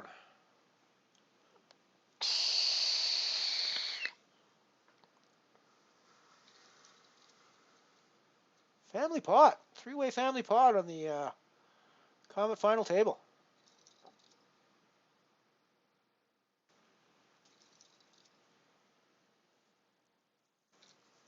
Oh, heads up to the turn. The diamonds do not come in.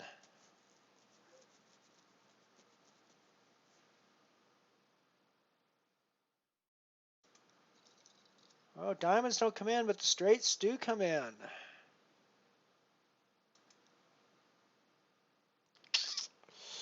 Unlucky there. Unlucky night. It's a shame those diamonds don't come for you, buddy. Good luck all in. Good luck all in. Oh, gross. Gross, gross spot for you there, buddy. Yeah, not much you can do. I think you played that diamond hand really well. Just didn't come through for you. And then yeah, that's a shove spot there, given the situation as well. So good game, buddy. Very good game. Very good game. Well, I don't think we need to rail. I don't think we need to rail two strangers on that table anymore. So let's get rid of that one and go to me. Just about to shove my sevens from the button in the Titan with 43 cents guaranteed, as we are 8 of 9, and we get it through.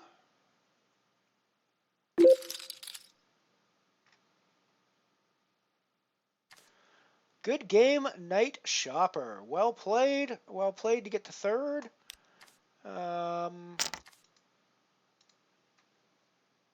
Just to update everybody.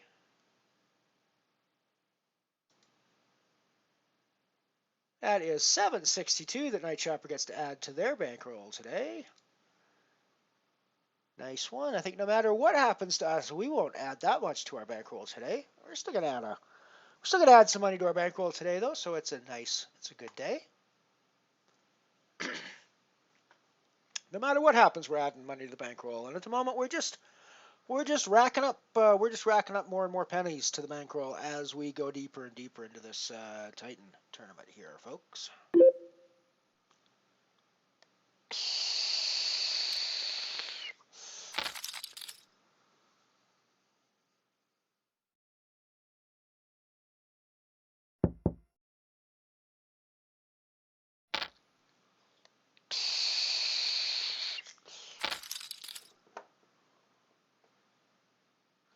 Yeah, we would have turned the straight on this hand, but, you know.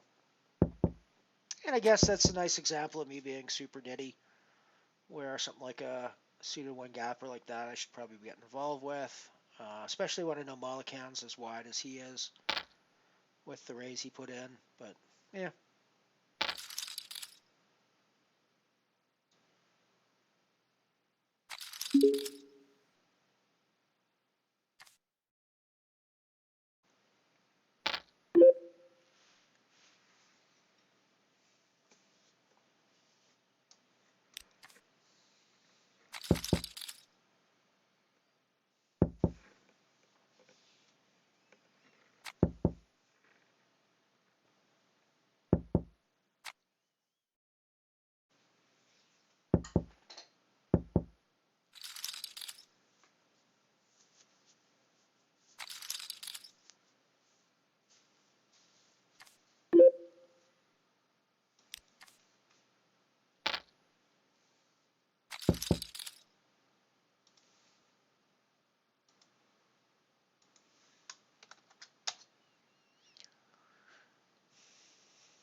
Alrighty, sweet dreams, Night. Sleep well. Nice run in the Comet there, buddy. It's fun to play on the stream with everybody. That was a good time. That was a good time. I have to do some maybe I have to do some of those home or those sit and go things at some point as well. It looks like I mean it's obviously a bit of a crapshoot with those whether you get on the same table or not, but it can still be fun.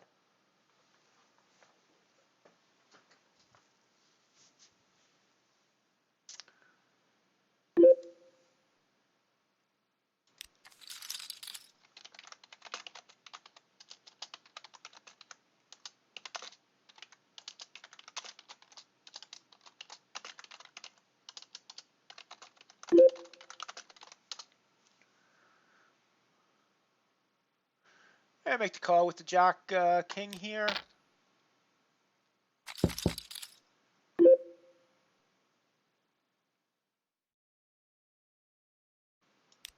Half pot, I think.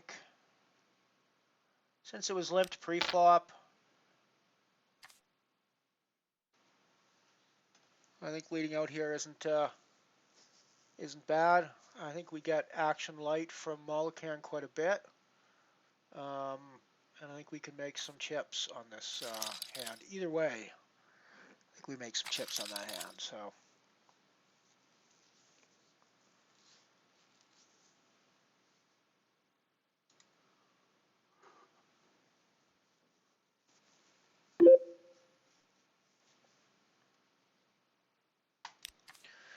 I will get rid of the 7 deuce on the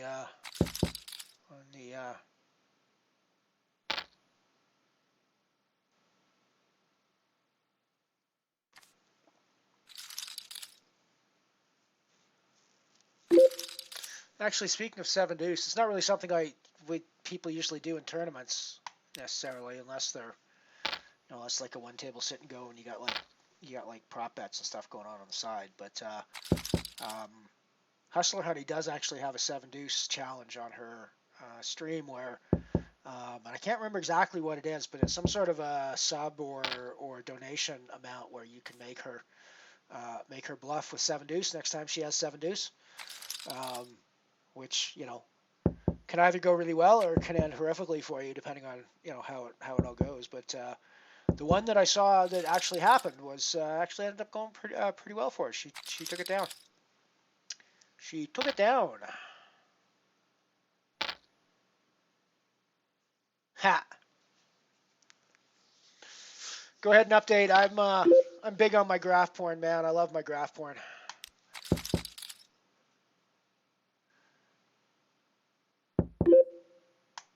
Or at least I love my graph porn when my graph porn is as erect as mine has been lately. Sorry about that. I couldn't resist. I'm going to call for my middle pair here. Up a little bit more equity with a straight draw. Gut shot. Or turn, rather. So we got 2 pair now. The diamonds come in, but it's a back door. That does, of course, bring the 8 in as a straight card. So I think our best bet is just to check call at this point. I don't really think there's value bets here. I think we turn our hand into a bluff if we bet.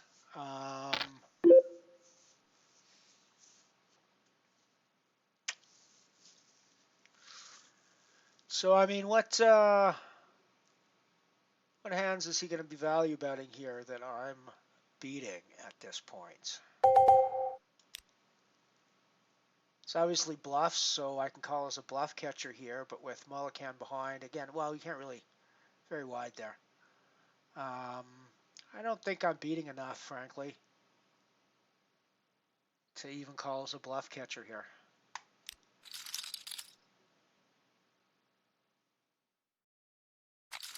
Yeah, I figured there was 8s out there in some form or another.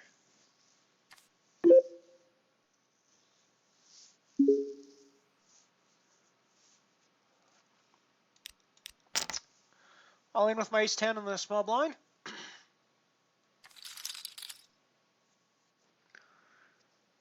For some reason, we saw the other guy recently with the name _Toronto in his name. We figured it might have been from Canada. For some reason, I have a feeling that Moose XX or Moose's XX may also be from Canada. We have an affinity for moose over here, and I think we're the only ones in the world that call them moose.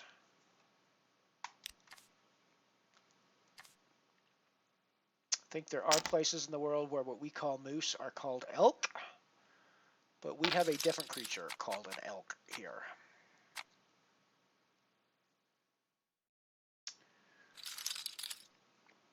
We have 3 reasonably large species of hooved ungulates here in Canada. Deer is the smallest one, and they're reasonably tiny. They're like, they'll stand shoulder height to a person and be, 300-400 pounds, something like that. Elk are quite a bit bigger than that. They're a chunky, but they're quite a muscular. They're quite a muscular animal. But there's also moose that we have. They're slightly different from our elk. They're a much larger animal. They're much taller. They got longer legs. They like to live in the water quite a bit. They don't swim really, but they like to walk around in sort of stomach deep water because it helps them support their weight a little bit better. But they don't always walk in water either. They're quite adept at land, and they can actually move surprisingly quickly for a creature that's as ungainly looking as a moose. They can actually move surprisingly quickly. And they're the largest land animal in North America, and I think one of the largest in the world. Obviously elephants are bigger, and giraffe are bigger, and a few other ones are bigger, but they're big. It's until you actually see one face to face, it's a little hard to imagine. Which is also true with elephants, for the record. I saw elephants for the first time live in a wild setting when I was working in Africa.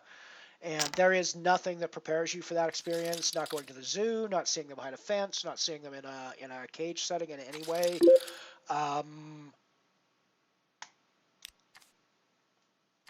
Beyond impressive creatures, elephants in the wild, and the size is just astonishingly unbelievable.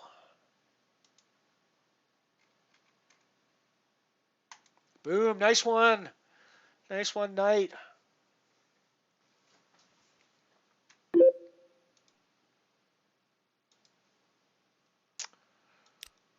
Just noticing your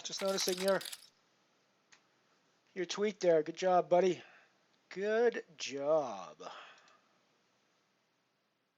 Night.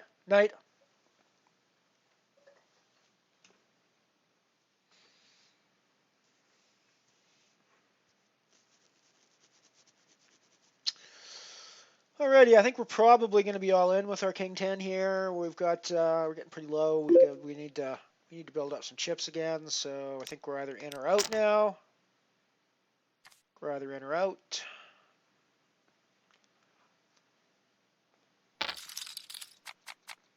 We have, yes, bankage. Alrighty, got a bit of a stack again in the Titan. We can do a bit more. We can maybe go a bit deeper. Wasn't that much of a stack. Still only 7 of 8, but can at least survive a few more orbits. I think raising an ace on the button is a good idea.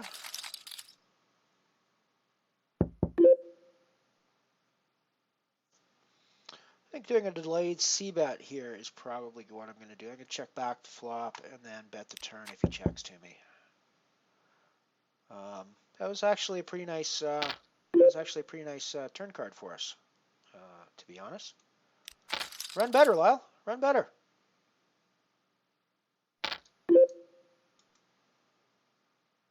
I think we have to Hollywood a little bit here, but we're never doing anything other than shoving. And if he's just got something like the 5-4, the 5-3, or the 5-jack, we're just, thank you, good game. We're done. But I think we have to Hollywood a little bit there.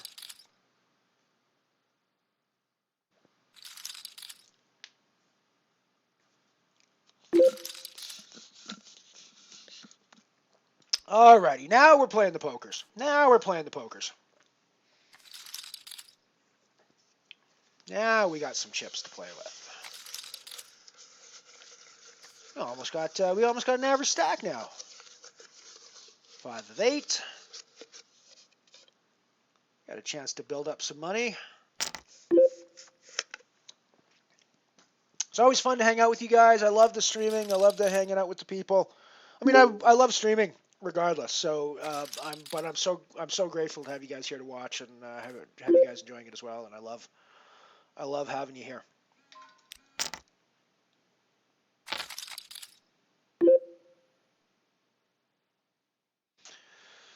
So I think I am going to c-bet this one rather than the delayed, especially since I'm out of position.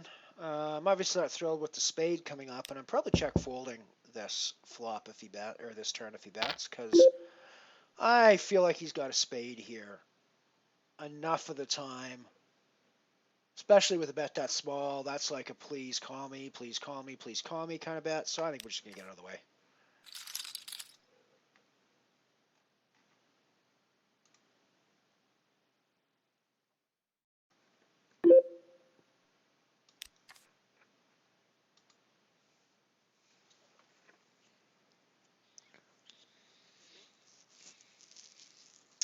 I mean, I think he probably has a spade there a lot of the time.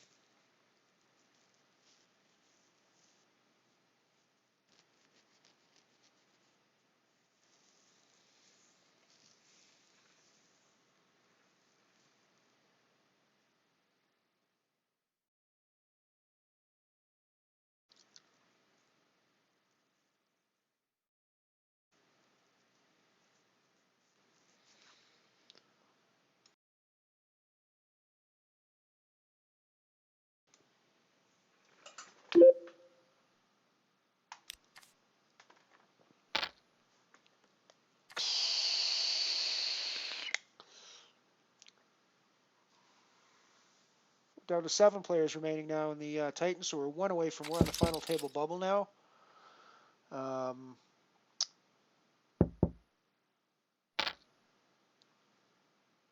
And guaranteed 72 cents.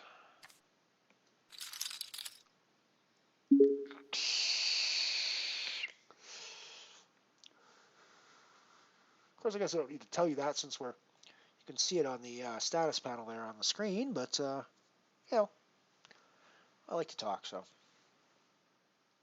A little bit of career advice for people out there. If you're thinking about being a Twitch streamer, but you don't like to talk, bad idea, bad career choice.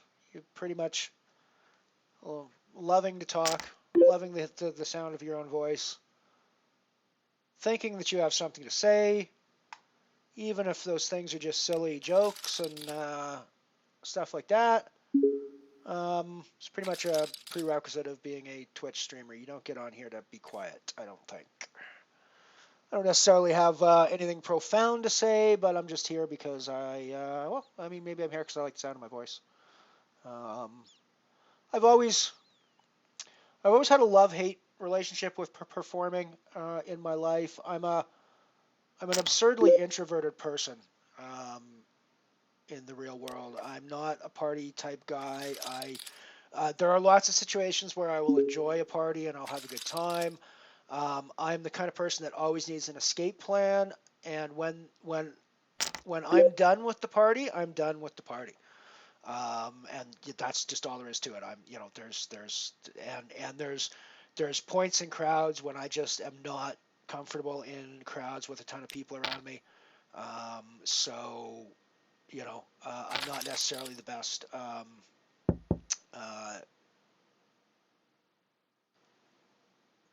the best person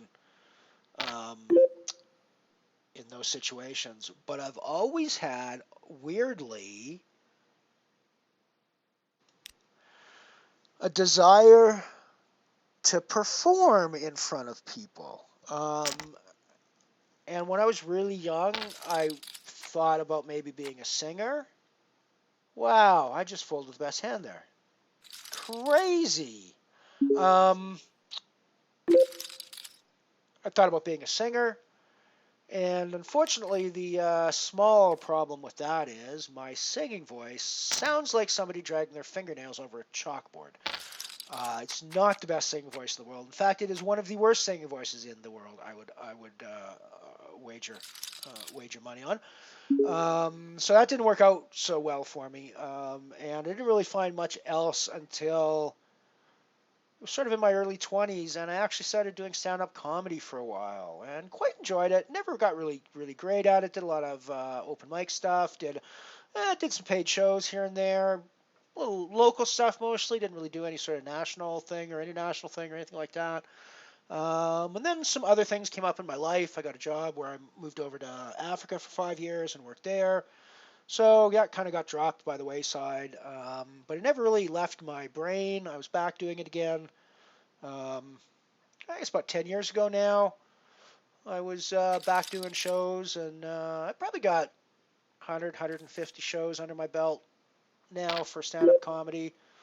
It's still not something that I'm really all that comfortable with. I like the idea of being able to get up on stage and just make jokes and say whatever I want. And I was reasonably good at writing the material and half decent at performing it. But at the end of the day, I'm not really great at being spontaneously funny like that, the way that you have to be in a stand-up comedy setting. And then Twitch streaming came along, and I'm like, this is like my wheelhouse, guys. I can sit at home in my house by myself and satisfy the introvert part of me. I can talk and perform and say things and talk to people and have a social experience as a performer here on my camera. And it's just like the perfect, and I don't even have to be funny all the time. It's not like I have to stand up on stage and have like a punchline every 20 seconds to make sure that, the audience is staying engaged and stuff. You guys actually enjoy watching me play poker and just talk about weird things and go off on weird tangents and stuff. So it's just really a lot of fun, and it really does hit a lot of points in my life. So I'm glad to be here. I'm glad to be doing it, and I'm glad to have people who are interested in coming and watching me do it as well.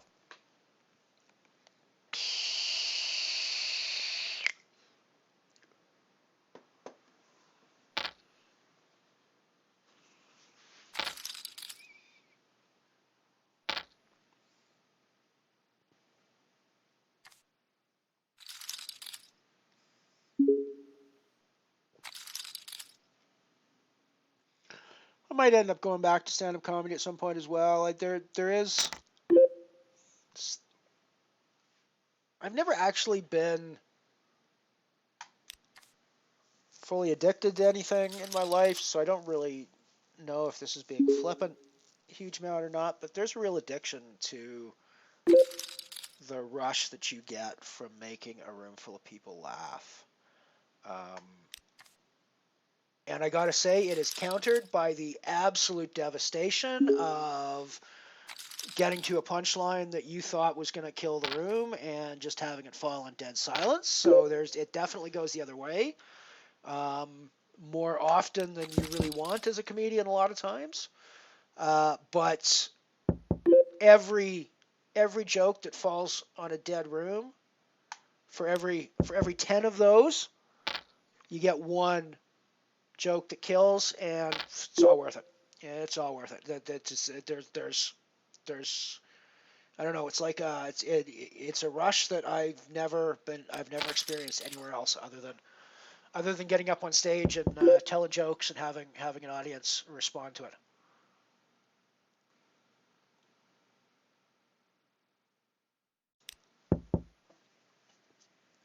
I'm continuing to slow play this because I'm trying to get people to put money in the pot for me. I'm assuming I have the best hand here pretty much all the time.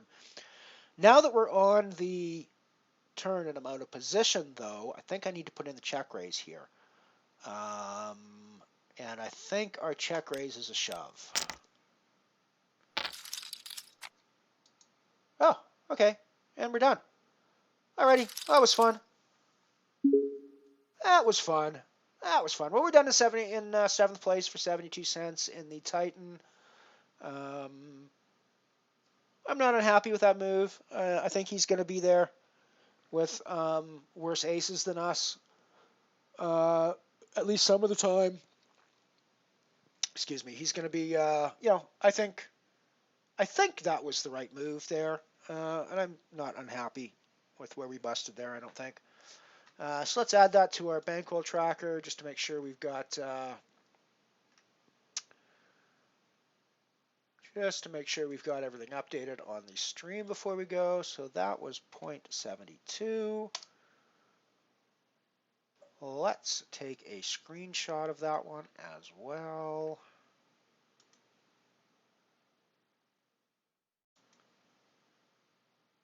and save that as Titan 7th. Titan 7th. We can save that for Twitter posterity later.